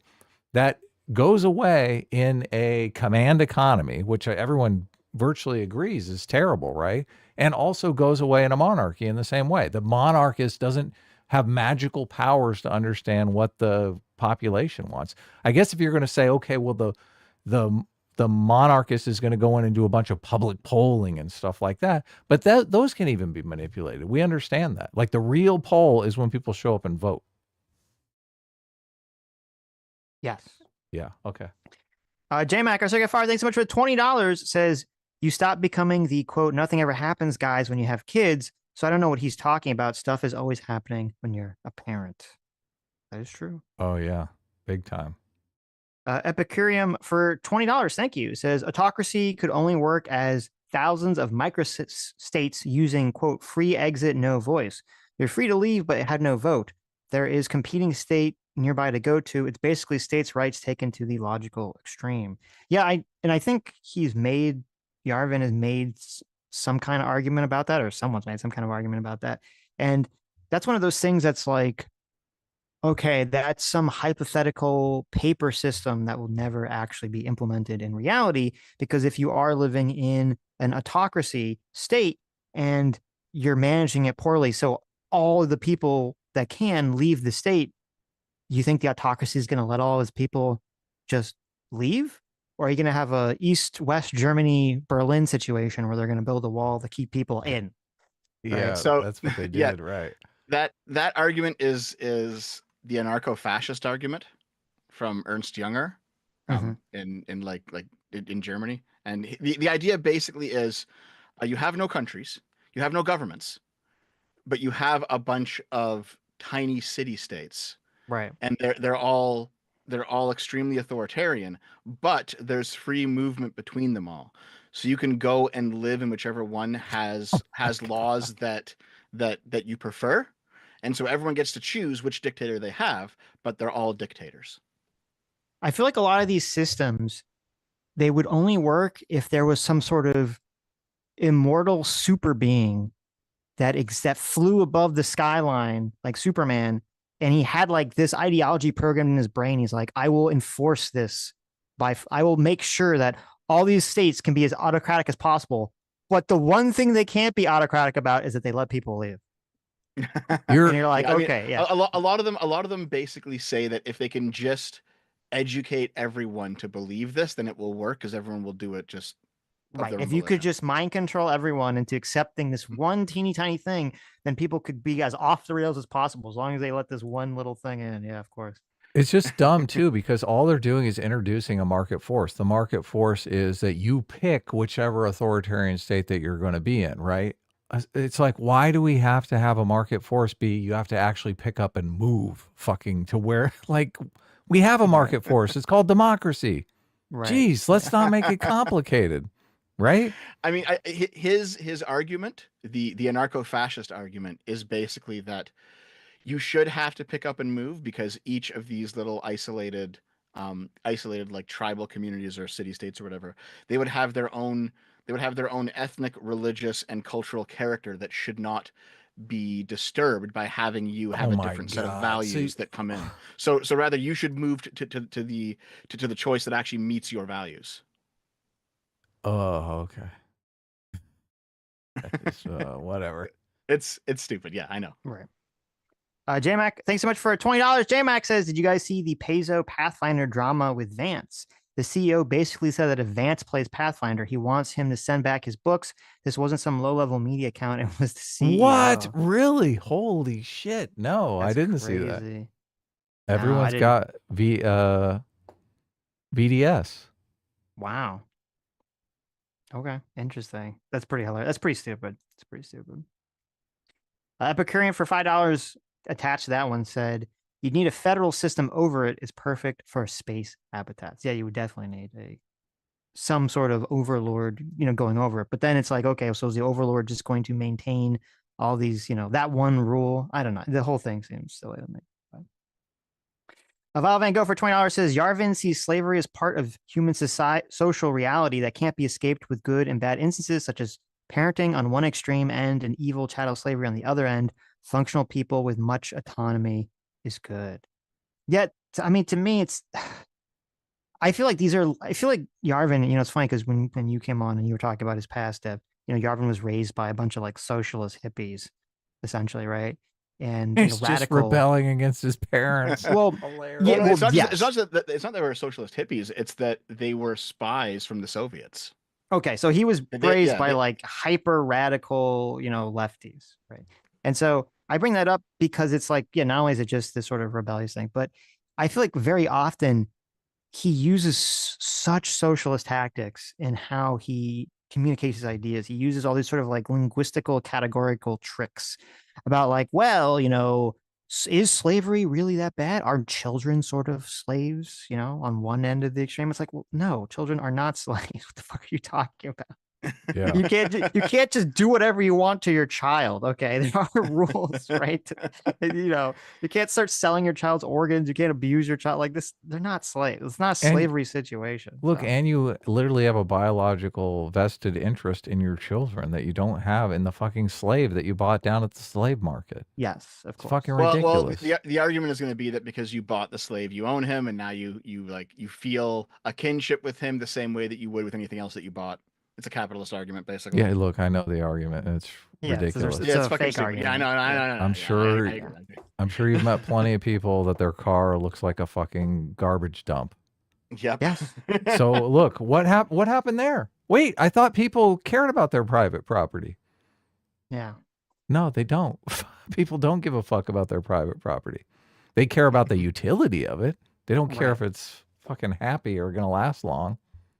Yeah. Well, especially, it's funny because the right always complains about liberalism views people as interchangeable economic units, which first of all, they actually don't, because the whole thing is that each individual person has individual worth and a unique perspective. So it's literally the opposite. But that was like the whole thing. That's part of why they don't give a fuck about slavery. It's not like a job where they're like, oh, I have this one employee and he's like really, really good. It's a slave. Especially when you're talking about like back in those days when it's mostly like manual labor, slaves literally were replaceable units. Well, and horrible workers, because look, obviously, if you're a slave, you're going to rebel. I know I am. Yes. I know Sitch is going to be none of us are going to be working quite as hard as we could, right? Of Yeah. course. Yeah. We're going to break our tools. Oh, yeah. Look, my tool broke. Right. We're be fucking around as much as possible. We're going to be trolling our owners like ridiculously. So the idea that you're going to get more efficiency out of it, when his argument is that this system is going to be more efficient, right? The Yarvin argument is ridiculous. His argument is that efficiency isn't a product of the worker being happy. It's just a management issue. That's bullshit. It's total bullshit. Yeah, I agree. The Groovy Banana for $20 says, what is this interview about? It's about Curtis Yarvin, and it's about trying to attach him to JD Vance. to Exactly. JD Vance and Trump on a meta level. That's what the interview Curtis Yarvin has a bunch of completely ridiculous ideas that they want. The New York Times wants people to believe are JD Vance's ideas and to be terrified of JD Vance becoming president in 4 years. That's what's going on here. Right. Okay, let's continue. Let's get let's get to the other two. But again, your quote was, if you ask me to condemn Anders Breivik, but adore Nelson Mandela, I'd prefer to condemn them both. And the thing is, basically, when you look at the impact, what does this have to do with equating Anders Breivik, who shot people on some because bizarre, deluded mission to rid Norway of Islam with Nelson Mandela. Because they're both terrorists, and because they basically both violated the rules of war in the same way, and they both basically killed innocent people. We valorize terrorism all the time. This valor. So I mean, he's technically true here. Like that's true. They're both terrorists, and I get the Well, point. He's making. they were both terrorists, but again, and I don't also think it should be compared. well, the interviewer here is kind of sewing out a bit because he's doing like a "how dare you" argument, right? Yes. And it's like there has to be a fallacy for this or fucking something where if you compare X and Y, you are saying they're exactly the same thing in all respects. And if one of those things is worse than the other, I'm going to be morally outraged that you would even try to do this. And it's like, well, I don't even think that's what's happening here. I think the guy, and that's why I'm wondering if they actually, edited something Yarvin said, or Yarvin just being really bad at defending his position here, is that this guy seems to have no awareness that Nelson Mandela did do a lot of terrorist actions. Regardless of whether you support ending apartheid, that doesn't necessarily mean that you get to go kill a bunch of innocent people. I mean, if you go, I think he is doing it a little bit. If you go back and look at him, like if you look at the interviewer's face and his tone of voice, he's getting outraged. No, but I mean, he is doing a "how dare you." What I mean is that he's like acting like he doesn't even know that Nelson Mandela killed a bunch of innocent people and did engage in terrorist actions. Like that's not even brought up in the conversation. So I don't even know if that's on the awareness, because I don't think the average American, the average person that knows about Nelson Mandela, they do not know that Nelson Mandela did do a bunch of terrorist stuff. They don't know that. They just know like, oh, that was the guy that fought apartheid and went to jail for it, right? Like that's their awareness of Nelson Mandela. Yeah, and he became he got out and he became a leader, and right. And that in the alternate timeline, he actually died in prison, right? That's the most people's awareness of Nelson Mandela. Yeah. That's all true, but like maybe he's I'm talking about the interviewer here. Maybe the interviewer is playing dumb. Maybe he didn't actually know. Maybe he doesn't care. Right? Yeah, I don't know. Or maybe it's one of those things where it's like, up. or maybe it's like a progressive thing where he's like, you know what? It's actually good to be. It's good for Nelson Mandela to be a terrorist because of his cause, but it's bad for Anders Breivik to be a terrorist. Right? Maybe it could be something like that, right? Maybe, yeah, maybe. So Gandhi then is your model. Martin Luther King, nonviolent. It's more complicated than that, but I could see. Wait, and this is like I don't like. This is again, Curtis Yarvin being a terrible fucking advocate for his own purposes. He's comparing Nelson Mandela to MLK, which is retarded because MLK was not a terrorist. He was not killing innocent people, engaging in terrorist actions or anything like that. And so Curtis Yarvin should just be like, well, that's the difference. It was nonviolent, right? Make this clear distinction. But he doesn't. He goes, it's complicated, which is like, well, wait a minute. How are you going to compare MLK to like Nelson Mandela or the Anders guy? That's ridiculous. Yeah, the line is violence versus nonviolence. And I think the history shows that the nonviolent revolt works. Yes. Unless it depends on who you're dealing with, right? Because like if someone uses nonviolent resistance against the Nazis, they will just be killed. So sometimes you have to use violence, right? But clearly in most cases you're not there. Yeah. When it comes to like dealing with Western liberal democracies, then nonviolence seems to be the way that has always affected change, and violence seems to just cause the exact opposite of what you want. Yeah. On both sides. All the time. This valorization. So Gandhi then is your model. Martin Luther King, nonviolent. It's more complicated than that, but I could say things about either.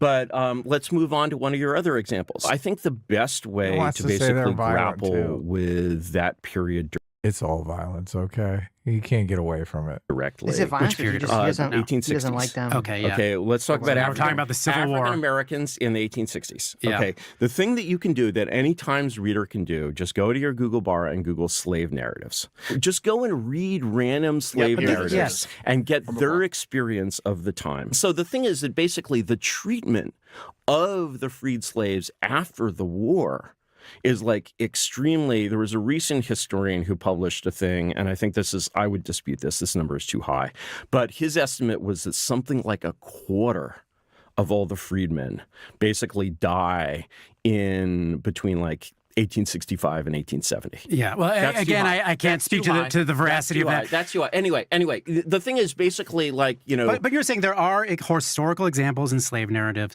where the freed slaves themselves expressed regret at having been freed. But this to me is another. This is such fucking bullshit. Because the context was obviously there was Jim Crow laws. I mean, they were killing them indiscriminately. They viewed them as their freed property. So, I mean, they were in a horrible environment. If you compare that to them just being accepted in the same way that white people were accepted, you're like in a much different place. But this third option was never welcome to them. So they're like, he's basically saying, oh, they were happier because they made their lives more miserable after they were freed. Well, no fucking shit. But what they wanted was just to be respected like everybody else. So what he's saying here, it's like I said at the start of the stream, there is some truth in this. You can actually go find a book called The Slave Narratives, and it's going to be stories of freed slaves who said, I preferred being a slave because I lived a much higher quality of life, because at least I had food and clothing and shelter, and now I don't have those things. Yeah, because the population kept those things from them deliberately. Yeah, I'm sure that's true, but also just in general, if you have a slave and you say you're free, go, and then you throw him off your property, he's going to be like, what do I do now? He's not going to have anything, right? So just in general, when you end slavery, if you do nothing to help the slaves at least have like the beginnings of a life, you're not really doing anything for them. Yes, but the problem is conflating that. Like, the logical claim is true, or the fact claim is true. The problem is then using this fact claim in a dishonest way to compare it, to try to make some comparison to something, saying something about how slavery wasn't so bad or maybe shouldn't have been abolished, because then it falls into what Adam was saying, where it's like, well, is it comparing from like a bad situation to another bad situation, as opposed to a bad situation to a what is the actual like freedom, having equal rights situation Today. Yeah, exactly. Right. Yes. Yeah. Which people want to make the argument that today they have it worse. What was the quote than that they he did said as actual anyway? slaves. What's that? Yeah. What was the quote that he said about slavery? Did he say that? He's did saying Mulbach you say can go up and specifically look that at slaves these. are worse? Look, and I don't even trust him on the slave narratives, because we could read these slave narratives and they probably say something to the effect of, oh, we didn't get any of the things that we were promised. You know, obviously they're pitching it to us that we're going to be welcomed into society. They really just treat us like they did when we were slaves. There's all this missing component there. When I read the book, and it's been 3 or 4 years now, but when I read the book, there was definitely some accounts in there where a guy was like, hey, listen, my master didn't beat me. He treated me well, and now I'm just homeless on the street. And I have no food and I have no clothing, and my life was just straight up better as a slave. There was definitely a few stories like that. Okay, but what does that have to do with anything? Well, he's appealing to this book in this argument. No, but okay. Again, why is he appealing to the book? That's what I'm saying. Like, you can have a fact claim that is true. Someone who was once enslaved had a better time or a better life when they were a slave than not being enslaved. That's irrelevant to making a broader argument about today's treatment of ideology and freedom and whatever. It has not. It's so detached from that, and so that's why I'm saying it's irrelevant. And making an argument that slavery is as good as modern life. Right. I have to go back and see like exactly what quote they're referencing here, because I don't quite know where they're going. Well, I don't know. Yeah, I don't, and I don't think he actually says what the quote is. No, he said 3 quotes in the interview. They're like 15 minutes prior. 33:13. I mean, maybe the more relevant point is that Nelson Mandela was Gotta go back a sec. Pleasant, including that of freed slaves. Sophisticated. Well, there's 2 more. There's 2 more. It is very difficult to argue that the Civil War made anyone's life more pleasant, including that of freed slaves. Okay, that's the quote. Come on. Right. So that's going to be an accurate quote for at least some of the slaves in the slave narrative book. It wouldn't be an accurate period. quote. Well, it would for the immediate period after the war ended. Yeah. No, he said anyone's life, especially the freed slaves at the end. No, he said difficult. I found the article. It says difficult. The quote that the guy read to him says difficult to argue that the Civil War made anyone's life more pleasant. Anyone means everyone. Okay. Yeah. which is obviously not the case. Even Okay, if you have the book where like a fourth of slaves said that they liked it better. Okay, what about the other 75% of the people? Right. Right. Yeah, Who I were agree with getting you. beat Yeah, yeah. within Right. an What inch of about their lives every single fucking day. right. So again, and also, I mean, I think the thing is, and I don't know because I don't know what maybe the New York Times guy is being sneaky here because I don't know what the context is. He doesn't read it.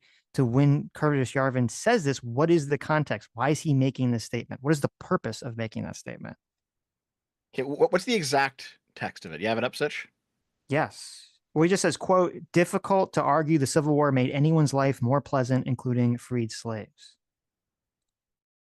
But I don't know what I don't know why he's saying that. I don't know what context that. Okay. Difficult This to was argue said. the Civil War made anyone's life more pleasant.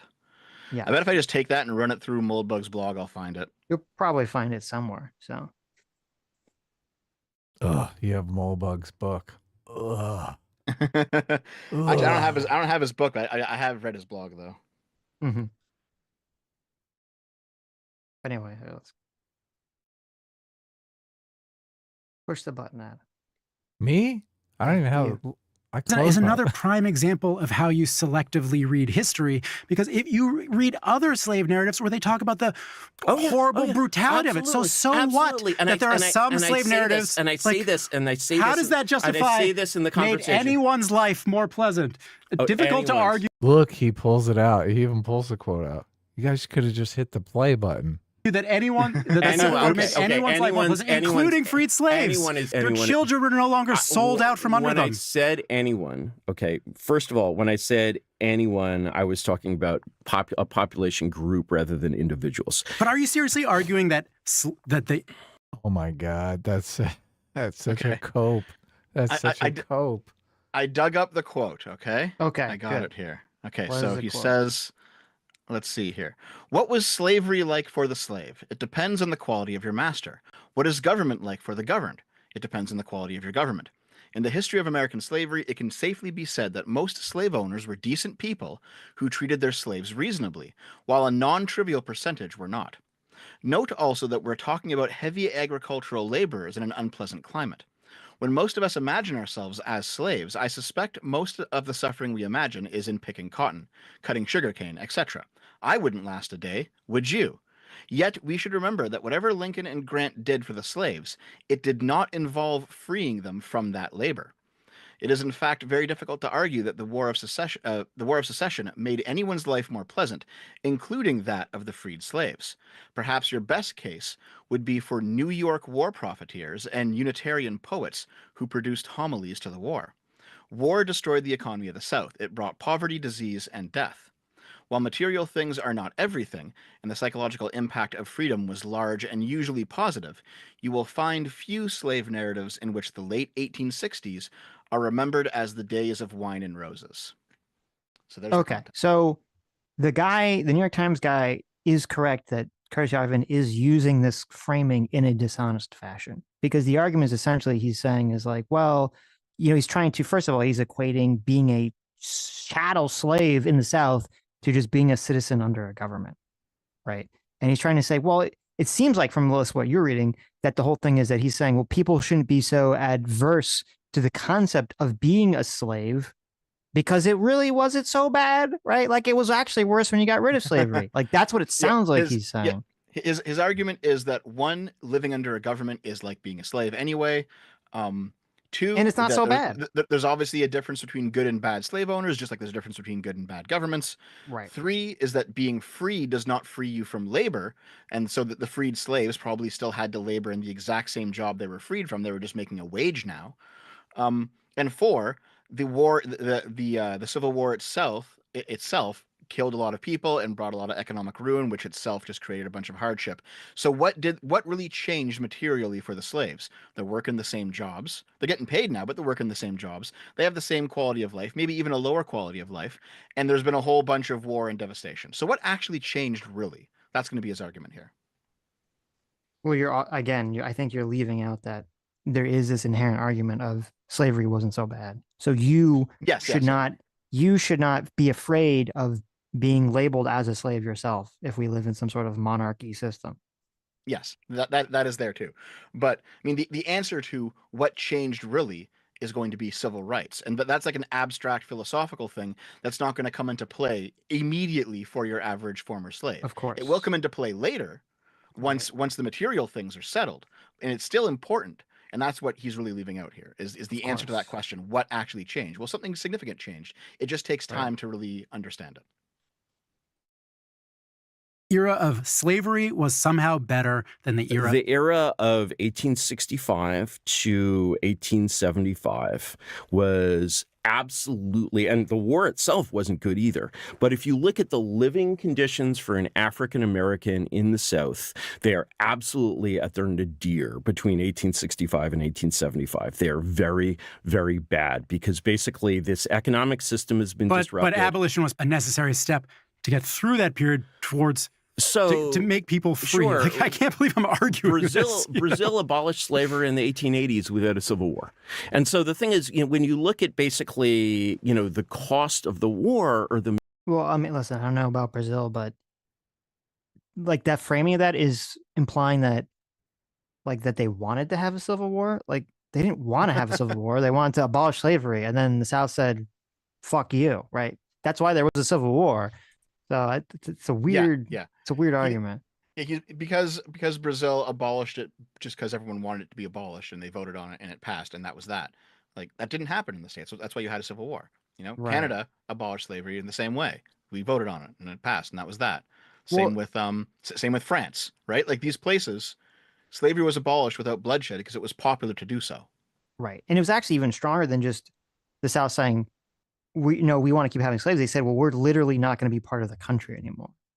Right. We're just going to break off from you. So it's not even a situation of like, well, you could have tried this. I've heard this argument like, oh, they shouldn't have had a civil war. They should have just slow walked the whole process. Like, well, you can't really slow walk it when one side just leaves the country.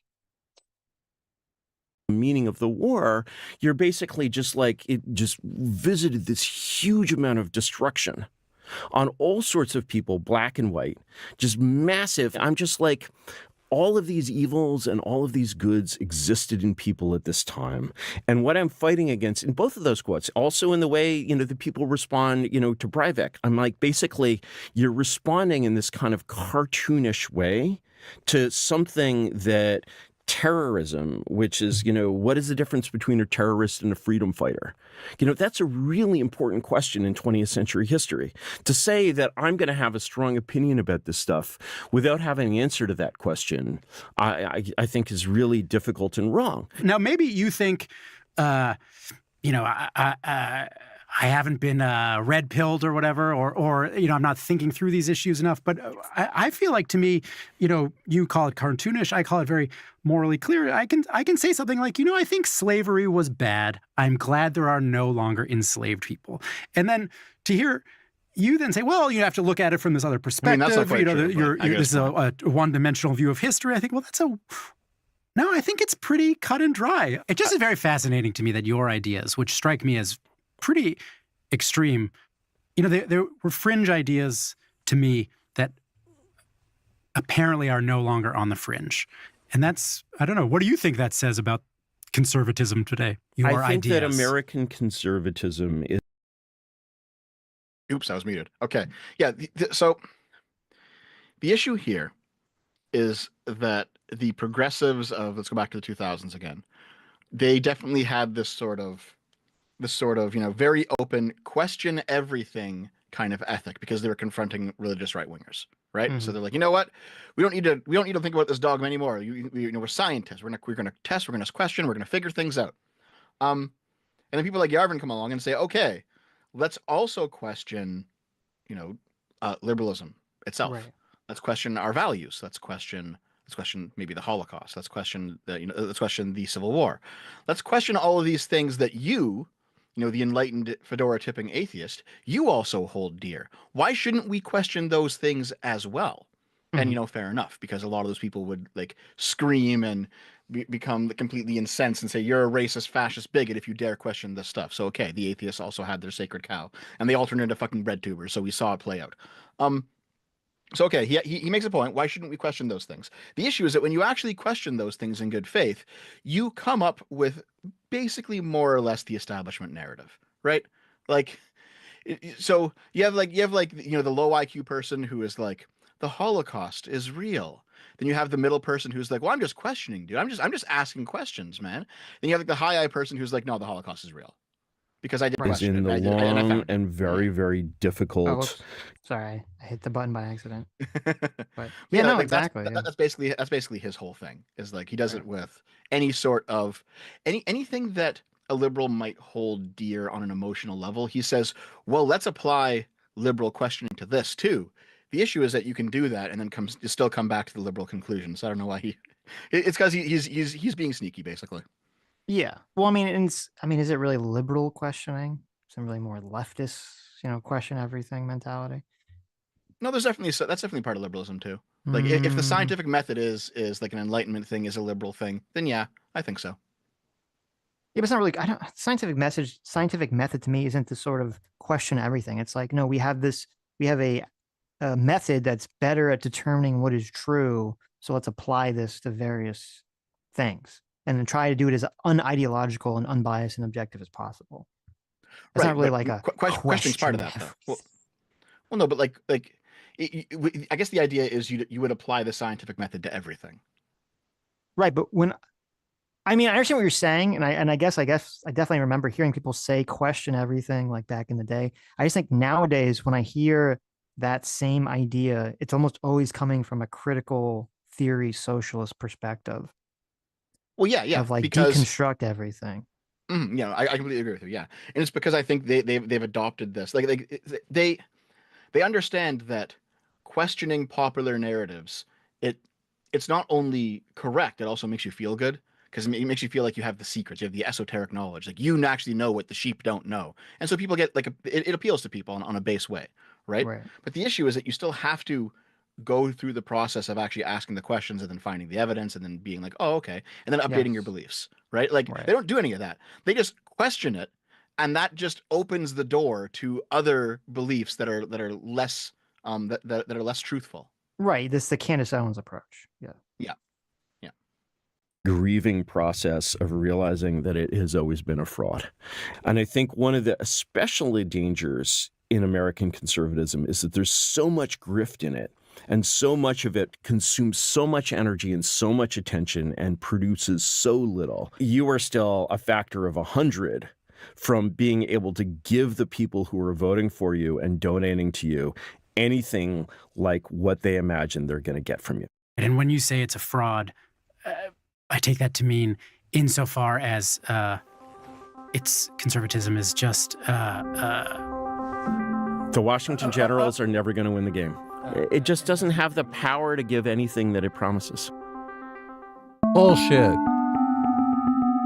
Well, he's talking about conservatism there, right?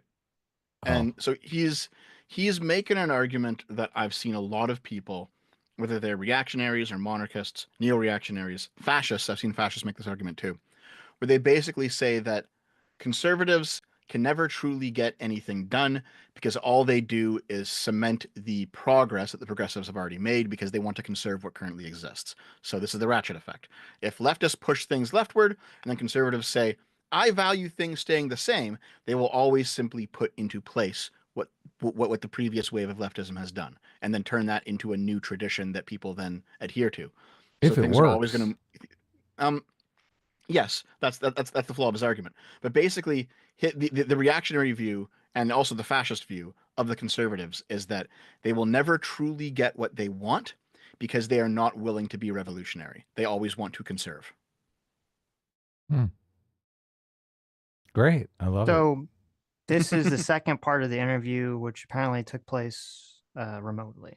So Thank you. Thank you. It was fun. Let's have some more fun. You do so often draw on the history of the pre-democratic era, which is a historical period sort of exactly coterminous with, for example, women being treated as second-class citizens. And the status of women in that time period, which you valorize, is not something I've really seen come up in your writings. Do you feel like your arguments take enough into account the way that sort of monarchies and dictatorships historically tend not to be great for big swaths of demographics? So, okay, so let's look at, enfranchisement in specific. So when I look at the status of women in, say, a Jane Austen novel, which is well before enfranchisement, it actually seems kind of okay. The woman in Jane Austen's book seems to be fine. The Who are social desperate to class. land a husband because they have no access to income without that. Well, have you ever seen anything like that in the 21st century? I mean, the whole class in Jane Austen's world is the class of like UBI earning aristocrats, right?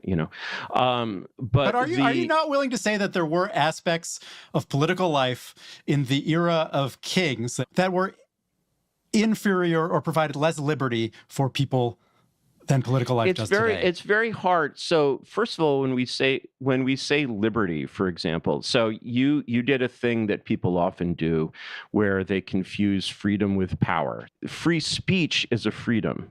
The right to vote is a form of power. And so the assumption that you're making is that through getting the vote in the early 20th century in England and America, women made life better for themselves. Do you think it's better that women got the vote? First of all, I don't believe in actually voting at all. Do you vote? No. I believe that voting. Did we just cap it here?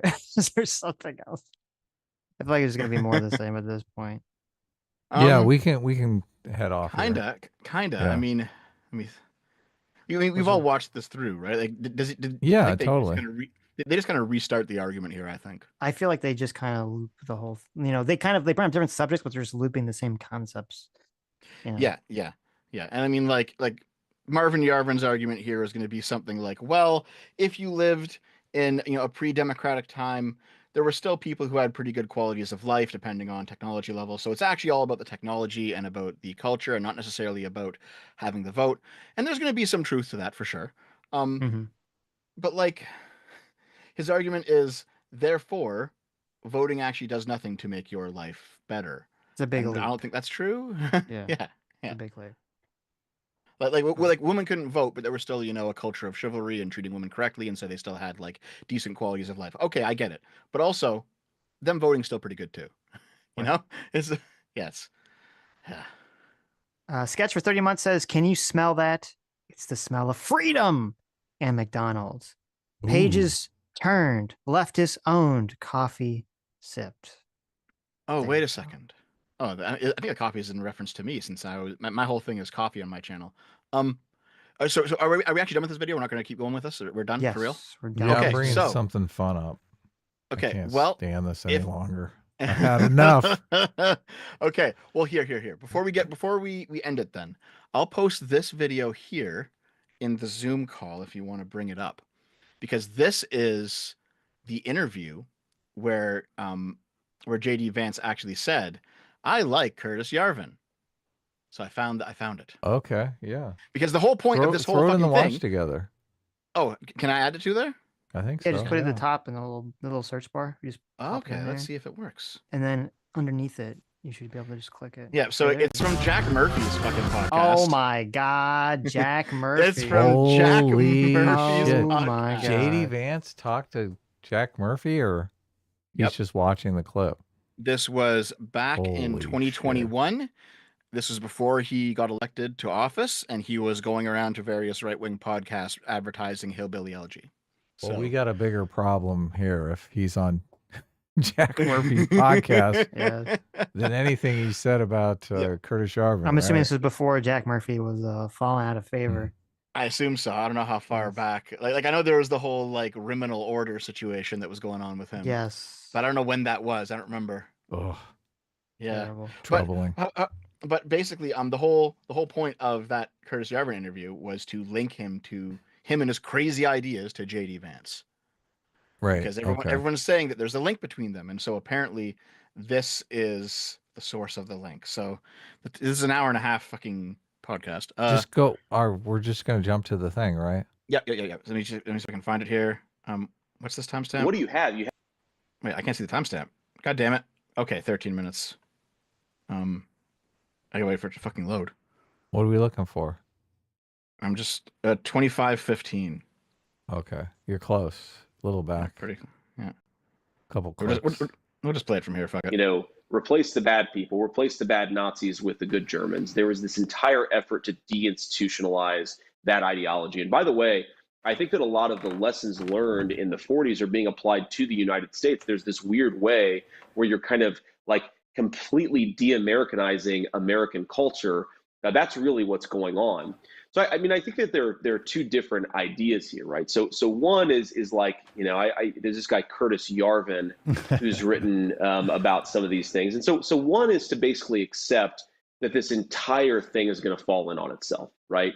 And so the task of conservatives right now is to preserve as much as can be preserved, and then when the inevitable collapse of the country comes, ensure that conservatives are able to sort of help build back the country in a way that's actually better, not Joe Biden's Build Back Better, but actually some sort of reconstruction of the country. I think that's too pessimistic and too defeatist. I tend to think that we should seize the institutions of the left and turn them against the left, right? We need like a de-Bathification program, but like a de-wokeification program in the United States, right? So like, let me give you a couple examples. So, so he says Curtis Yarvin talks about the collapse, but that he's too pessimistic about the collapse. Mm-hmm. I mean, this But isn't also- really an endorsement of Curtis Yarvin in any way, shape, or form. No, but it is a declaration that he's read Yarvin's ideas. Yeah, And we he do thinks know- they're and- too and we do- pessimistic. Yeah, but here's the thing. I think the issue, if I was going to be, you know, the New York Times and I wanted to really slander Vance with this, I would Mhm. say the issue isn't that he disagrees on how pessimistic it is. The issue is that like there's now a moral connection between them, right? It's like, oh, you don't absolutely think his ideas are disgusting and morally abhorrent, and you actually just think they're too pessimistic, but you're still on the same side. You differ in Mhm. tactics, not in morality. Well, that's Well, the problem. he's only That's what's gonna talking be- about, in the context, he's talking about some sort of American societal collapse. And he says Curtis Yarvin has written about this societal collapse. So I think it's dishonest to say that he's saying, I've read Curtis Yarvin and he's great. This Yes, is not the but- quote I'm talking about, though, because someone sent it to me. Okay. Someone who okay. was defending actually JD Vance. There is a quote of him saying, I'm trying to find it. I can't find it. It was I did something see another like quote.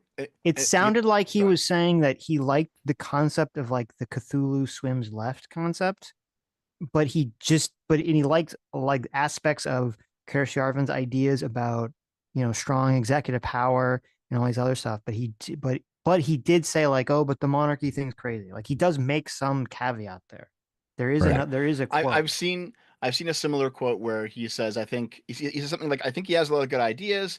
I disagree with him on the monarchy, but otherwise, like, it's one of those things where they're both right wing, and he is swimming in these sort of in the right wing online ecosystem, and he has some disagreements, but they do Right. recognize that they're like broadly like on the same side. Right. It's a little bit deeper than just them both being right wing. It's that, you know, they both have this strong connection to Peter Thiel. They both were at, you know, they both were involved with the NatCon. Someone's calling me. They're both at the NatCon thing. You know, so there is this connection there that's deeper than just like, oh, well, they're both right wing, and you know, he mentioned him once. Like the original woman that wrote the article, you know, attaching the piece, like she was talking about like talking to both of them at the same party after after that Peter Thiel convention. So where they're interacting. So it's not like they're just sort of this kind of nebulous thing. Now, does that mean that JD Vance believes in all the monarchy stuff? I hope not. I would like for someone in, you know, the modern election to have asked that direct question so we get a like on the record answer about it. But Yeah, I know what you mean. I mean, part of it is definitely going to be a genetic fallacy where because his ideas are descended from these ideas of the same thing, or because he Right. knows that guy, he's the same thing, or he read that, he believes it. Like you see this argument all the time. It never fucking makes any sense. You know, the person who reads fascist literature is not actually a fascist. Maybe he's just getting educated. Simply knowing about a thing does not make you a believer in that thing. That's the genetic Right. fallacy. Right. But also, I mean, there's still some overlap here. There's still some overlap of ideas that might be worth, you know, giving some pause. But clearly, I think the New York Times is trying to run with this in a way that just does not map onto reality. Not completely, anyway. mm-hmm. What's going on, guys? I don't know. Inauguration You really want to watch was this? absolutely Yeah, What we the gotta fuck get is this? Dev's. We gotta Yeah, get they wanna Dev's watch that. reaction to this. What is this? Dev, you were watching the. We all know Dev has a little. Well, he doesn't like Donald Trump much, so I'm sure you were No, I don't, watching. no. You were watching the inauguration yesterday. I actually wasn't. I was not. Oh, okay. You couldn't even watch the inauguration. Look at No, this. no, Oh my no. God. I've had some real life stuff going on recently. I haven't been able to be plugged into any politics or any drama or anything. Well, I'm sure you're a regular watcher of this channel. What is this channel called? The iHip news. I have no fucking clue. These women are great. They're so catty. I love it. I know. So they're I gonna love it. give us, since you haven't seen any of the inauguration moments, they're gonna give us the down low on all the tasty inauguration stuff. Of course, it's gonna be completely unbiased. You can just tell from the look on their faces. Okay, let's see.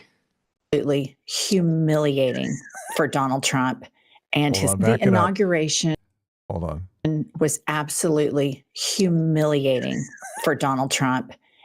So how's that make you feel, Dev? The inauguration was absolutely humiliating. He was humiliated all day long yesterday. I feel like they might be lying. Oh, really? And his guests and the entire right-wing media echo chamber. And to get us through this, we're all going to have to laugh. And so please join us for the greatest hits of right-wing media and the embarrassing inauguration that Trump had to move inside because he's too scared of the small crowd size. Number one, Kylie, show the clip. I thought they moved inside because it was like super cold. Was it because of the crowd size? No. It was really cold. How cold was it? How could you fall for the narrative, That was, the like, really right-wing griptosphere narrative? Sitch. Was it really cold, or I don't know what's going on? Yeah, isn't there some? I mean, It you're was in like Canada, 1 degree, they said. It was Okay, like so- a polar vortex or something. I guess Yeah. they're Well, going on. yeah. So Water like, freezes it was at 32. I think it was 1 degree, they said. yeah, we were at like minus 35 Celsius. What is that in fucking? Oh my God. Oh my Move. God. Get the fuck out of there. Oh. Run for your life. Okay, it's minus 31 Fahrenheit here. That's what Oh we were my at. God. Oh my fucking That's lord! insane. Why do you live in such a hellscape? Hopefully Trump will conquer us, and I can move to the States easily then. Minus. Oh yeah. What'd you say? Minus 21. 31 minus 31 Oh Fahrenheit. my lord! Yep. Can life survive Here we at that have temperature? Fox Like, how News. do you This not is a just real die? I mean, I felt colder, so it's fine. Oh my It's just God. Canadian. All right, Okay. enough about the weather here. I Look, guess it wasn't that cold. they've found Fox News got the Chiron wrong. Tick. Oh my God. Cock. Oh, that's How kind of funny, actually. embarrassing. That How is kinda funny. embarrassing That's for pretty funny. Trump. I like that. Iran. That's pretty funny. TikTok shuts down in the U. Look, if there's an app called TitCock, I'm interested. Mhm. that app should not be shut down, right? US. Yeah. It's got to be like a Okay. trans dating app or something. And then next we have one of my favorite things. And here's Trump right in the middle of his barn burner of an inauguration speech, which could also be called a jet stream of bullshit. And here is Hillary Clinton's reaction to part of it. Time from now, we are going to be changing the name of the Gulf of Mexico to the Gulf of America. We will restore the name. Okay. I mean, okay. God, they fucking love Hillary Clinton. They're like, oh, my spirit animal, Hillary Clinton. Yeah, Yeah, but isn't Hillary Hillary's laughing always gonna about be it? fucking cringe. Hillary laughing about it's like that's not like a notch against Trump, isn't it? Like everyone acknowledges that it's funny, like the whole Gulf. It of is America thing. hilarious. Look, she Yeah. if when you can make Hillary Clinton laugh, oh man. This Right. is just like freedom fries all over again. You know, Yes, yeah, bringing yeah, that shit yeah, back. yeah. You know, I will say I watched Trump's inauguration speech and I thought, Jesus, he's so low energy. I was really? worried. Yeah, it was so low Aw. energy. He was so low energy. I was like, oh my God, are we gonna get like? I was literally thinking like we're gonna get Biden 2.0 in the next 4 years, where like Trump I is think just he gonna will. become Well, I am worried So- about that. But right. But then, but he I stayed did up all watch- fucking night. What are you I know that's what I was talking gonna about? say. That's what I say. But then I did watch him doing all the executive orders and answering all those questions. He was so high energy. And he was very high energy. And I was like, okay, well, I don't know. I don't know what happened. Did he take a big bump of Sudafed or something? Like he's suddenly awake now. No. He's suddenly alert. He's a night person. It's so obvious. I suddenly have confidence in him again to succeed and not be Biden. Not succeed, but to like not become a Biden in the next 4 years. So well, maybe it's like an ADHD thing, right? Like if he has to sit there and read a script, he goes all over the place. But if he has to like sign papers, he's fine. You're probably this was right. a big objection everyone had about Trump's first administration was that he ran the White House like just a frat house where everyone just comes and goes and hangs out. Right. And it's so funny because that was the mood when he's signing the executive orders. He's like, come on in here. Come on in here. Yes. The party's back. The White House has been on lockdown for 4 years because nobody wanted anyone to know that Joe Biden was halfway dead. Right, right. Now it's a party again. Yeah, maybe that's it. That does make sense. Everybody there is just like, what in the literal fuck is he talking about? He is a dipshit of the highest order. Here's all this is just such spin. It's such spin. It's hilarious. Yeah. He's a dipshit, Adam. What are you talking Not about? everyone's thinking that, obviously. He's a dipshit. Okay. More than half the voters think he's not a dipshit. He is a shit of dip. Oh my God. These are the white liberal women everyone talks about. Here's the thing. Change it. Change the name. Do it. He also declared we're only going to have 2 genders. Okay, declare it. Right. None of this does jack shit. None of it. It's all puffery for a bunch of jack-offs by the ringleader of the jack-offs. You're an anti-intellectual dipshit. Change the name of shit. It doesn't matter. Say that there's only 2 genders. There's still going to be trans people. That's right. He's such a moron. All right, next up. Know that transgender dates back thousands and thousands, like to the first. Oh my God. Fucking talking points. This is some massive cope levels that we're witnessing here. Oh my God. Yeah. I mean, I read the whole executive order and I'm curious how it plays out, but this is a massive amount of cope. First civilizations. No, these people absolutely don't know that because they think that transgender people are trying to take their jobs. Right, which has nothing to do with it. Nothing. I mean, listen. Okay. And groom their kids. I've heard the grooming accusation. I've never heard the transes are taking your jobs accusation. Oh yeah, that's completely did she, I haven't heard that one. Did she like wire cross with the Mexicans, I guess? The Mexican trans are coming over the border. They're climbing the wall. And the Mexicans, they're not sending their best. They're sending their transes to groom your children, to remove their genitals. They have never seen a progressive talking point that they didn't like. So yeah. So like, here's the thing. So they are describing some of the dumbest components of the right wing accurately, but they're doing it in the most annoying way possible. Oh my God! And I fucking hate them. Oh, yes. Okay. No, but there are definitely some idiot right wingers who believe some of this nonsense for sure. But like these people, it's like this is that one meme where it's like heartbreaking. The person that you hate made a great point. That's what this fucking is right now. Yeah, look, there are anti-trans people in the Republican Party and in the conservative movement, but I would argue the reason the election was won is because people do have a legitimate fear of some stupid 20-year-old elementary school teacher transing their kids or instilling gender ideology in them, making them believe that they can change their sex. That's fucking dangerous for parents. And these two people completely ignoring that is great because they're going to keep losing elections until they get that message. Well, and also I think they're just factually wrong in that.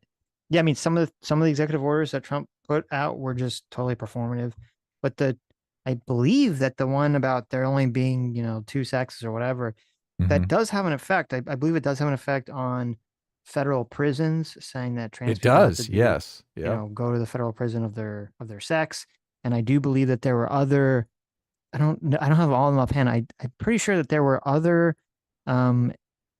avenues of like had to do with colleges and colleges receiving funding. Title IX funding. Yeah, that the Biden administration said that transgender stuff had to be included in that. And I'm assuming this undoes all that. So I do think it has some effect on the law. I guess some effect, yeah. I don't know if we talked about this on the stream or before the stream, Adam, but I think I mentioned at some point that some of this doesn't have effect, some of it does. I mean, also, not all this is good either. Like, but still, I mean, I don't know. All of It's these, cringe. no, a lot of these executive orders are fucking great. That's why I was like, talk about taking down wokeness. Like, if you're against wokeness, like they're taking a huge swing at wokeness with all of these executive orders. They're definitely going to try to take wokeness down a peg, for example, if not wipe it out of existence. And look, and she's fighting back here. She's saying, Trump is such an idiot. We already control all the institutions. She's saying the quiet part out loud. She's like, well, we're not going to listen to any of this shit, which I've heard, like, even though the Supreme Court weighed in on the racist policies at Harvard, racist admission policies, they're still doing that shit. They're still doing it. They're breaking the law. They're like, fuck it. We're still going to do it anyway. See, for me, there are some individual things about this that I don't like. Like, for example, I don't really like the idea of putting trans women in men's prisons, because that can lead to a whole bunch of like different abuses. Like here, imagine Blair White going to jail and she's in like a men's prison. All right, she's going to be turned inside out within 30 minutes. How do you? Like, but how do you know? It's going to be a fucking terrible situation. How do you know which are the legitimate trans women and which are the women that are just pretending to be trans so they can go into the women's prison and raise chaos? How do you know? I don't know. I don't know if I would put them in the women's prison either. I think I'd have like a trans prison, frankly. I like okay because neither of these solutions really works for both of these reasons. Yeah. Yeah. There was I don't know what the thought process was. Trump did have some end of remote working, and I don't know why. What's wrong with remote working? Yeah, I saw a tweet by Elon Musk where he said it's a principle of fairness. Other people have to go into work that make products and services. They can't stay home. So just out of fairness, you should have to go to your job as well. So it depends what your job is. I mean, I'm assuming a lot of the remote working is people don't live like physically in a location where they can go to wherever the job is. Sure. Yeah. And if it's like working over the telephone. Right. Yeah. I don't agree with that. One of those annoying people that you talk to over the telephone for anything that has to do with the government. And I don't know. Talking about fairness, that's like, we're streamers. We do our work remotely. Elon Musk is a billionaire. Like, what do you mean fairness? Like, all sorts of people have different jobs at different levels of fairness. That's such a weird, I don't know. That seems weird to me. Like, it seems like, yeah, maybe you can complain. I'm sure there are definitely people that do remote work that are like, don't do, they're lazier. They don't do as much work as they would do in person. They don't do that's jack fine. shit. Right. But just that's a weird argument. So. Yeah. I'm not a religious nut. You're not a religious nut. But Trump's base are religious wackadoodles of. You are a religious nut, baby. I hate to tell you this. You're in the gender ideology religion. You are a fucking nut. That's why we're watching this. I like these ladies. Be nice. Yeah, but they're both crazy. That's what makes sense. That's why I like them. Crazy. That's why they're fun to watch. What do you think of Michelle Obama making Barack Obama walk into the inauguration all by himself? Like, he couldn't even get one of his fucking daughters to go with him. How depressing is that? I mean, it's funny, I think, actually. It is kind of funny, yeah. Oh, my God. I love the drama, man. I'm here for it. No one cares. It's not like, oh, he's alone. He's a loser. No one's thinking that thought process with Obama. Oh, I did. I thought it. I saw him walk in. Like, everybody's walking in pairs, with their significant other. He's walking in alone. And it just, oh, my God. It just made me think. The fight that he had with Michelle Obama. You can't even go for me. Just go for me so I have someone to walk in with. I gotta show my principles, okay? I don't think that occurred. She probably used it as leverage to try to get him not to go. I don't think that. He's like, Michelle, I'm the president of the United States. I have to go. Highest order. So here we have an image of Trump, convicted felon, doing his swear. They got to go convicted felon, right? They got to throw that rapist, throw in right? The label, yeah. Yeah. Here we go. What the fuck is Melania wearing? Their joke about that is actually kind of funny. They're calling her the Hamburglar. That's pretty good, yeah. And I was like, wow, that is the Hamburger. I saw it and I was like, Melania, what the fuck with the hat? Like, you're completely upstaging your husband. Nobody's Yeah. going to remember anything but your fucking hat. Well, I said she looks like the Hat Man. I think that's what's going on here. Trump is in America is in some kind of fever dream, and we're all collectively seeing the Oh, Hat you're Man. right. Yeah. Yeah. This is funny. Look, is this like the crossed fingers behind your back thing? He doesn't have his hand on the Bible. No, he doesn't. She's holding the Bible up there, but what's this down here, Sitch? What's going on here? Did you just forget? That's what you're saying. Was this his thinking behind January 6th? He's like, well, I never had my hand on the Bible. Mm-hmm. But going back to the I am ready for all the memes. I'm ready for the Trump memes to come back. Okay. I don't know if you recall, but his son Barron was just like a kid, 8 years ago, and it was all like memes of him like playing Roblox, and he was like this innocent little kid, and now he's like the fucking like behind the scenes Godfather controlling his father, and all the memes is great. I don't like Trump. I think it's gonna be a bad 4 years, but it's gonna be great on the internet. It's gonna be a great 4 years. No way, no. Look, think of all the shit coins we'll get to make fun of. Come on. Oh fuck, dude! Did you get in on the ground level? How much Trump coin did you buy, Dev? None, and I was smart because he rug pulled already. No, he didn't. No, he brought Melania in. Trump's rug pulling his own fucking voters. It's great. Trump coin is going to the moon. What are you talking about? Trump coin is going to be the currency on Mars, literally. Okay. How much Trump coin did you buy? No. Look, obviously Trump coin is worthless. Oh God. The Trump coin thing is completely embarrassing. It's just, look, Trump is such a mixed bag. Like I said, okay, we've been talking about fighting against wokeness forever. I do think that there is this like preference falsification going on that we're kind of getting past now with all these executive orders. And so there are things Trump is doing that I'm just like, yes, finally return to sanity. And then there's Trump coin. Like, what the fuck? What the fuck? So there's a claim. I don't know if it's true. It's a claim, a random claim that Trump. That Barron is behind it. Oh no, that Trump has already withdrawn, or that whatever those accounts are, like the select accounts, have withdrawn $500 million from the meme coin. Yeah, I saw Dave Portnoy, what does he run? Some podcast or something like that. He tweeted out, he's like, I bought 1 million of the Trump coin and I doubled my money. So I got out. Now I'm going to bet it all on the game. And I'm like, oh my God. Because so many people, I mean, that's them throwing $1,000 in. Right. And Dave Portnoy gets to walk away with a cool million to bet on a fucking game. Throw away. Yeah. Yeah. It's so sad. People are so fucking stupid. Like, put your money. Well, I guess we can't give financial advice. Spend all your money on Fell for It Again awards. No, look, if someone spent $1,000, if someone spent $1,000 on a Roth IRA with some S&P 500 ETF, they would do far better in the long run than the fucking Trump. Look, I acknowledge some people are going to be, they're going to make millions of dollars. You're not. First of all, he had $1 million to put in. You don't have $1 million to put in. You're putting in like $1,000 or $500. But that $500 is going directly into Portnoy's pocket so that he can fuck some hooker and gamble on the game the next day. Why are you contributing to that? Anyway, that's the end of my speech. That's my TED Talk. And there's the Hamburglar, First Lady Melania. She looks awful. Holding 2 Bibles.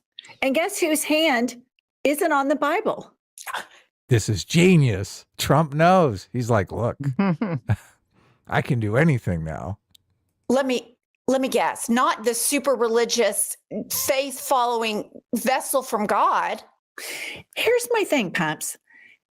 If Obama did this, or if this were Kamala Harris's inauguration day, Fox News would be hyperventilating. I don't think there is an ER equipped in the entire area of Manhattan that could deal with the accelerated heart rate that they would have over this. They would lose their fucking minds. They won't report it. They won't talk about it. Nobody's going to care. I don't give a shit if he puts his hand on the Bible or not, because I'm not weird and that doesn't mean anything to me. But his supporters certainly do. But here's what amazes me. This motherfucker gets off doing everything that they hate. And what grosses me out so much is you have a large portion of the American public that celebrates this awful human being that does not even remotely deserve the peaceful transfer of power. The Democrats put on this big show. We're going to have the... Oh my God, she's going for it. She's like, what the fuck? We should have done January 6th. Kamala Harris was right there. What a bunch of pussies these Democrats are. There you go. Peaceful transfer of power. The Republicans don't give a shit if it's peaceful or not. They don't care. Well, that's not true, because Fox News is having a meltdown that Michelle Obama didn't go there. And I don't remember one single word when Trump and the Hamburglar didn't show up for Biden's inauguration. He was the fucking sitting president, and he dipped because he was a little titty baby. I don't remember any outrage on Fox News. None. Well, hold on. I think also I think Biden also didn't want him there after January 6th. He said that Mike Pence was welcome. Really? But Holy Trump was shit. not. Yeah. Did he really disinvited him? I have like a vague recollection of this. Look I have at to look this. It up, These it's liars. one of those things where it's like you tried to steal the fucking election. You shouldn't come here. Get the fuck out. These little titty baby liars. Holy cow. And I just want to say this. It appears to me that it's the Bible, the Trump Bible, that he didn't put his hand on, the new inauguration Bible. So after the Melania coin, Trump coin, all the grifting, he now has the inauguration Bible that he can't even touch for his inauguration because he sucks. Okay, next up we have so much venom. These so catty. Mark Masculine Energy Zuckerberg staring at Jeff Bezos's fiance's boobs, who showed up in a bra to the inauguration. Show the pic. Play that again. So here's the thing.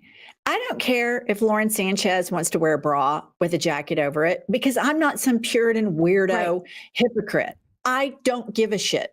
But correct me if I'm wrong. Was Fox News not losing their shit because Michelle Obama wore sleeveless dresses? Yes.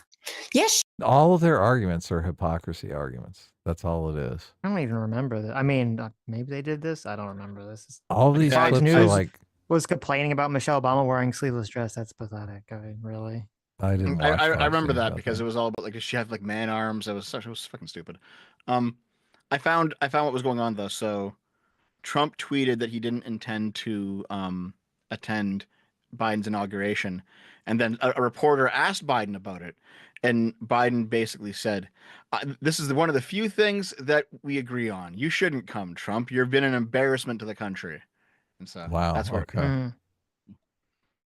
That's what happened. So Trump broke up with him, and then he's like, "You can't break up with me. I'm breaking up with you." She was showing her arms. Yes, they were so offended. Here's the thing. One thing I did see on the internet over the weekend, it was a picture of Mark Zuckerberg and Joe Rogan, and it said, the number one cause for vaginal dryness. You know what's amazing to me? So is this show just like laughs at memes? Is that what it is? Kind of. Well, look, I haven't watched a lot of this, so I just thought it was hilarious. Seeing the inauguration through their eyes, I think is pretty funny. I thought the inauguration was pretty interesting. I don't know, how much of it did you guys watch? The inauguration? None. Yeah. I was being completely honest. I had something IRL going on. I didn't watch any of it.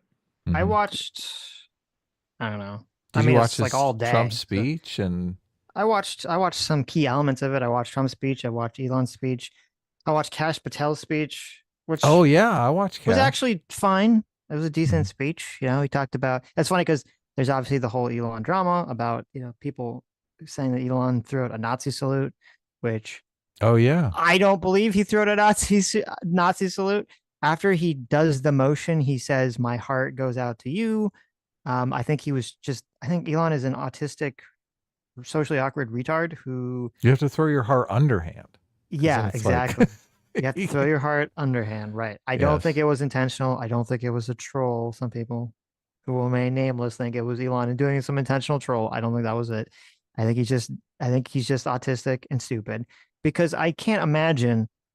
And I said this in my tweet about it, which a lot of people on the left were tagging me for, which was I can't imagine that Elon is going to get into this, weeks long fight with the far right ethno nationalist people about H-1B visas and literally say that that the Republican Party needs to rip out the racist root and stem. That was the words he used. Okay. Yeah, you kept linking to that. It was Right. great.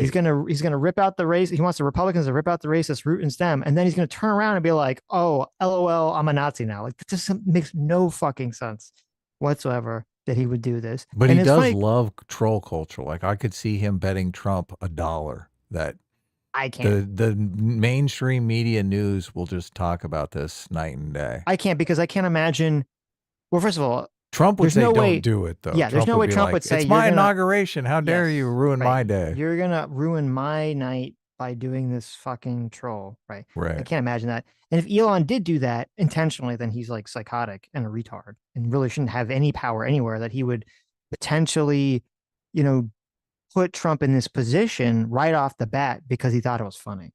Like that is Right. borderline psychotic. I think what's more likely is he's just retarded. I mean, we just got off the whole. That's true. Yeah. Yeah, That's true. we I just got couldn't it see him off. do- We got off on the whole like Elon Musk was mad at Asmongold because he called him it wasn't a real gamer drama. Like this, like Elon's just stupid. He's just stupid Somebody and said- autistic and does stupid things. Someone said he's trying to launch a game himself or a gaming company, and therefore that's part of his Oh, okay, interesting. producer cred. And that's Right. I don't know if it's true or not, but that's an Maybe. interesting angle. So But so then it was interesting because right after Elon spoke, Kash Patel comes up, and listen, I don't like Kash was he Patel. crazy? I'm very Did he biased say against Kash crazy Patel, things? but he didn't bring up going after people. Okay, he didn't bring up anything crazy. Well, and Trump he in his did- inauguration said he wasn't going to do that. He did say that. We'll see. I don't believe it, but he did say that. Well, I guess maybe Biden has pardoned everyone. Maybe there's no one to go after anymore. Well, But- supposedly once they're pardoned, they can't take the fifth anymore. So I know, but what are you going to go after them for? well, Who are you going to go corruption. after? Corruption. But you can't go after them if they're pardoned. So I don't know. We'll see. You can't I've- incarcerate them, but you can point out the corruption. You could and do say, "Look, the investigations, Democrat-" I guess, like right. politically, it would be perfect because they We'll could see. say, "Look, we are standing on our principles. Right. These people right. should be in jail, but look. It makes Biden look even worse. Oh, this Well, is no, we found out why you pardoned them. You would have to do. It depends. I believe Congress can investigate anything. It doesn't matter if you're pardoned or not. But for the Attorney General's office to do a federal investigation, there has to be that they're trying to charge someone with a crime. So what they'd have to do is they'd have to find someone that wasn't Special pardoned. prosecutor, yeah. They'd have to find someone that Oh. wasn't pardoned and then try to catch the pardoned people in some sort of net to implicate them okay. to I force them to gotcha. compel. That's what they had to do. But anyway, my whole point was with Kash Patel is that he didn't bring up anything crazy in his speech, which I was happy about. And he did. It's funny because it comes right after the Elon Nazi thing. Is that his whole speech was about like being the son of an immigrant and finding the American dream, and being American, means that you adopt the ideas of Americanism, blah, blah, blah. So I liked all that stuff. I just thought it was funny that it came right after the Elon, Hitler salute controversy. He said, "I'm here not because of the color of my skin, but because I'm good at what I do." Right. Yeah. It made So me think, like, why aren't more people of color conservative just to avoid the DEI charge? I did hear a little bit about this from academic agent who basically said that this is proof that the Republicans are left wing. The Kash God, Patel that's- thing or the Yeah. Elon thing?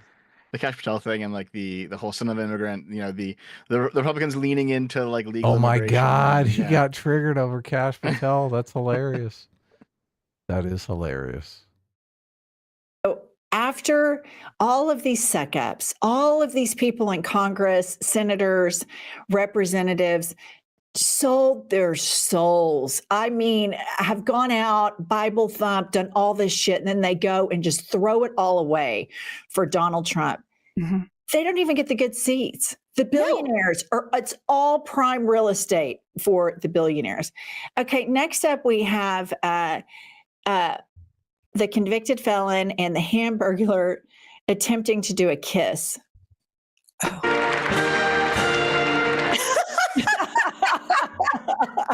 Now we know why she wore the hat. No shit. This is so fucking bad faith, because you know that these two women do this with their husbands all the time. Oh, don't mess up my makeup. Don't mess up my makeup. What are you doing? How dare you? It was kind of brilliant on her part, even though I think she's. Well, it's not that the makeup, it's that her hat is so big that he can't even get in there. Basically, she has to like tilt her head at this like weird angle to make her, you know, cheek even accessible. So, I mean, that happens a lot, even if there is no hat, because you're like, no I know, kiss, no kiss on the understand. makeup. I understand. I spent all day on this face. Of How dare you course. slobber all over my face? Yes. Yes. Honey, he should have just tongued her, right?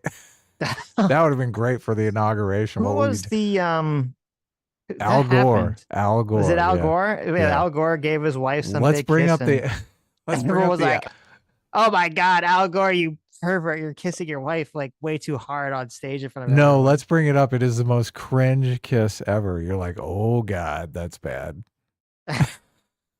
Every bit as bad as he is. Oh, she absolutely is. Okay. Next up, we have Trump's number one advisor, his Here it best is. friend, the leader of Doge, the world's richest man, in a video at the inauguration, appearing to be tripping his balls off on drugs. Show the clip. Bible that was given to her husband by his and the one that was used by. I mean, That's so bad, Faith. That is He's just so masturbating. bad, That's what it Faith. is. He's jerking off instead.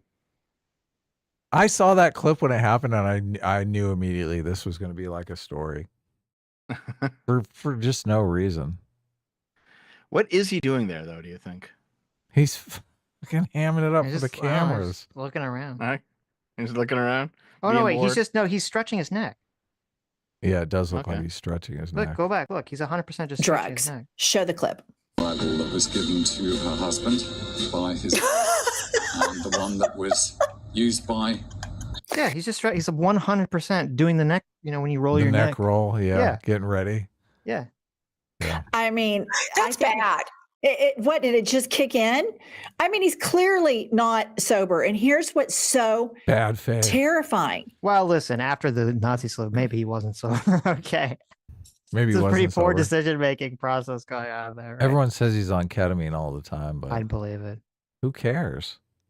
Look at these. That guy owns Trump. Yeah. He owns him. And he is a direct link to Putin. And he can't even show up to that Look, they're still tapping into the Russiagate shit. Oh my God. Putin owns Elon, and Elon owns Trump. shit show of an inauguration sober. And so we have these, psychopaths and untreated alcoholics and drug addicts now running the country right now. And that is Trump's number one bitch right there. Or you could say that Trump is Elon's number one bitch because it's It could go either unbelievable. way. Could go either way. Okay. And then, the Republicans, Mark, masculine energy, Zuckerberg, Elon, big alpha male, Joe Rogan, he's so masculine, alpha male. Trump is, he's this big tough guy. He's, thinks he's so hot and all this stuff. Jesse Waters talks about, people looking gay, sounding gay, all this gay shit. They think gay people are ruining the country. I just want to play for you a clip from last night's MAGA rally in DC, the rally prior to the inauguration. This is the clip from the MAGA rally where they rail on and on in support of masculine energy, alpha males, and all of the, scary things that they think gayness is. What do you think? What clip are they playing, Sitch? What do you think? I have no clue. Oh, Gayness? it's got to be the Village People, right? Oh, I Oh didn't yeah, see yeah, yeah. that. I didn't see that. Yeah.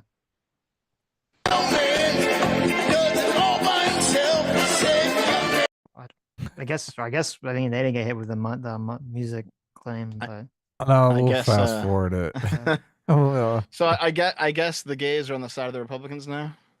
Is that Yeah. where it's we're just taking so this? it's course, so obviously. weird. It's so weird. They're like, oh yeah, they've embraced gay culture, and they still can't win. That MAGA won them in the culture war, Right. and they can Mhm. have YMCA. It's a huge loss, but that's okay. But I mean, it's gay. The YMCA song is gay, and I don't have any issue with it because I'm not a homophobe. I'm an interior designer. Almost all of my great friends and colleagues are gay men.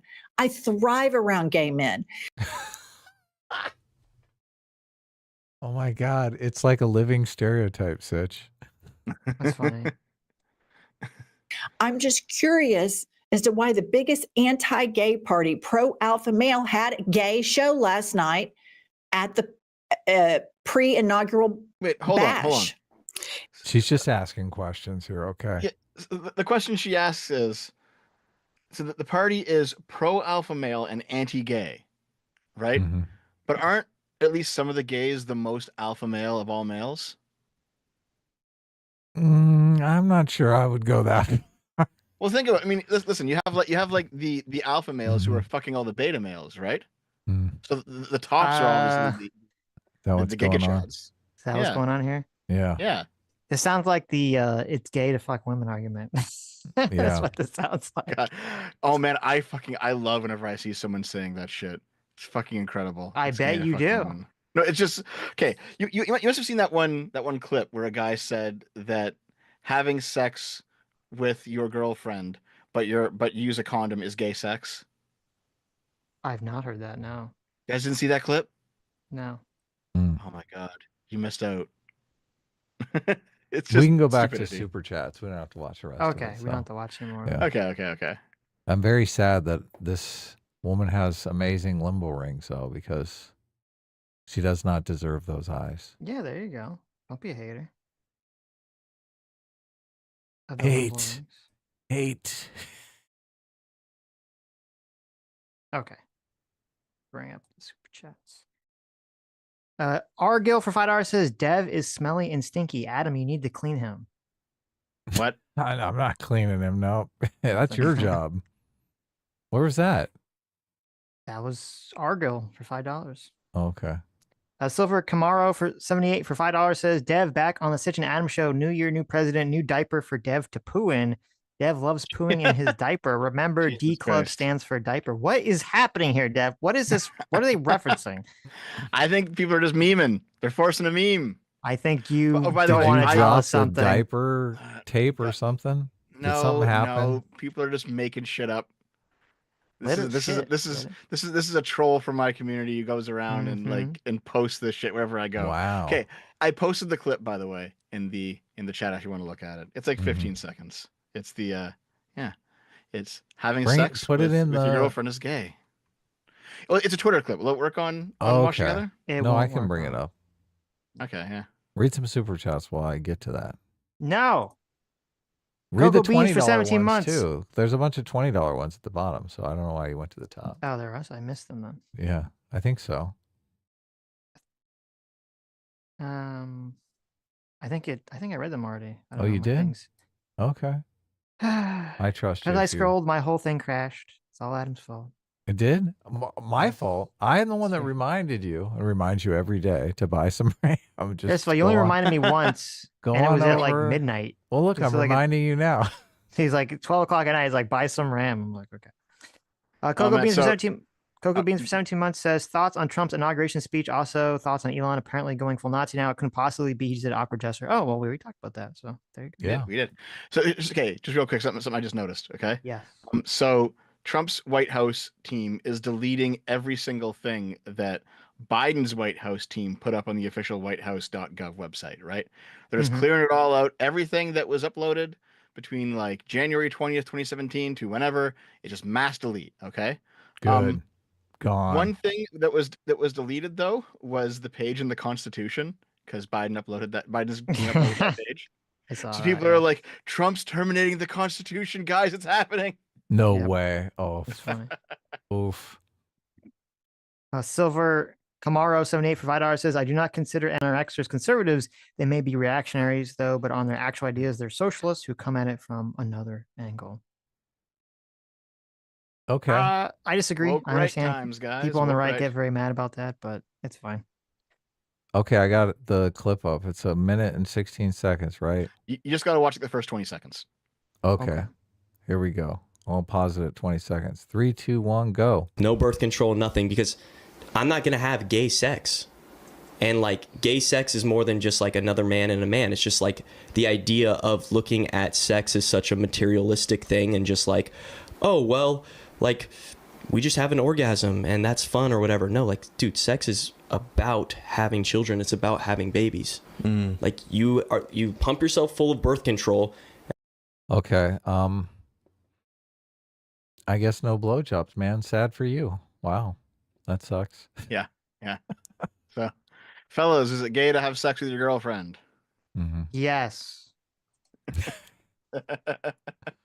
Libertarian Sasquatch for $2 says, mainstream media dialing the Nazi rhetoric to a million lately. True. Yeah. Let's hope. It's weird because I'd like to think that it's destroying their credibility, but I see so many people just diving in like, oh, yeah, we're going to do this again. Mm-hmm. So many lemmings, so many brainless lemmings. Tom waiting for $5. I think part of the issue is that Trump, or at least Trump's team, I don't know about Trump himself, but definitely Trump's team, is more extreme than they were in 2016. So I think more people are more worried this time around. Yeah. What? Oh my God. I don't know what you said, but I'm gonna agree with it. I completely disagree. I think less people are worried. I think a lot of people have found out that the rhetoric around Charlottesville was a lie. The fine people stuff was a lie. Oh, it's mixed. There's some Yeah. people that have like switched sides, and then there's some people that are more worried because it seems like Trump definitely has their shit together this time in terms of like they had all these executive orders planned out, had all these positions planned out. Where in the first term it was kind of like flying by the seat of his pants. So I do think optically he played it brilliantly. He's like, look, day one, I'm going to go in there. I'm going to sign 200 executive orders. Then I'm going to hit the fucking golf course. Now it's time for you guys to react to my 200 executive orders. Yeah. Yeah. It was great optics. Definitely to sign all those orders, answer questions, look like you're having fun doing it. Fucking late all night long. Yeah. Right. Yes. Tom waiting for $5 says someone never watched Schoolhouse Rock's No More Kings. True. Yes. We're done with that. Joe Strickland for $2 says the JD Vance towel boy was community noted fake. I don't know what that is. I don't know what that means either. I think you guys were talking about some JD Vance cowboy ratting him out or something. What? Yeah, some JD Vance cowboy said something about JD Vance. I don't know. I didn't say that. Did Dev say that? And I was not listening. It was not fake. It was not confirmed fake, guys. That's fake news. What is this story? Okay, so JD Vance followed an account. Oh, that was the thing that you were talking. Oh, okay, that's okay. Yeah. I got you. Yeah. Mm-hmm. Crack Rock Steady, thanks so much. Our favorite Ninja Troll supervillain. Thanks so much for 34 months. Oh my God, of discipline equals Amazing. freedom. Amazing. Says showing some love to my favorite streamers, playing catch up with the previous stream show since I've been catching them live. Still waiting for the comic. S-Class in 18 Man Supreme. I'm still waiting on the comics too, but I mean, they should be here any day now. So I'll let you guys know. Look, I'm going to stack them up right back here. So when you see boxes and boxes of comics behind me, you'll they've know arrived. they've Yes. arrived. Yes. Still haven't got the drawings from Sitch either. So let's talk about prepping for $10. Says there are civilizations we don't know anything about, just that they existed and they were erased from history in every way by a winner. Very, very true. Yes. Amoeba Sheep for 50 knock knock says, so I didn't get the job I interviewed for. They hired 2 men over me. A woman. What do you guys think? Do I have a case? I'll share damages. Well, obviously they must have been sexist pigs. That must be the only explanation. What was the job? Was it firefighter? Be honest. Yeah, what was the job? Was it firefighter? That's a good question. Mm-hmm. I'm sorry to hear that, though. Yeah, So, obviously. Silver Camaro 78 for $5 says Adam's view about democracy is like a capitalist marketplace is wrong for a few reasons. One is because no company has the power to steal people's money. So people okay. do this thing where someone makes a comparison to something and they talk about one element that they're making the comparison to. Perfect. And then Yeah, someone perfect says, yeah, but example. that's not true because it's not comparable in this other element. And Right. it's like, okay, Which I'm but not talking about. which you at weren't all. talking about. Because Yeah. obviously, I mean, you could do the same thing, like when people talk about running, the government as a business. I mean, this obviously is going over, there's many differences there. So, Yes.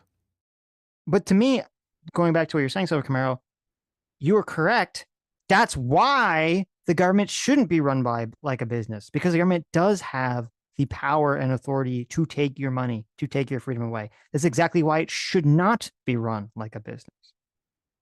Yeah, the concept is we need feedback from a large number of people to know what the fuck we're doing. Like it's just obvious. I mean, obviously you buy it into the capitalist system. You're like, money is information. Like every libertarian knows this, right? Money is a market signal, right? That's what we're talking about. Well, votes are a market signal too. And to deny that just because the government taxes you and the corporations don't, although there are plenty of things that you are forced to buy in the marketplace, obviously housing, food, water, etc. Right. Jonathan Rossler for 28 months. Thanks so much. Says, hey, Dev, give Dave and his girlfriend my best well wishes. Will do. Thank you. Mm-hmm. Tom waiting for $5 says, but Sitch, don't you understand? People complain less when they don't have freedom of speech. Therefore, freedom bad. Yeah, exactly.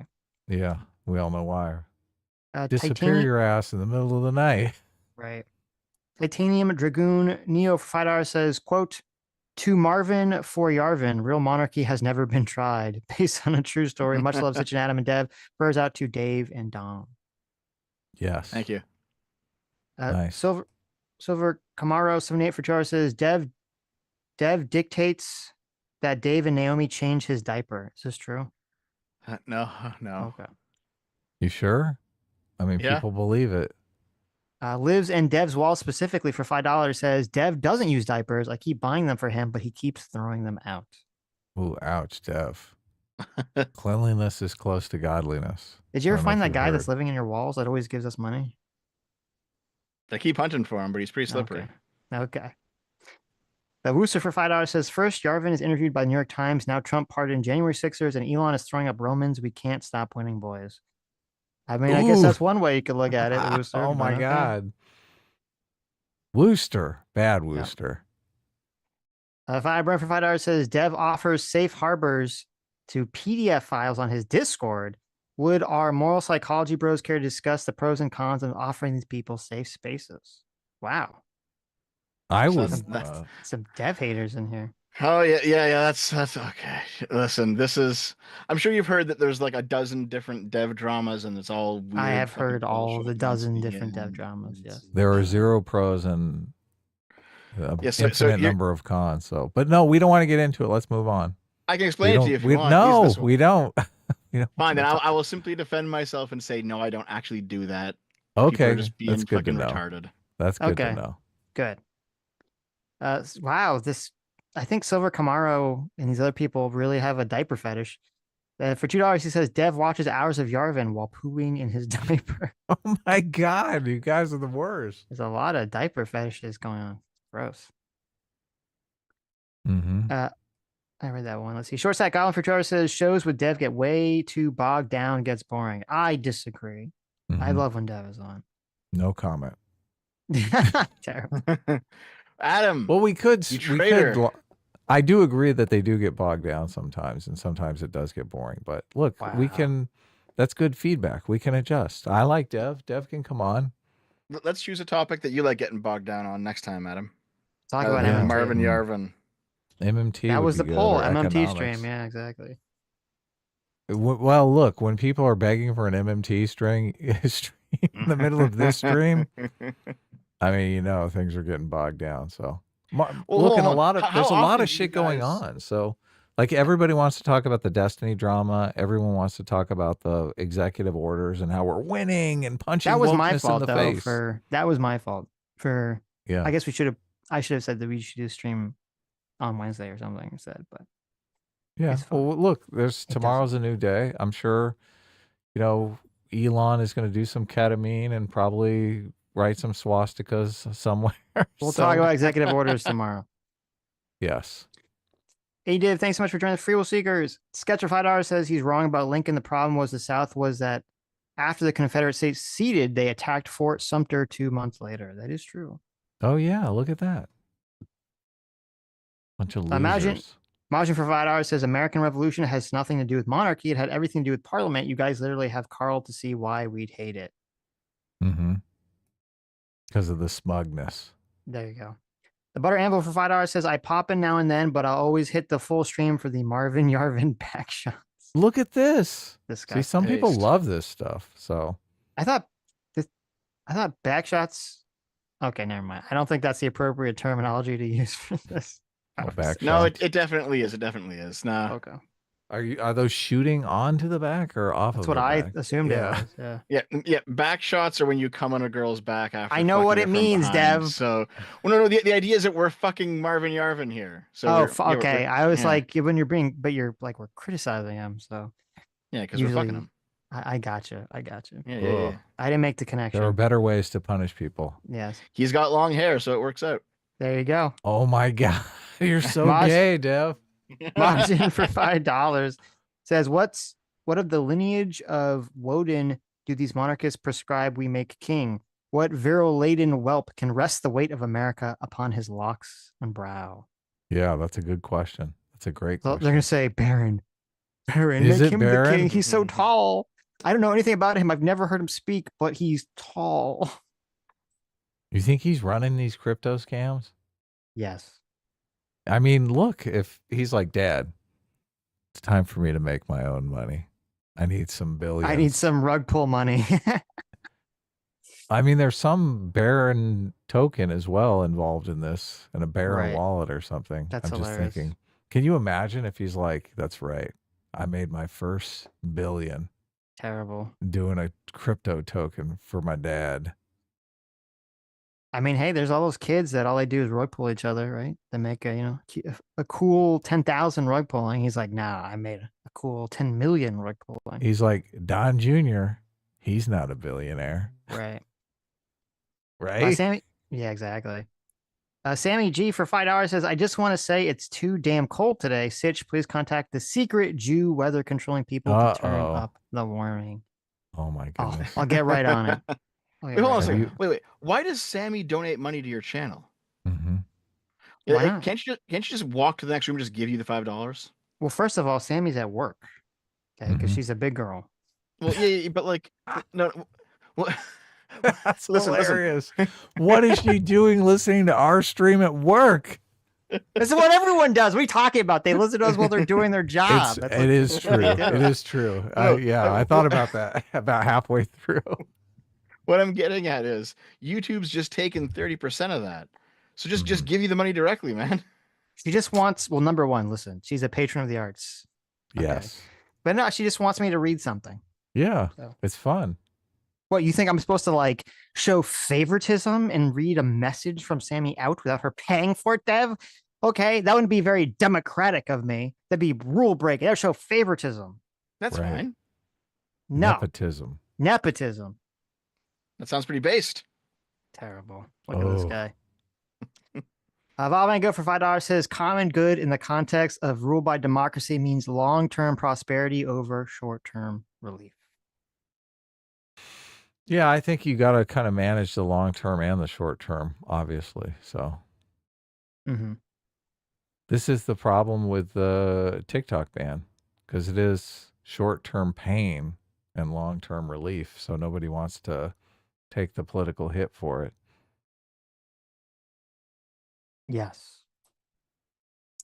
Antelope for $5 says nobody plays devil's advocate like Dev does. That is Laughing true. emoji.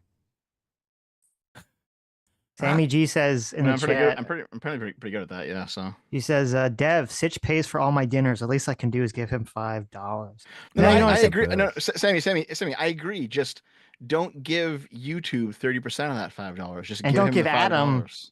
33% of it. Give it just Yeah. all to me, Sammy. Give me Just the walk over $5 I to don't Sitch's care room and if- give him $5. Yes. I agree with it. Dev's changed my mind. Sammy, just give me a $5, okay? Don't get Yeah. Adam's greasy hands or YouTube's greasy hands on it. But me- look, they do kind of have us by the balls because it's fun to do super chats in the chat and bring them up and read them That and is all true. that stuff. So That is true. I mean, it's kind of maybe worth the 30%, I think. Sometimes.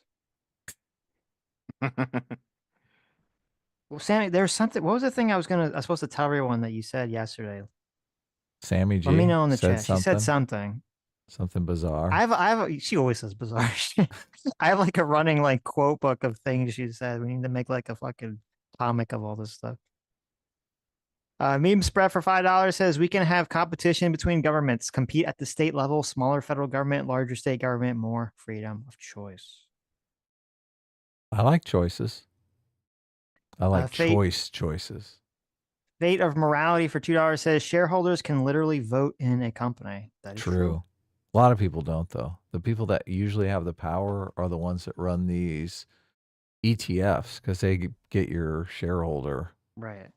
proxy votes. I mean, and you could say like, yeah, I don't think most people do vote in shareholder meetings, and it doesn't really matter because it's usually only the individual people's vote doesn't matter. There's like large conglomerates that, make the difference here. It's so hilarious. I get those things all the time, and I have never once voted my stock proxy. So I haven't either because I don't take care enough to investigate what the fuck the issue is. yeah. Oh, okay, that's right. So here's a question: you guys know what it is when you say a cat's making biscuits? No, I know. Kneading the bread. Dev, have you heard this? A cat making biscuits? No. Okay, interesting. But Adam, you haven't heard that, but you've heard kneading the bread. Yeah. When they Okay. go up to you and they like kind of pat their paws to It's when a cat's in fluff front of the you and they bed like up. yeah, they like grab the cloth in front of them, they kind of like knead it. It looks like they're kneading dough. Right? Yeah. Make it I don't- comfortable for them to lie down. Is this a good spot to lie down? It's kind of the thing that they do. Right. I know I said the cat's making biscuits thing and Sammy looked at me like I was insane.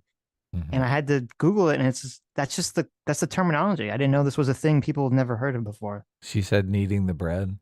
She said, No, "How dare you?" Does she know kneading the bread? I don't think. I mean, she knows like the motion, but she didn't know there was a name for it. I guess besides just kneading generally, cats kneading. Wait, hold on. Do you make her make that like Jewish flatbread? The Jewish flatbread, pita bread. I don't know what it's called. I just know that Matzah? Jews make flatbread. Matzah. It's Italians a funny story. make flatbread too. The funny story that you mentioned this. So, I like literally, I don't remember the context, but for some reason, like a few days before Thanksgiving, I explained to Sammy the the Passover story. Okay. Which I assume most people know the Passover story. Jews are in Egypt. They say, Moses is like, let my people go, the Pharaoh finally lets them go, right? Everyone knows the 10 plagues, all that stuff. That's the Passover story. His daughters right? try to have sex with him. I don't remember that part. But so the part you might not know is that the reason the Jews eat matzah, which is that cracker that Dev is talking about, is because the story goes is that when the Pharaoh finally let the Jews go, or said he was going to let the Jews go, because obviously he reneged on it shortly after, the Jews left in such a hurry that they didn't have time to let the bread rise, the yeast rise. And so they just had to cook it and take it. And that's why the bread is like the cracker, the matzah cracker. And so Jews are supposed to be celebrating Passover by like eating this thing that they ate, when they were fleeing Egypt. The gross bread that they ate on the run. Right. Well, first of all, matzah isn't actually gross. It just tastes like a cracker. It's fine. Just literally just tastes like a cracker. Unleavened bread. It's unleavened bread, yes. So I tell Sammy this story like a few days before Thanksgiving. And then by pure chance, for Thanksgiving, she's like trying to cook bread for Thanksgiving and does the exact thing the Jews do by accident. She forgot to let the bread rise. Wow. And she's like, no, the bread is ruined. And I was like, Sammy, I just told you the story of Passover. Why weren't you listening? The Jews, they could have saved you. So the answer to your question, Deb, is I've never made Sammy make matzah, but she has made matzah by accident. Right. The accidental matzah maker. She's Mexican, right? So you could probably just. She's not Mexican. You can put like Mexican? burrito elements onto the matzah You bread, roll it up like a racist. burrito, and just there you go. She's not Mexican. She's half Venezuelan. Okay. Oh, okay. So How dare socialist Mexican, got it. Well, it's worse. She's half Venezuelan, half German. So it's like full Nazi right there. But Oh, wow. yeah. So. She also says that she doesn't understand why the term beaner is a slur. She thinks it should be a positive term. Because she really likes flag beads. So okay, so I'm gonna stop picking on Sammy. Okay. Patrick's A Base Life for $2 says the left hates autism. Okay. The Mongolian Leprechaun Surfer Man from Saturn for $10 says, hey, Sitch and Adam, Dev, you should watch on stream Geese by Runesmith. I think it'd be hilarious to see your reaction to it. It's anti-geese and the truth. I have seen it based on your recommendation. Thank you. It was very funny. I don't really want to watch it on stream because we'd just be like laughing at it, basically stealing the content. Right. But yeah, everyone should watch it. Geese by the YouTuber Runesmith. Very funny. It's from like 5 or 6 years ago. Okay. Poboxy for €5 says Steel Manning for a fake argument, the Zack Snyder School of Politics. What's that mean? I don't know, but it's funny. Oh, because it's Man of Steel. I get it. Never mind. Yeah. Ace for $5 says we live in dark times. You guys need to up your game and get more views and subs. I would give my life to make that happen. Wow. Well, you don't have to give your life for that. I think we can do without it. But thank you. Yeah. Just tell us how to do it, I guess. I got to stream more video game content. That's obviously the strategy. Oh, it is? Yes. Well, look, I think we could focus on doing stuff that people want. So we could do more videos, Sitch. Let's just promise never to do Marvin Yarvin again, and that should help. That should. We say that every time, and then a year goes by, and then we do another one. Right. Okay, listen. What if? Okay. Yeah. Trump dies horribly somehow, and then JD Vance comes into the White House as president, and Marvin Yarvin is by his side. You got to talk about him then, right? Obviously. That's never gonna happen, though. Obviously. What you're a successful YouTuber, Dev. What is the angle? I'm thinking of Ace's life here. Ace's life is on the line here. We need to get to 100K subscribers, or Ace is gonna do something. Explode. Yeah, exactly. He's gonna spontaneously combust. So, how do we save Ace's life, Dev? What do we do? What's the magic? Do we become Destiny orbiters? Is that the play? That is not the order. That is not the successful strategy currently. Do we start blood sports with Pisco and who's that other? Just go have sex with them, okay? No, I'll leave that.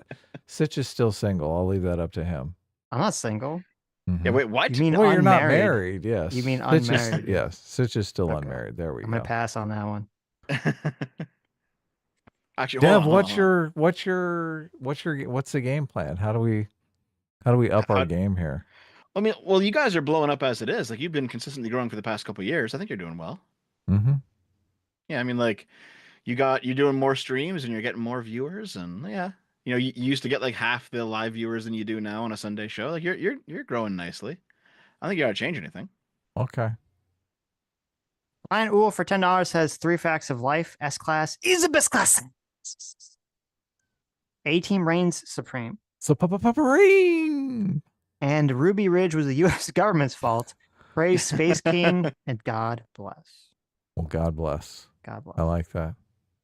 TX for 500 yen says, happy 33rd birthday, Adam. Why, thank you. Oh my God. Is it your birthday? Happy birthday.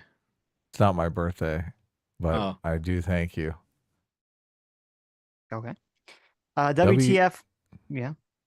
WTF 1A for $2 says Dev Win is the truckerist ace video. The trucker Praise and be ace of my video. Foamy. Oh, Praise be foamy. Okay, yeah. so So fear of missing out, right? No, I'm the in the squirrel, middle but anyway. of doing the trucker video because the Canadian election is finally upon us. So I'm finally making it. Wow. And the ace video is also being made. I'm just not sure which one of those will come out first. Probably the ace video before the trucker video, to be honest. But yeah. What is the ace video? There's a guy named Ace, different Ace than the Ace we just talked about, who does nothing but no, not nothing, but that's uncharitable.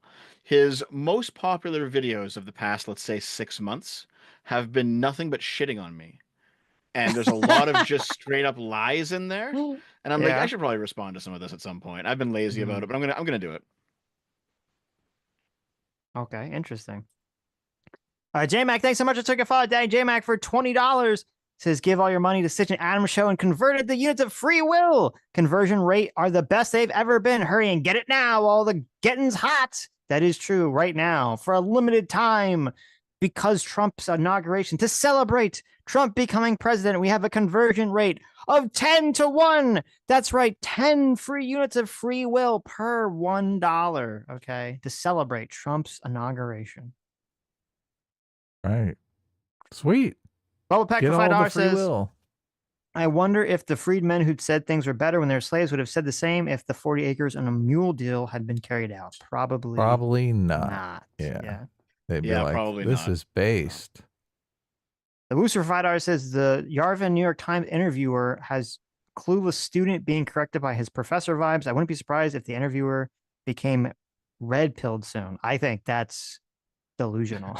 Yeah. That guy is not changing his views anytime soon.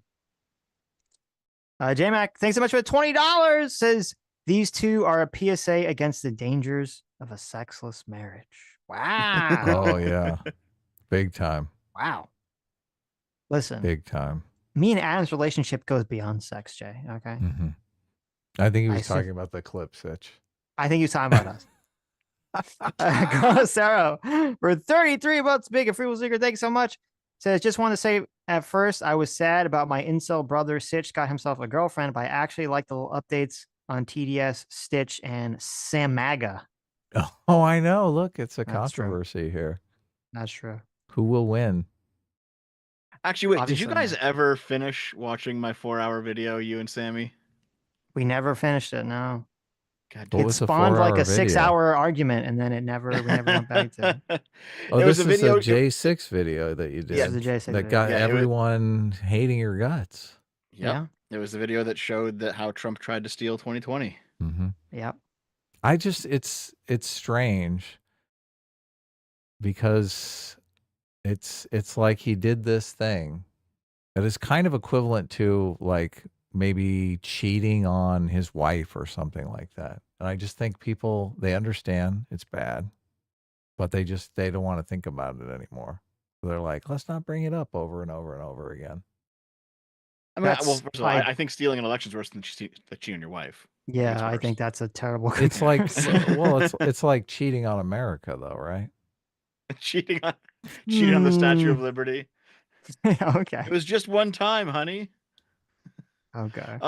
No, I know what you mean though. The whole like, let's not think about it. Some people think that like Biden was just worse. Some people don't believe that it happened. Sometimes you find people who say that like, actually, it was good that he tried to steal the election because democracy sucks, and I just want my guy to win by hook or crook. Mhm. It was like, there's a bunch of different reasons for it. Yeah, they still want to talk about it because it makes Trump look bad. Yeah, just like someone cheating on their wife. Like, right.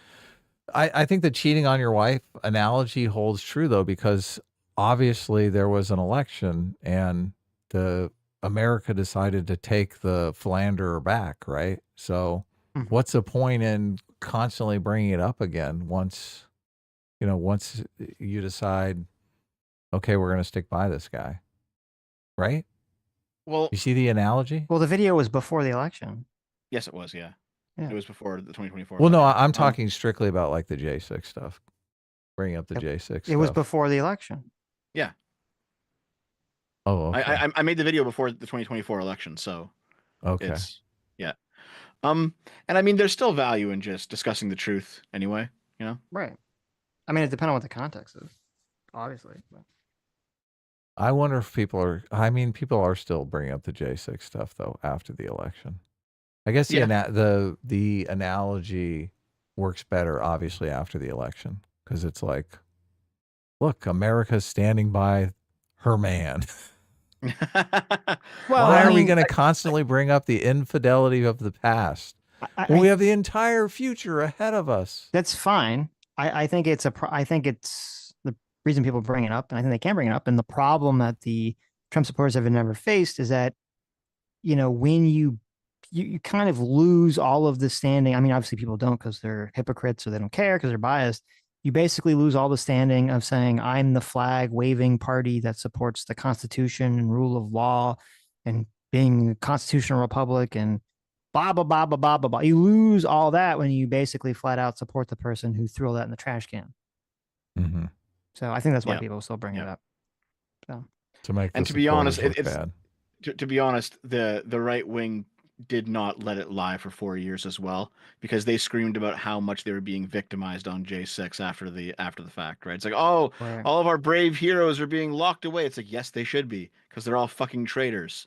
They should be fed to the crocodiles. Oh my God! Wow. Oh, it's just a grandma. It was just a grandma walking through. Yeah, grandma can go to the crocodiles too. Throw her in. Oof. Lives in Deswell specifically, still living in Deswell specifically for $5 says, I've been busy. Who are these two? Everything about them is terrible to experience and makes me sad. Also, hi, Dev. Hello. The I hit people? I don't know. I forget who it was. Someone recommended them to us and we checked them out. And we're like, oh, and I like these catty ladies. Yeah, I continue to watch because it's just so laughably funny. But look, I mean, that video got 500,000 views. They're like raking it in. Right. People want that. Let's see. Ace for $5 says, my 3 favorite content creators. Nice. Dev was the reason I found Sitch and Adam. Team enlightenment all the way. Look at that. Nice. Beautiful. Thank you. Welcome. Thank you. Officer J for $5 says, at the very least, Vance is guilty of supporting a sitting U.S. president who doesn't know what tariffs are. Bum, bum, bum. Apparently those tariffs are coming in on Canada within the next month. That's what I've heard.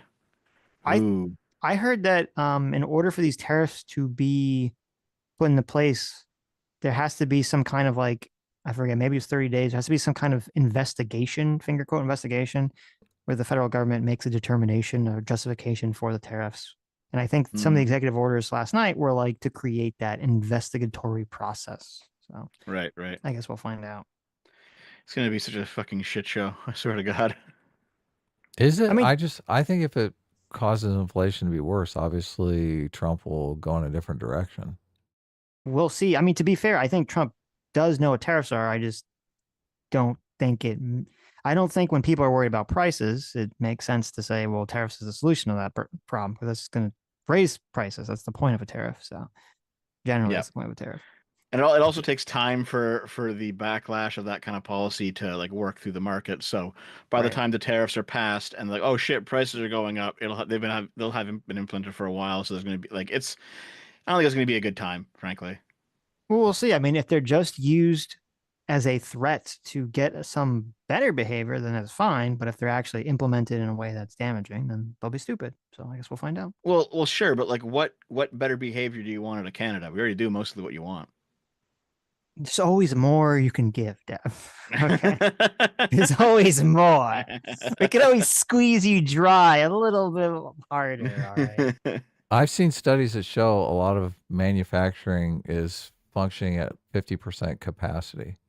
And if they upped their capacity to closer to 100%, they'd achieve more economies of scale and could actually lower prices. So if that was true. Yeah, of course. Right. But look, the way to find out is to start tariffing some people and take away the foreign supply. Right. If manufacturers can scale up and really are only operating at 50%, that's more American jobs. Right. So Yeah, that's that's all the true. point. That's what we're trying to do. Yeah, and not only that, the tariffs are actually taking money out of the money supply. It's just like any tax, but it's just not taking it from Americans. So you are shrinking the money supply. In terms of Canada, I think we'll probably be fine just because we have like 1/10 of your population, and we also have more natural resources than you. So we'll just start selling all of our stuff to Europe or something. I think we'll be okay. The question is if our manufacturers can rise up to meet the increased demand. That's the question. But you don't really know until well, they might know. They might actually look in there. They might look at whatever industry they're planning on tariffing and say, they would go to the manufacturers and they said, look, if you had double the demand for whatever you're manufacturing, could you meet that demand? And if they would say yes or no, right? Yes. What business doesn't want to look? McDonald's wants to sell twice as many Big Macs as they're selling now. That's what they want. At the same price, I guess, yeah. Well, no, you could lower your price because obviously once you start selling more, you have more economy of scale and you can give on the margins. Yeah, when you're selling very few, you have to have higher margins. Right. Yeah. Sometimes. I never like when you go, I do like, I don't know if they do this in California, but in Florida, a lot of times when you go to the grocery store, there's like, they have the multiple, you can buy the same thing, but in multiple units. And on the price tag at Publix, it says what the actual price is per unit. And it's always annoying when you go to look at the bigger unit. It's like, do you want the 30 dish detergent, little hockey pucks, or do you want the 50? And you look at the 50 one, expecting it to be cheaper. It's way and it's cheap. Like, it's actually more. And Really? I'm like, what the fuck? Yeah, like what the fuck is going on here? When that happens, I start buying the little packages, but I buy like 10 of them. Yeah, I'm like, what? Just because I don't want to go back to the store again. Yes, why is the big one like 5 cents more? This is bullshit. That is bullshit. The whole point. Yeah. Normally, when I buy more, I expect to pay less. What the fuck is going on? Yeah, because you're buying in bulk, right? Yeah. Yeah. Right. That's the thought process. Look, if tariffs work, if tariffs can increase American jobs, that's going to increase American demand for products and services, right? Right. I mean, they could work. I mean, I don't like people who just dismiss them out of hand. Well, the issue is that you already have pretty low unemployment. Like, who's going to work all these new jobs that are created? Especially since you're sending all the immigrants home. Dev, haven't you been listening? They're all going home. We got to bring them back. Put onto poo rockets and being launched back to India. No, Elon's going to get them back. Okay. There are studies that say that the unemployment numbers are fictitious because we do on paper have very low unemployment, but a lot of people say there are a lot of people because unemployment is only the people who are looking for a job. They fill out they're looking for a job and can't find one. That's technically unemployment. But there could be a lot of people out there who would take a job if the job actually paid a lot of money, or then they wouldn't be unemployed. So if we brought back good manufacturing jobs, sure. If we brought back good manufacturing jobs, those unemployment numbers could change. Yeah. And look, they're constantly talking about how many men have checked out of the workforce, right? There's all these men that aren't even looking for work. They're living on their parents' couch or their grandparents' couch. So in order to fix the economy, it's like FDR, you gotta fucking try. You gotta change things. You gotta do something. So I don't like Trump saying he's gonna try the tariffs. I mean, I'm fine with that. Maybe it works, maybe it doesn't, but we gotta do something. Okay, it's not gonna work, but okay. Okay, why? Why do you say it's not gonna work? We've had this conversation at length. Okay. Well, look, I made some arguments there. I did. I didn't agree with them. Living Dead's Wall specifically for $5 says praying for swift healing for Dom. Give her and Dave my best. Let me know if I can help. Thank you. The Wooster for $10 says yesterday was a good day, not only because Trump was inaugurated, but because Sitch was eternally BTFO'd beyond recovery. Oh my God. Well, I'm curious as to what happened that did that. It's because of the January 6th pardons after gaslighting us about it for 4 years. Obvious Fed op. Oh, very interesting. Well, I didn't know this. Apparently, the Wooster believes that all the people that Joe Biden pardoned are totally innocent, because when you pardon someone, that proves that they're actually innocent, right? That's what pardoning does. It proves you're innocent. Okay. Interesting. Guys. If J6 was done all by Antifa plants or whatever the fuck, why did Trump just pardon them all?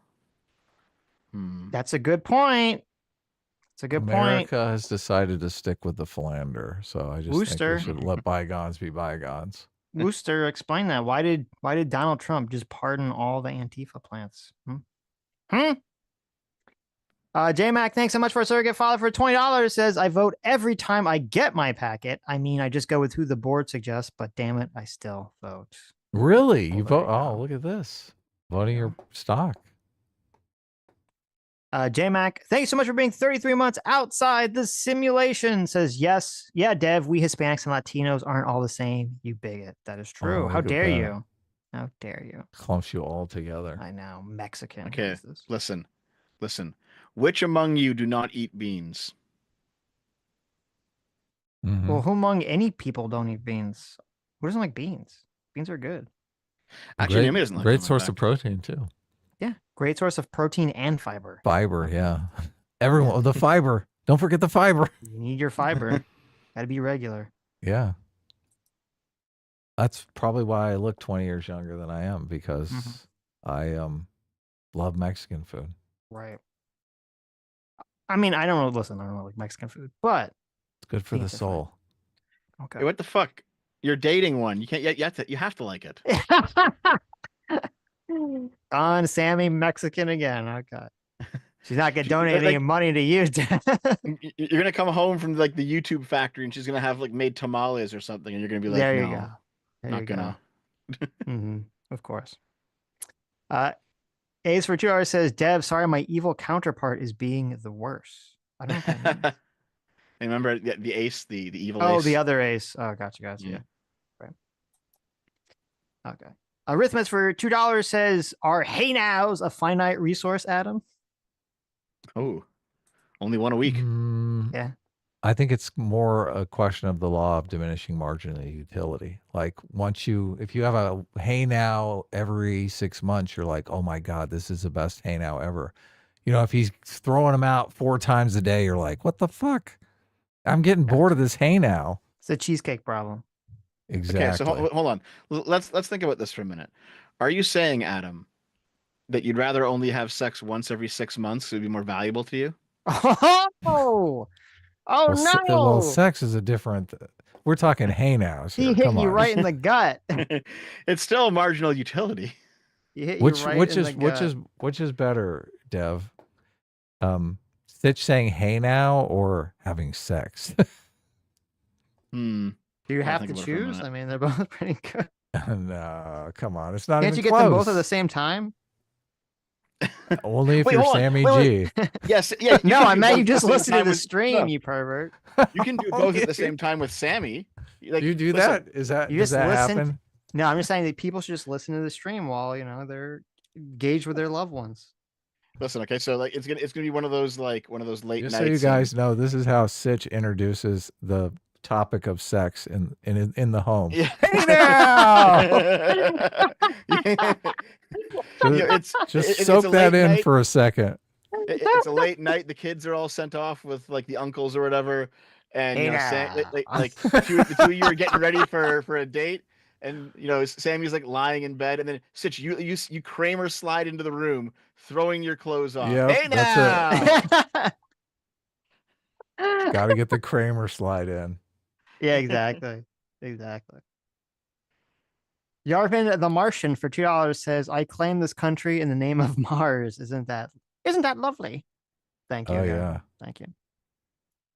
Solid for $2 says, the reason the 27th Amendment was able to be ratified is that there was no deadline in the resolution. The Equal Rights Amendment had a 7-year deadline that passed, and a few states even rescinded their ratifications. Yeah, they rescinded it. Wow. There you go. They're like, fuck that. Solid for $2 says, quote, the Constitution requires an adoption in toto and forever. It has been so adopted by other states. An adoption for a limited time would be as defective as an adoption of some of the articles only. James Madison. Interesting. Dr. Dealer for $2 says, hey, gang, missed the stream. What's the secret you guys seem to have of making your haters self-immolate? Seems useful. Is that going on? We didn't do anything. It's just it just Maybe happens. talk about- maybe We're talk just about blessed. enjoying our I don't know. lives. We're just blessed, and the haters just blow up. You know. Yeah. To be fair, like there are certain ways you can conduct yourself online such that people who hate you have to destroy themselves to try to get at you. Like for a long time, people who hated Sargon would like just break themselves trying to like take him down. He's like, I'm not even doing anything, man. Right, but I feel like that takes a lot of work, and we're Yeah. lazy. The haters, I don't mind. I don't think about it. I got other shit going on. So, Right. Yeah. The hate you give mhm. will destroy yourself. Is directly proportional to the hate that you get. Is that Yes. how it works? Yes. I don't know You about live that. a life of Beatles hate. taught me that. Gotta Listen, calm down. sometimes you can just get hate and have done nothing to deserve it. So I don't know about that one. That's Listen. true. That does happen a lot. That is true, but I'm trying to make an empty platitude here. Okay. Mhm. Stop ruining it. Dr. Diller for $2 says, I saw Trump was down in, but the right wing death squads have not come through my area yet. However, we're supposed to get snow, which I think is just as bad. That is true. That's a good Yeah. point. Snow's worse. Snow is worse. JMac for $20. Oh my God, says in I all can't caps, believe this. I don't eat beans. Terrible, Jay. Is this Terrible. true? A Like good you don't eat source any Mexican food? of protein and fiber. Okay. It's crazy. I mean, you can get beans outside of Mexican food. You can eat baked beans when you get your barbecue on. Come on. True. Yeah. They're everywhere. They are. Garbanzo beans in your salad. The Wooster for $5 says, once again, Sitch continues. Instead of just admitting he was wrong. What About January Sitch, 6th. you're breaking up here. You're yelling too much. Continues You know to he's gonna- gaslight instead of just admitting he was wrong about January 6th. Very disrespectful. Very disrespectful. Look at What were you wrong about January 6th? I don't even know. Huh. I don't know, because usually when I talk about January 6th, I talk almost exclusively about the elector scheme. I mean, I guess I did. The only thing I'd say regarding the protesters is the whole Fed op thing is like obviously bullshit. And no one has ever even remotely showed that to be true. And there's like a bound of evidence showing it's not true. I don't know how. I assumed Wooster was just trolling, but if you're being serious, I have no clue what the argument is that Trump pardoning people would somehow adjudicate that it was an op. I don't know what the logic is there, but Look, I don't want to. In the January 6th situation, like I don't believe that the protesters were actually trying to overthrow an election or do some kind of like coup on the government. well, I think everyone had I mean, there wasn't like a joint collective consciousness of what people wanted. You know, some people had different goals. So Right. I think they were in general protesting an election that they thought was well, rigged obviously or the stolen. protest, yeah. I thought you were talking about once people started breaking in. And I in don't the know what people's context, plans were. in the context of the fact that we just had all the George Floyd riots and stuff like that, where Right. nobody was really prosecuted at all, like they were just letting people go and stuff. That was an important context for the January 6th stuff because they were thinking, you know, we're going to protest in the same way the George Floyd people protested, and then, you know, it's all going to be done. But that's not true. They didn't burn the Capitol down.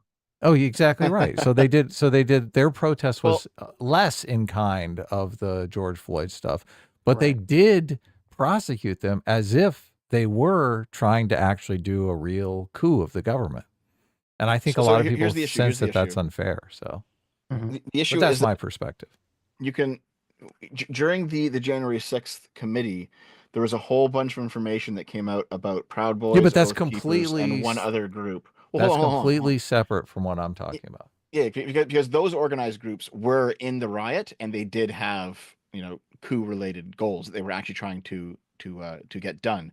Now, most people were just kind of like rioting and going along with it, but there was a core there that actually had a plan. So was that 10 people? I mean, there was like 1,500 people. No, it was a couple hundred for sure, and there was something like what, like 20,000 or 50,000 people there. So like it was.